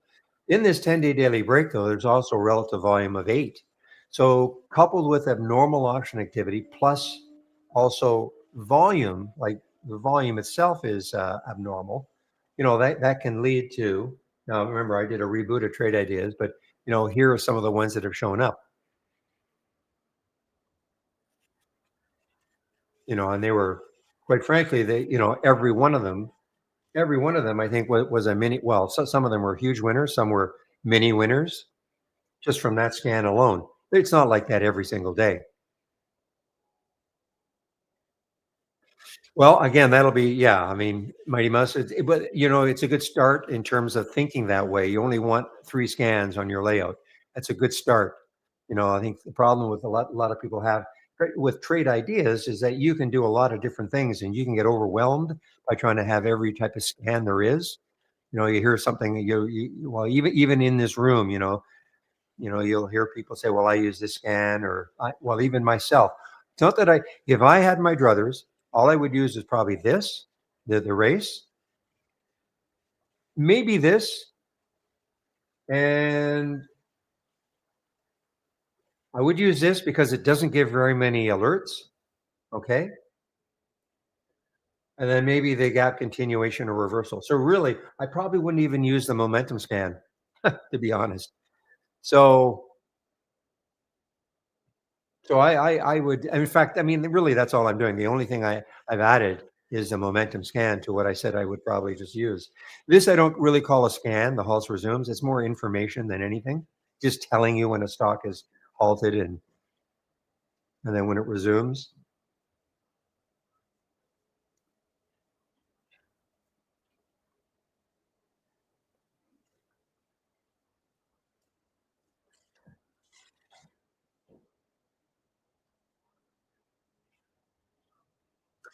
So let me just go over my homepage anyway. I'm just talking about it, so I'm going to go over my homepage.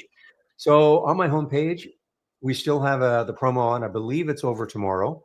So if you do want to take out a premium annual, you can get 28% off the premium annual subscription.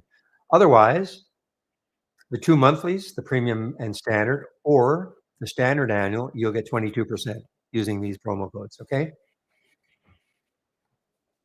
And all I ask, just use my code. If you're going to take out a subscription sometime in the future, save my homepage link, and then you can go to it and you'll always see what the latest code is. Also, if you want to get into the trading room, save my homepage link, and here it is. Here's how you get in. Those of you on YouTube, I mean, you can always come. You can come into the main room, also, as I call it, the main room. You can stay in YouTube. Nothing, no problem with that. And then the education section. First thing to do, if you do take out a subscription, is the getting started with trade ideas. Short videos, okay? Very short videos to get you started. If you don't have trade ideas and you're wondering about the program, what I would do anyway is start off on the second video, and that'll give you an idea of what the capabilities of our program is. That should help make up your mind whether or not you'd at least like to try us. Okay? Back to basics if you're new to trading. I think there are about 15 videos here. So all free. So if you're new to trading, recommend you take a look at this.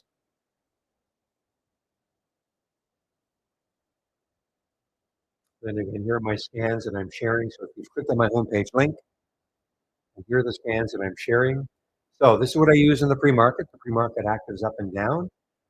This one, the most biggest change really in 5 minutes. This is the 2-minute version of it. If you want a shorter time frame, this is the one I use though, the 5 minute. This is the biggest. This is the biggest gainers from the start of the race right here. This is the momentum scan right here.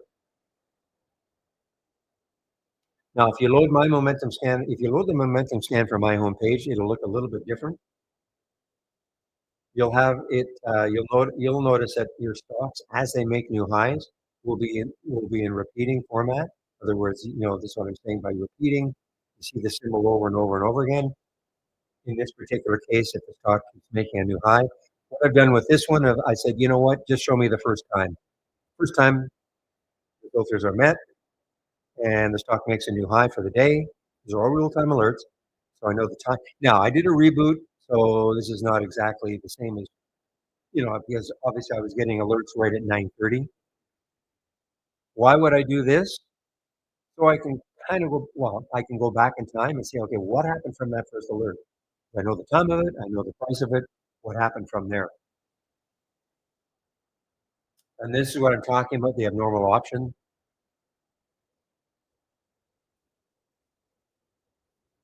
And 10-day daily breakout. Don't get too many alerts all day long. And then this is the don't repeat version of the gap continuation or reversal scan. So again, I had to do a reboot, so it's around 11:32.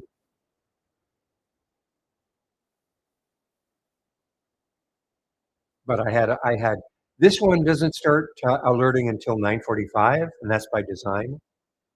A lot of times, stocks in the first 15 minutes can gap up, down, up, down, up, down.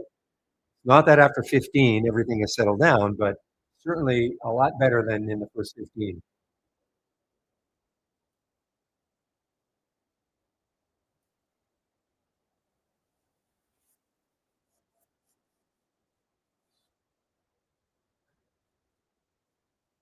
That's the single stock window, yeah. So that is the single stock window, okay, on my homepage. The only thing is you won't get the profile. Yeah, I can show you how to add it, but I didn't include this. So you'll get this. You'll see this basically.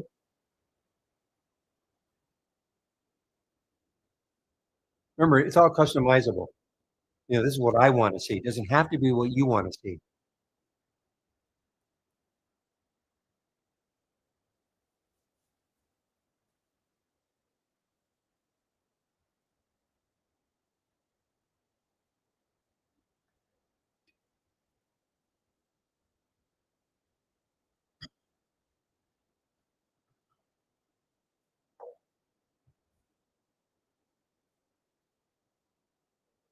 So I mean, these are just filters, okay? These are just the filters that we have.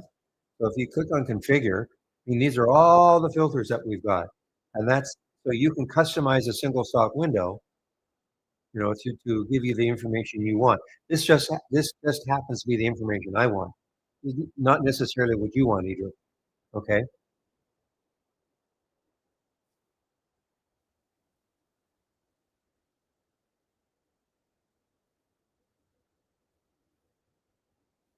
Because you're probably right. When you load it from my homepage, it may not look exactly like this. I mean, I can give you this exactly if that's what you want, but I mean, I know I keep harping on it, but I mean, this is what I want to see. It doesn't have to be what you want to see.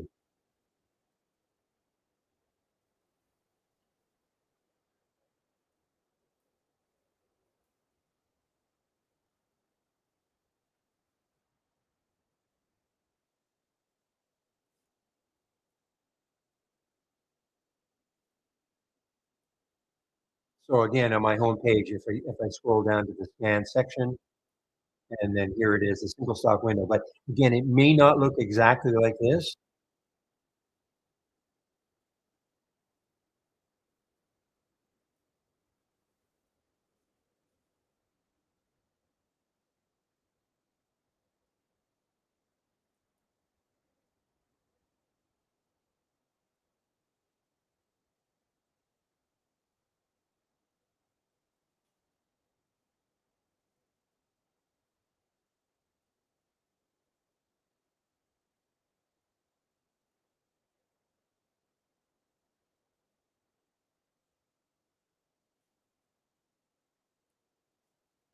All right, guys, let's see now.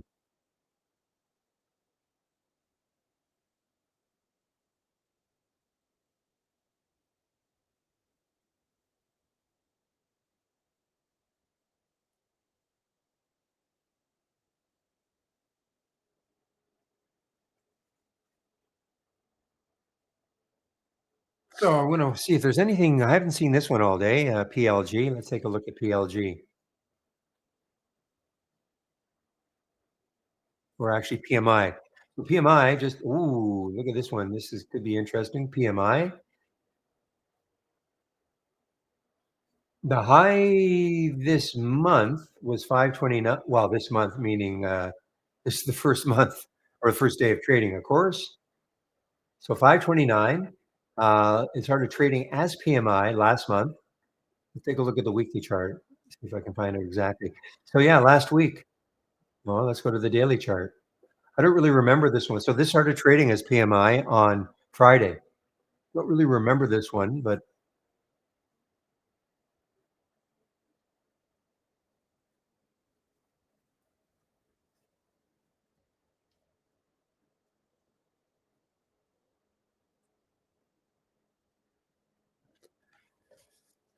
hello, Eric.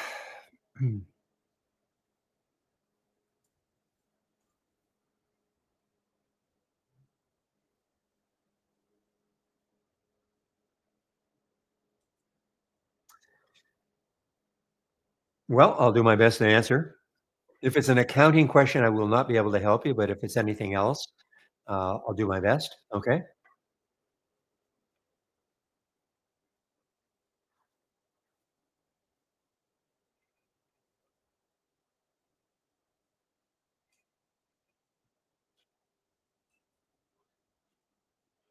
There's two trades for me today, guys, and the MLYS and the zone both worked out pretty nicely. Could have made a lot more on the MLYS, but c'est la vie.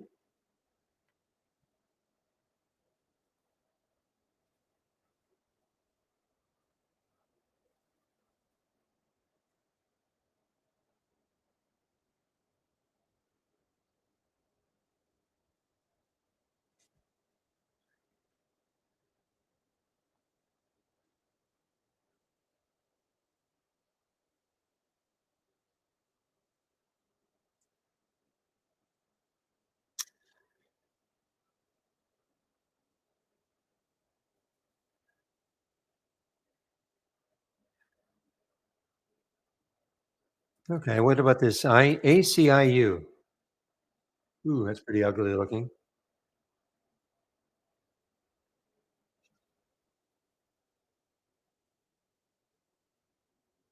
Okay, so the first one is simple, Eric. So with an alert window or a momentum or a multi-strategy window or your price alerts, if you're using price alerts, the price alerts window, or if you have the AI, okay. But for instance, on my multi-strategy window, and it could have been an alert window. So if you right click on it, let me get to an alert window. Okay, it's probably simpler.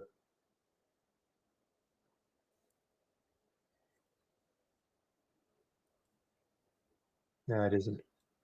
So if you go to properties, right click and go to properties on your alert window or your multi-strategy window.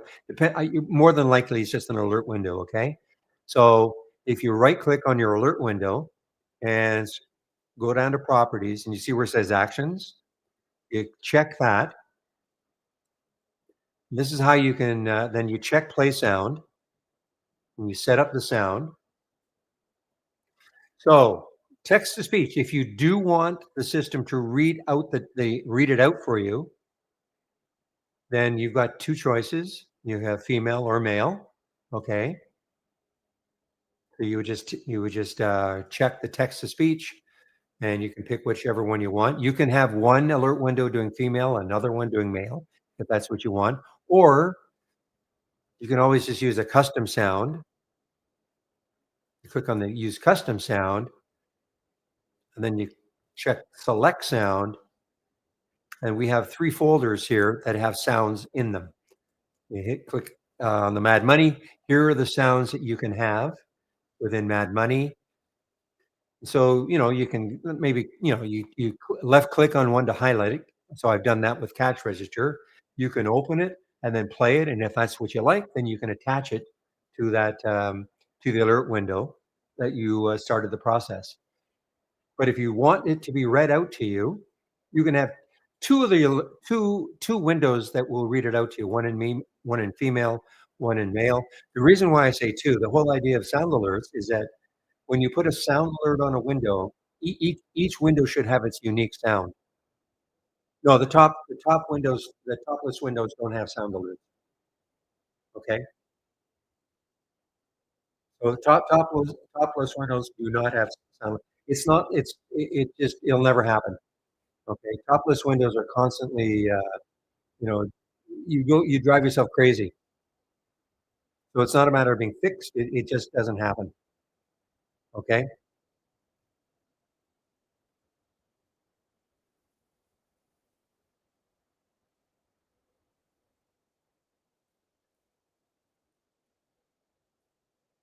Now you notice that my price alert window. Yeah, but the momentum scan, the Momo scanner is not a topless window, more than likely. I mean, I don't know what you're using exactly, but it is not a topless window. I don't think it's a okay.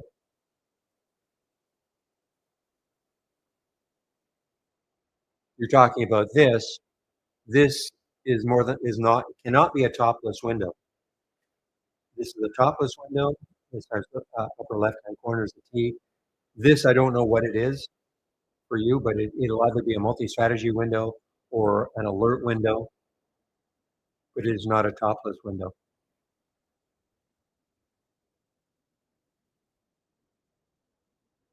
You'd have to you'd have to give me that one, okay? Because unless something has dramatically changed, which I don't think it has, you'd have to break that one out for me because that is like what you've got here. That's a topless window. That's why it says T, and this is more than likely just a scanner, like either an alert window or a multi-strategy window.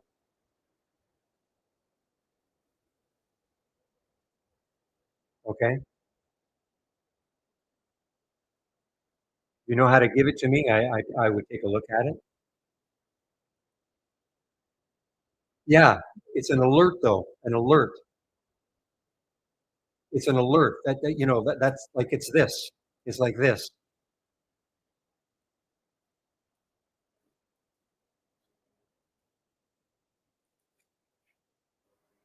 So this is an example of an alert window, okay, where you have your filters, which is this will topless work on just filters.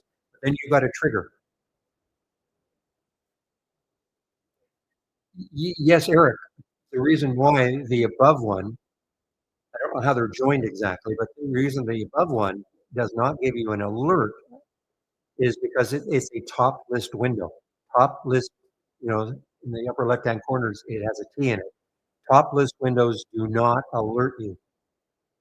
Only only alert windows, okay, or scans, like something you start off with, some filters, and then you put a trigger.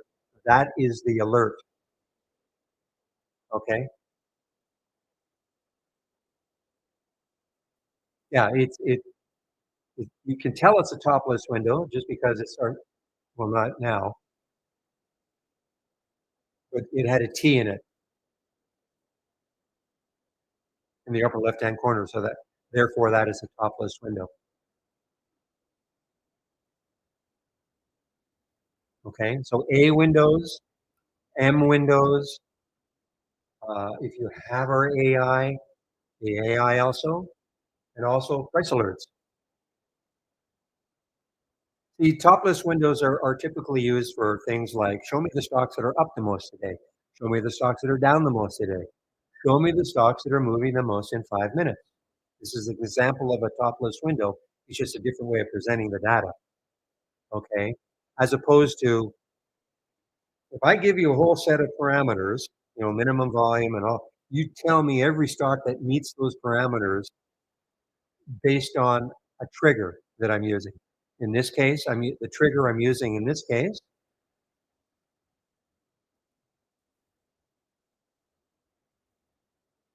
is a new high for the day. These are the trigger. This is an example of a trigger. We have a lot of different triggers, but that's an example of and that's a real-time alert.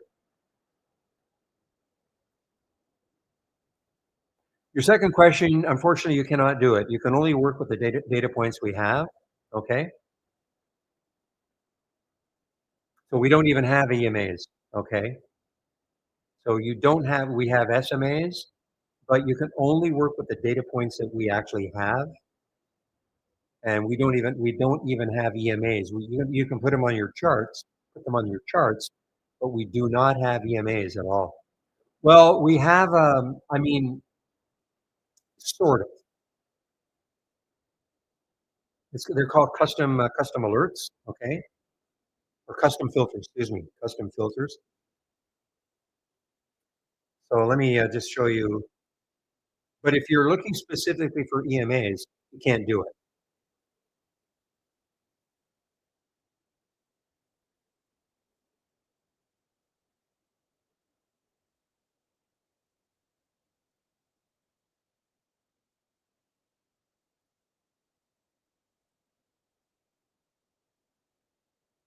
Well, depends what you mean by missing breakouts. Depends how It depends when you start watching, I guess. But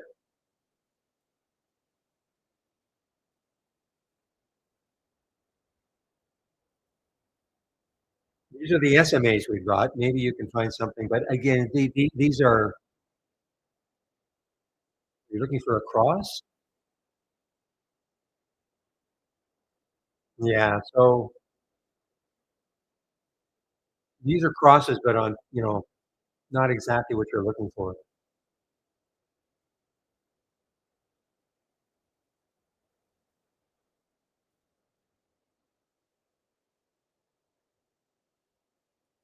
Well, that's why the races can be maybe something you want to take a look at because these are stocks that are starting to move. Okay, at the bottom here. I mean, they could. You can see the percentages. Okay, I mean, boy, what a great alert early on. Um,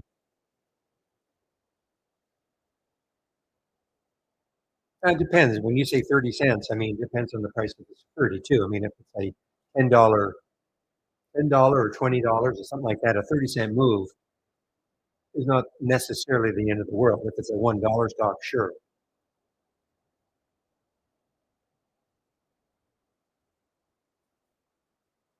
But if you start watching these, for instance, I mean, these are stocks that are moving in a list of stocks. Okay, a whole I have 50 in this list.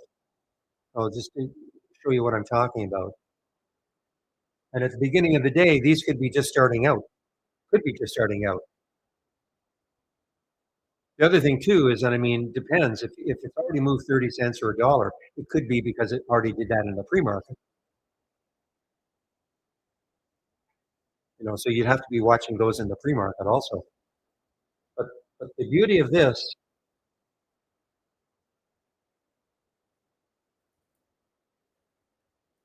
in a moment. Oh well, if you're looking in the pre-market, depends what time you get up, Eric, because we start getting our data at 4 in the morning Eastern time. So it depends, what time you get. I mean, I'm up way too late. Okay, that is that 6 a.m. Eastern time. Okay, so we're getting data at 4. So by the time you look at 6 o'clock, it's possible stock has already moved a lot. You can't control that, of course.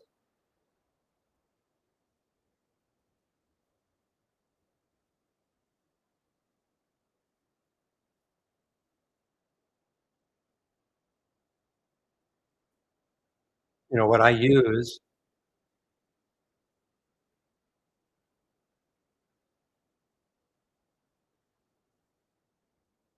well, it depends how big your list is going to be. I mean, you can use my pre-market actives up and down, and you'll see the stocks that are, I only have 15 stocks in the list, but if you want to have like 100 stocks in the list, you could see the ones that haven't moved that much. Well, you could even use a race. You could use a race in the pre-market, and then you can see a stock that is really starting to move. Okay, you could use a race in the pre-market. That's what I would probably do. I don't because I'm not up early enough. Because I'm in the West Coast too. I'm in Vancouver, Canada. So I mean, that's my excuse. I'm certainly not going to get up at 3 in the morning my time. But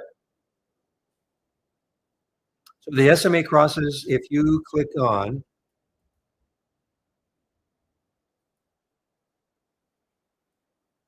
so if you go to any alert window, okay, then right click on it and then click on configure. You're going to get this box popping up. Just click on search. And then you can type in SMA and you'll see the 5 period crossed above the 8 period on the 1 minute chart as an example. This is what we have.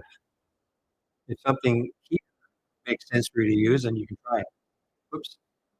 Okay. This is what we've got, either up or down, across above or below. So if you're looking for instance, the 10 period, we don't have it. You have to work with what we've got.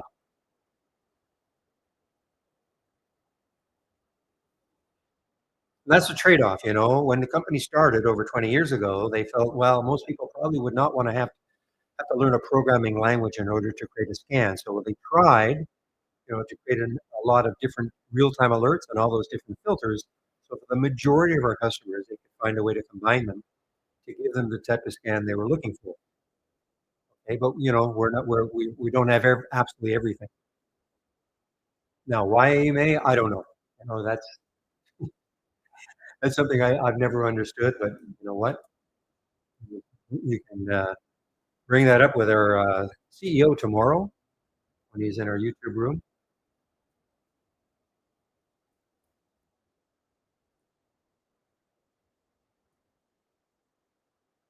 So I would use a race. I would start using a race then in the pre-market.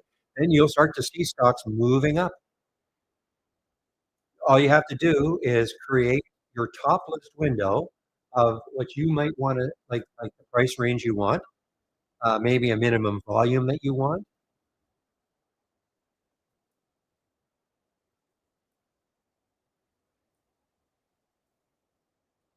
This is what I'm using. So here's, this is what I'm using right now. Between $1 and $50. Now you can't use the current volume in the pre-market. Okay, this relative volume filter, but you can use other things. You can use everything else. Minimum volume, and then also, if you want it to be up at least a certain percent from yesterday,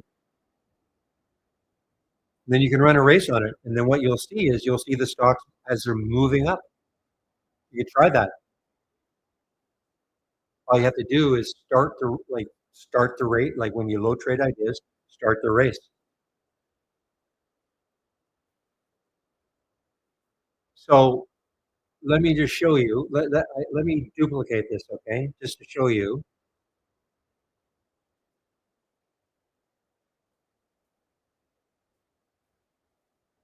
Now, this is all in the guide, okay? I'm going to get you to, because, I don't expect, and others who are listening, I don't expect everybody to remember all this. But this is the race setup I'm using, okay? I've got 8 lanes, so I'm only going to see 8 stocks. If you want more, you can.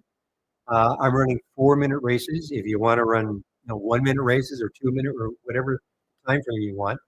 But I'm starting my race at 9:30, market out, call it the market hours. But you see where it says auto start on load? You could check that. So when you load trade ideas, the race will start. At the very least, if you forget to do that, just all you have to do is just click the right arrow, and then the race will start.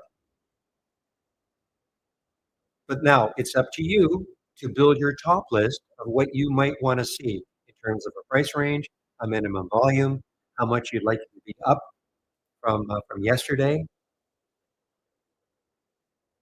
But I guarantee you'll start to see the stock.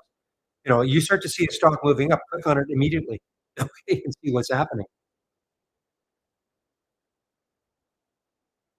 That's what I would do if I were in your time zone. I mean, I would trade in the pre-market way more than I'm able to take the odd trade. But if I were in the Eastern time zone, I would definitely use a race to see the stocks that are starting to move up. So just to let you know, on my homepage, so if you click on my homepage link, you scroll down. Here's the education section. Click on that, more info, and then you see where the user guide is at the top now. User guide. Expand this just a little bit, and you see where it says stock races. So this is excuse me. This is all about stock racing. Okay, so that's your guide to how you start, how you build one, and understand how cool it is.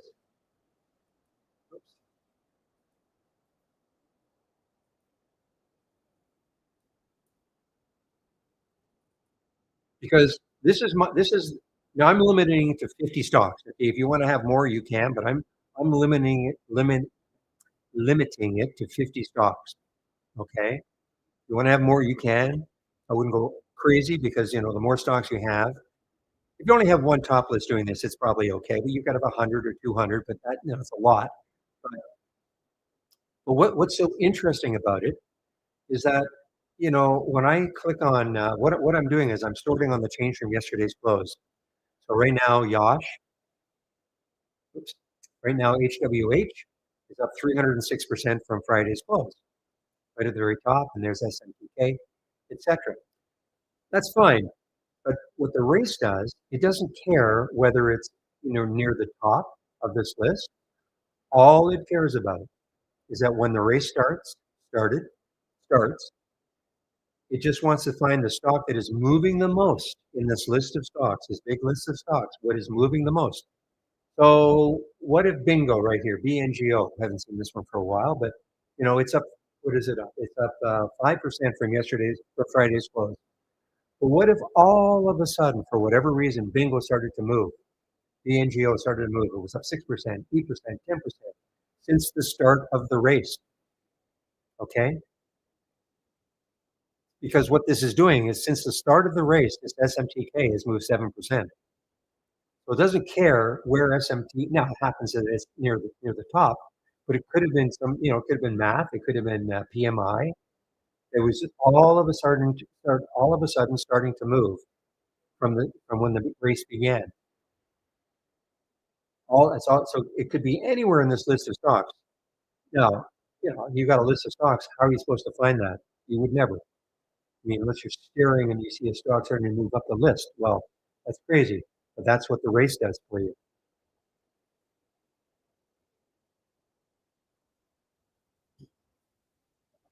Okay. And again, you don't have to wait for the race to be over to click on it. You start to see something move up, click on it immediately. See what's happening.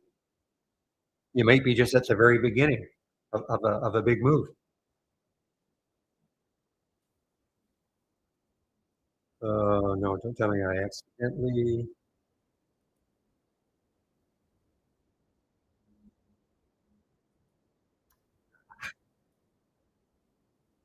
Yeah, I accidentally shut down the room. You guys in YouTube can hear me, but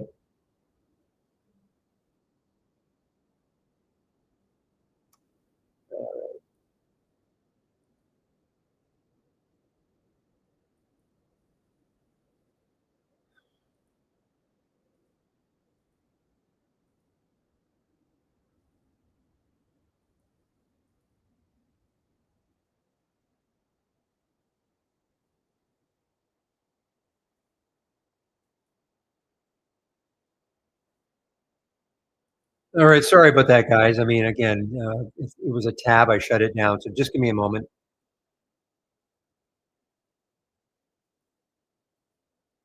I'll get the screen sharing working again.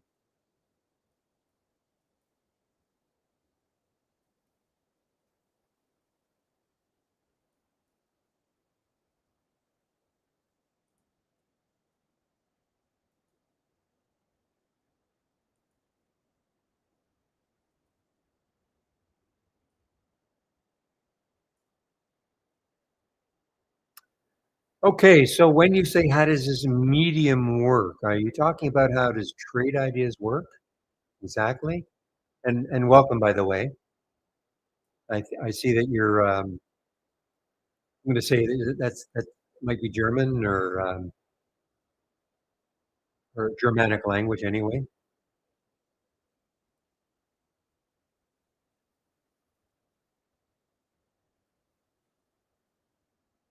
Now, can you hear me?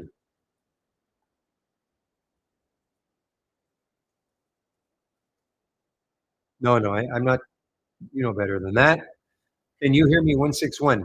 I know you guys can hear me. I know you guys can hear me. I'm just.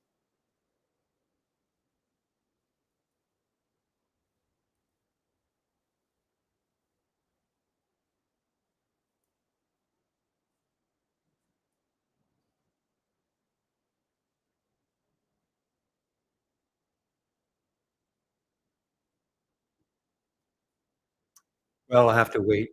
See if the gentleman can hear me.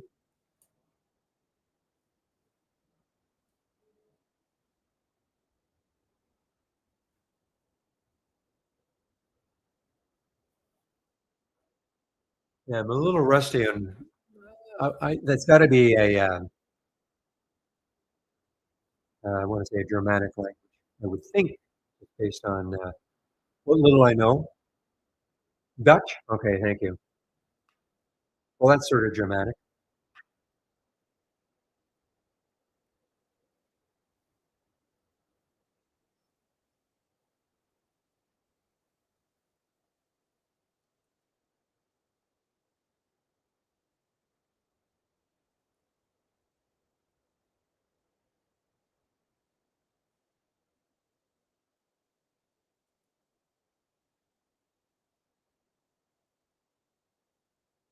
Yeah, nice little rebound going on right now with the SPY. We had that rebound earlier, then we had the well, a pretty big drop.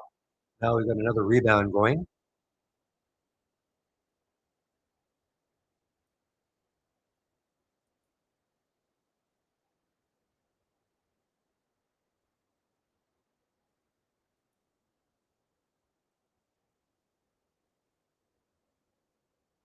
Now, well, let's see how this MLYS is doing. Okay, I mean, it may have a late day run also. It's an all-time, well, this is the all-time high up here, $30 or so. Let's see if it has another run in it.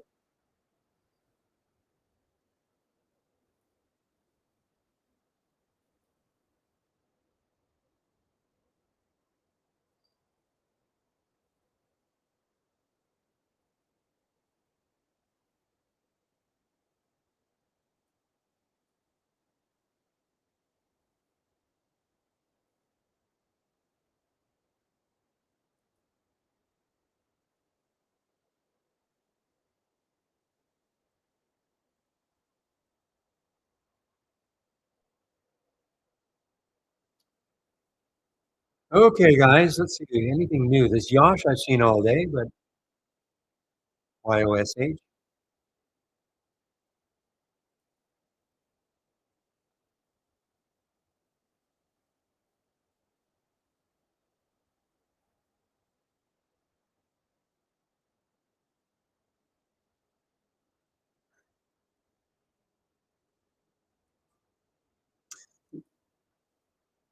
Yeah, so I can't help this gentleman. I cannot type it out or unfortunately. Thank you, Rich, if he's understanding.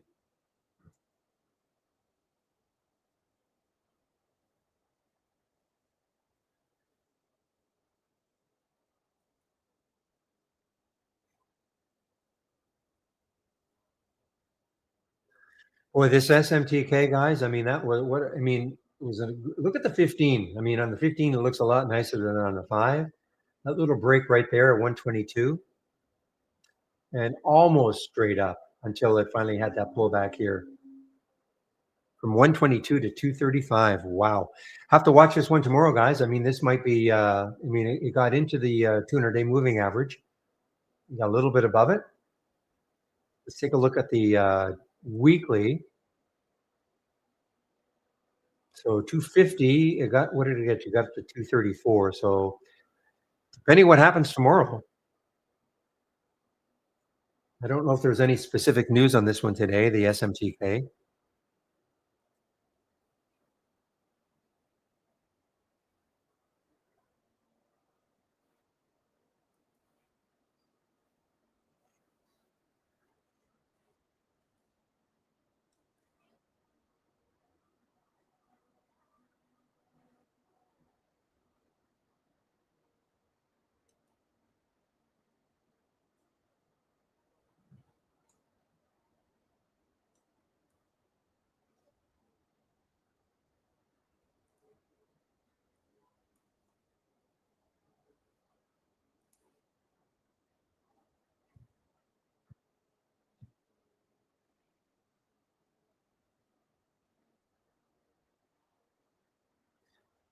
I mean, even this one could be maybe kind of a late day. Or what time is it now? 145. So could be.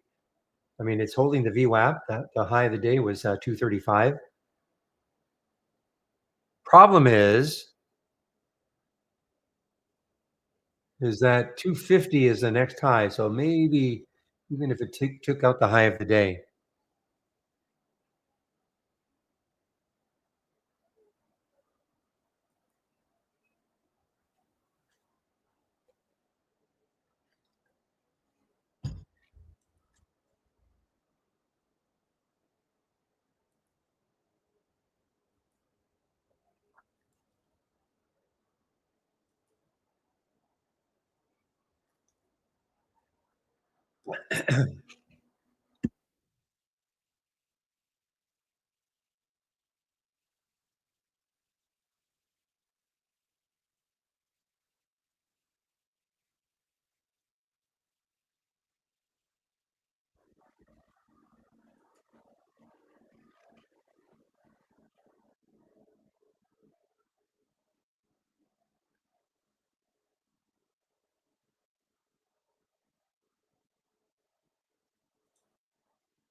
Remember this high flyer in the pre-market? Look at it. I mean, we might have thought, okay, it hit 450, dropped a little bit before the market opened. Once the market opened, just gave it up. I mean, it's still up, 7%, but I mean, it's almost gone flat.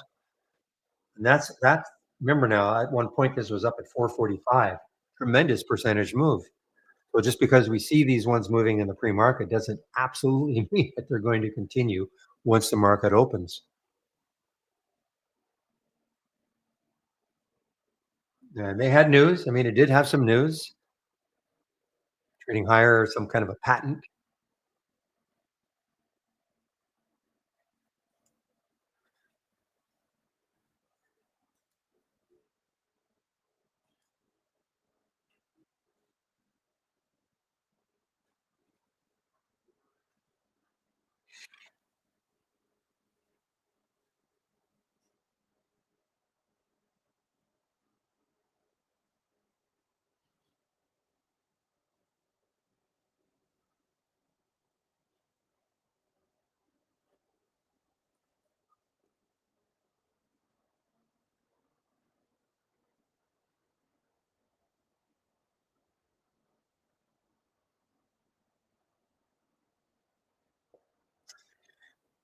I know we saw this MUX a lot earlier, MUX,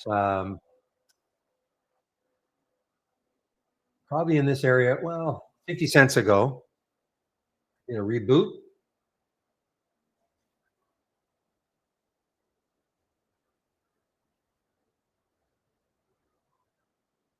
Yeah, I remember. Yeah, because this is this gold play, right? Had some good news about its deposit.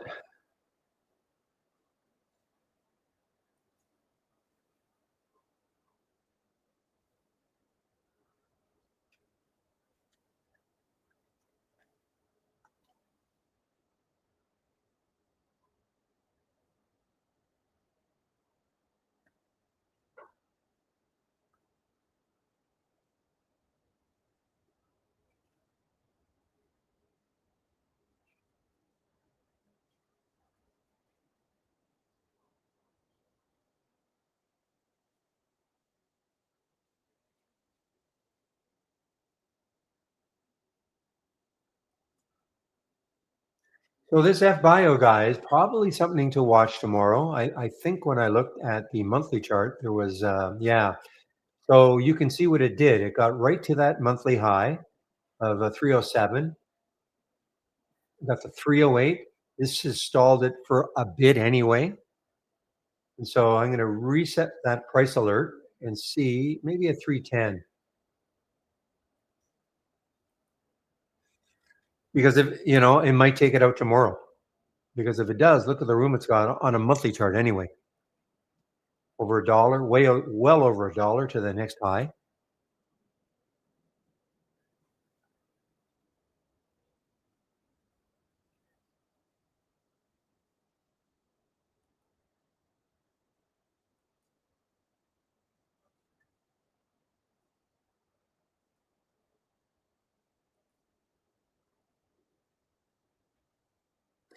Okay, guys, so we're getting close to 2. So I usually take off sometime between 2 and, well, around 2. If there are no questions, I'll just take off at around 2 o'clock. I'll always stick around for questions. William says he'll keep the room open till 3:45. The main room, if you're in YouTube, I have to shut the YouTube room down, but before I do leave, I will give you a link. So if you want to come into the main room, you can.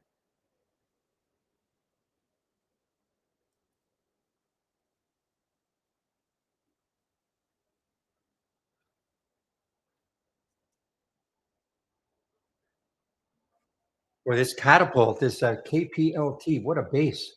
What a base over the VWAP.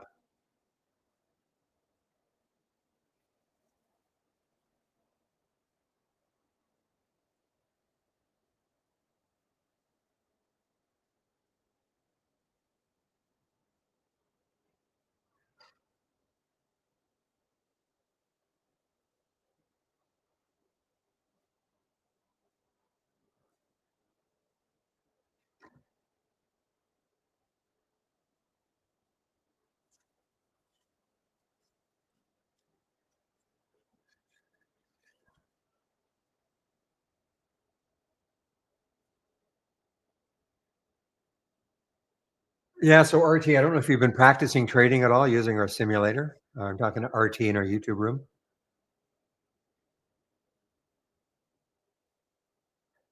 What was I going to look at? I was going to look at,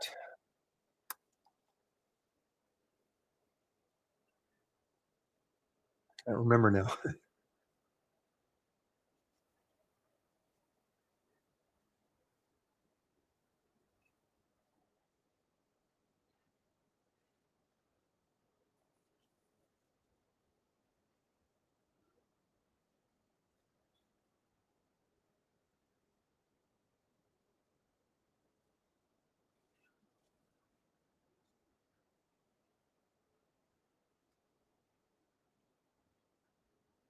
Oh well, but at least at least you were, however you do it, writing it, writing it down, paper trading, or writing it down. However you do it, as long as you're sort of practicing before you start committing money to the market, however you're doing it.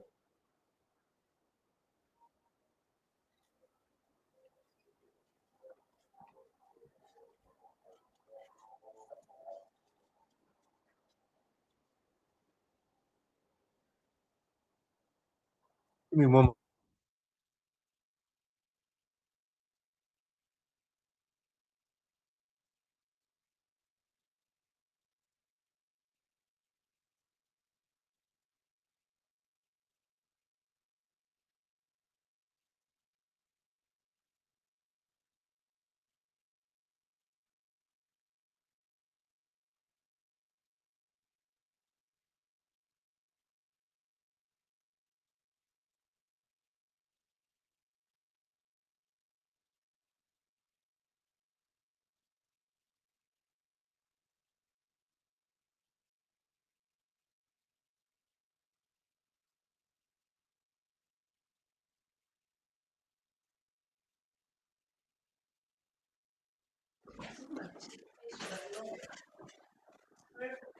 Okay, guys, let's see now. I know what I wanted to look at, that catapult, because where is it? There it is, catapult. So it's that, because I mean, look at the base it's putting in, and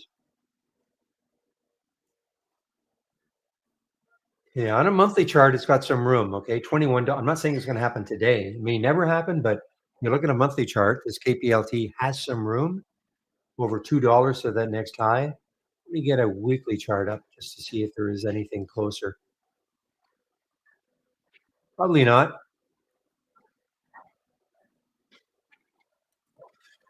So again, this could be something to keep an eye on tomorrow as a continuation. Especially, I mean, look how it's basing over the VWAP on a 15-minute chart.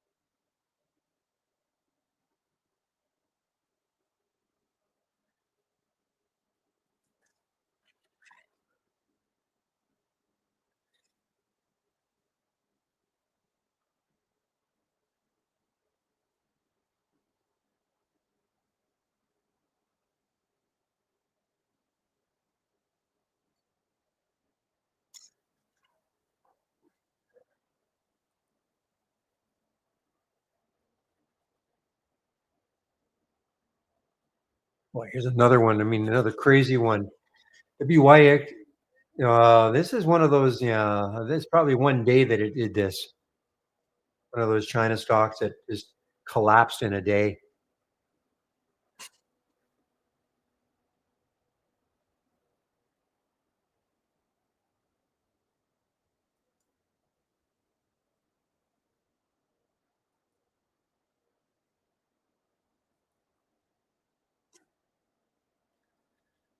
Boy, this cow has been on a run.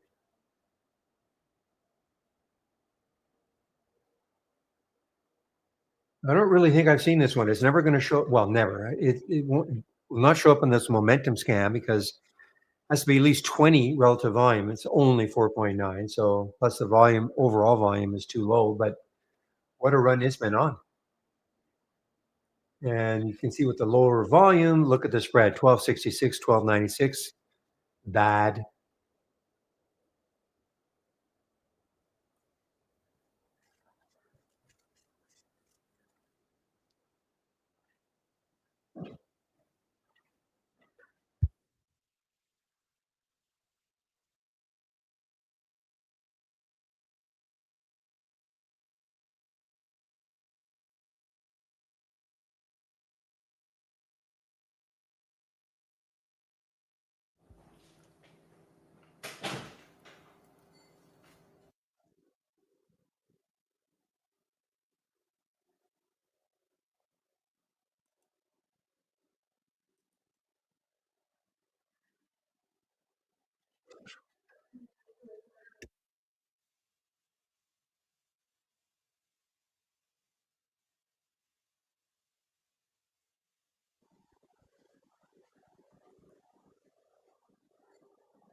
Yeah, I don't think I've seen this one all day, this LUD. She's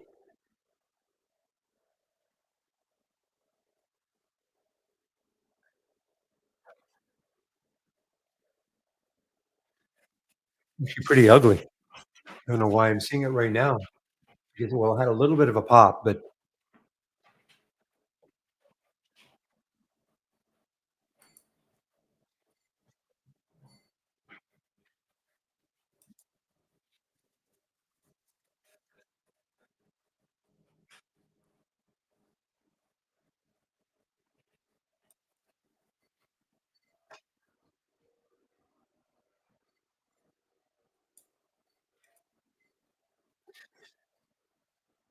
okay, guys. Wow, keep an eye on this one for tomorrow.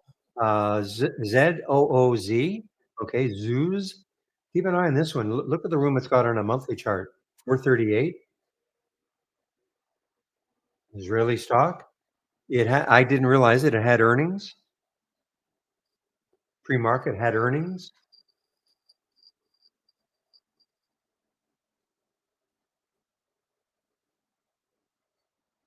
So you never know. This could be a second day continuation off earnings. Take a look at the weekly chart. Yeah, so it's not quite as, so the next high is 364. So a lot of room, guys. Yeah, I would keep an eye on this one tomorrow. I'm going to put a price alert, around the 229 mark. See if it takes it out. Could be a second day continuation off earnings.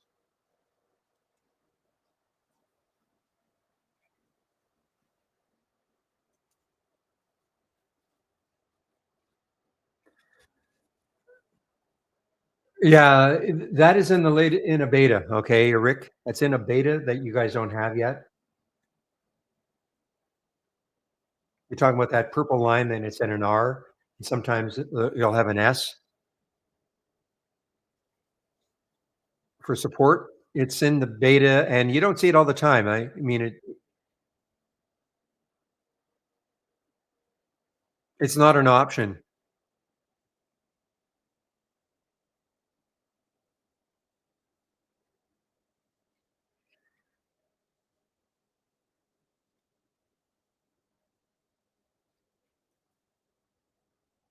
You're talking about this?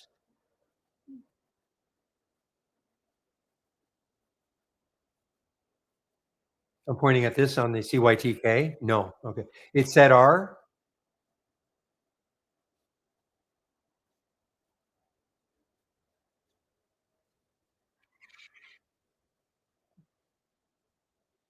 Are you talking about the line that actually had an R beside it or designating it as a resistance? Is that what you meant?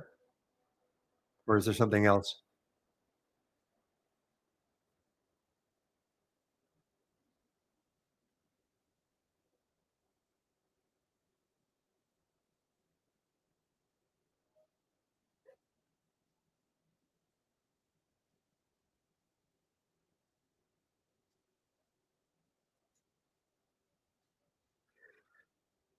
Yeah, so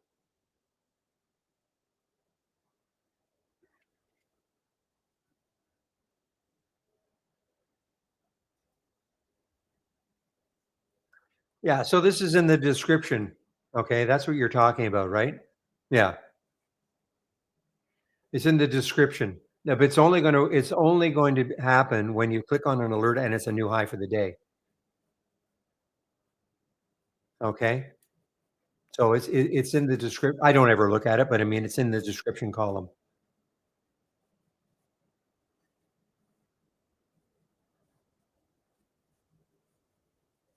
And that, you right click, configure. I mean, if you really want it, but it's only going to show up if the stock makes a new high for the day. So if you right click on any scan, an alert window you've got, and click on columns, then you see description is one of them. So if you left click and highlight it and then left arrow it over, I already have it over here, so I don't have to, I'm not going to do it. But if I didn't, I would just left arrow it over, and then it appears as a column.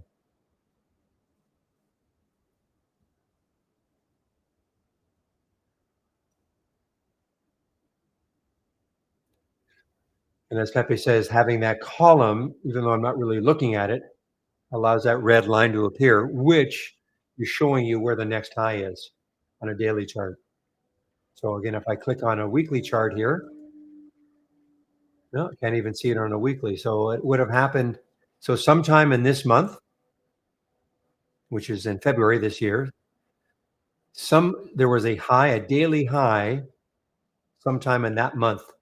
And that's what that is.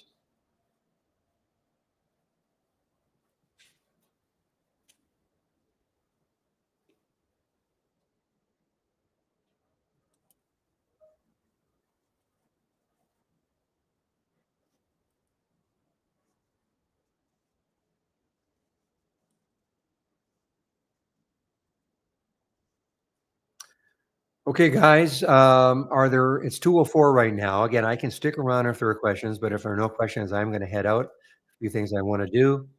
So I'll just start my preamble, thanking everybody. I know, I think I've semi-solved the computer issue.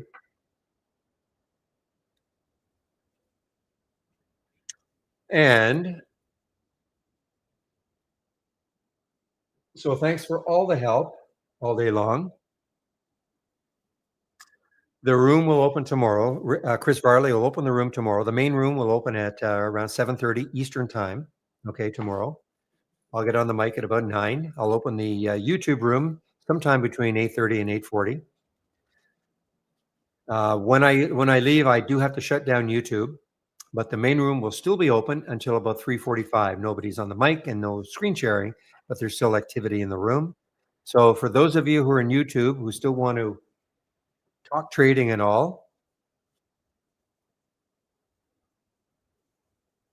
I'll put my homepage link in.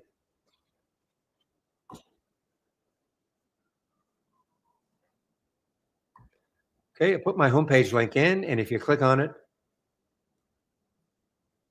scroll down and trading room. So that's how you can get into what I call the main room, okay?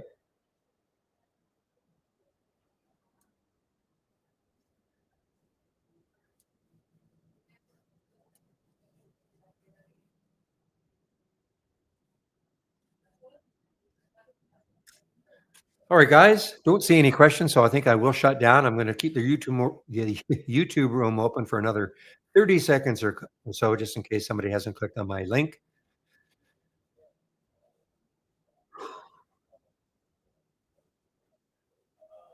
Okay, guys, so what I'm going to do now, you're welcome, Bambino. What I'm going to do now is to mute myself and stop the screen sharing.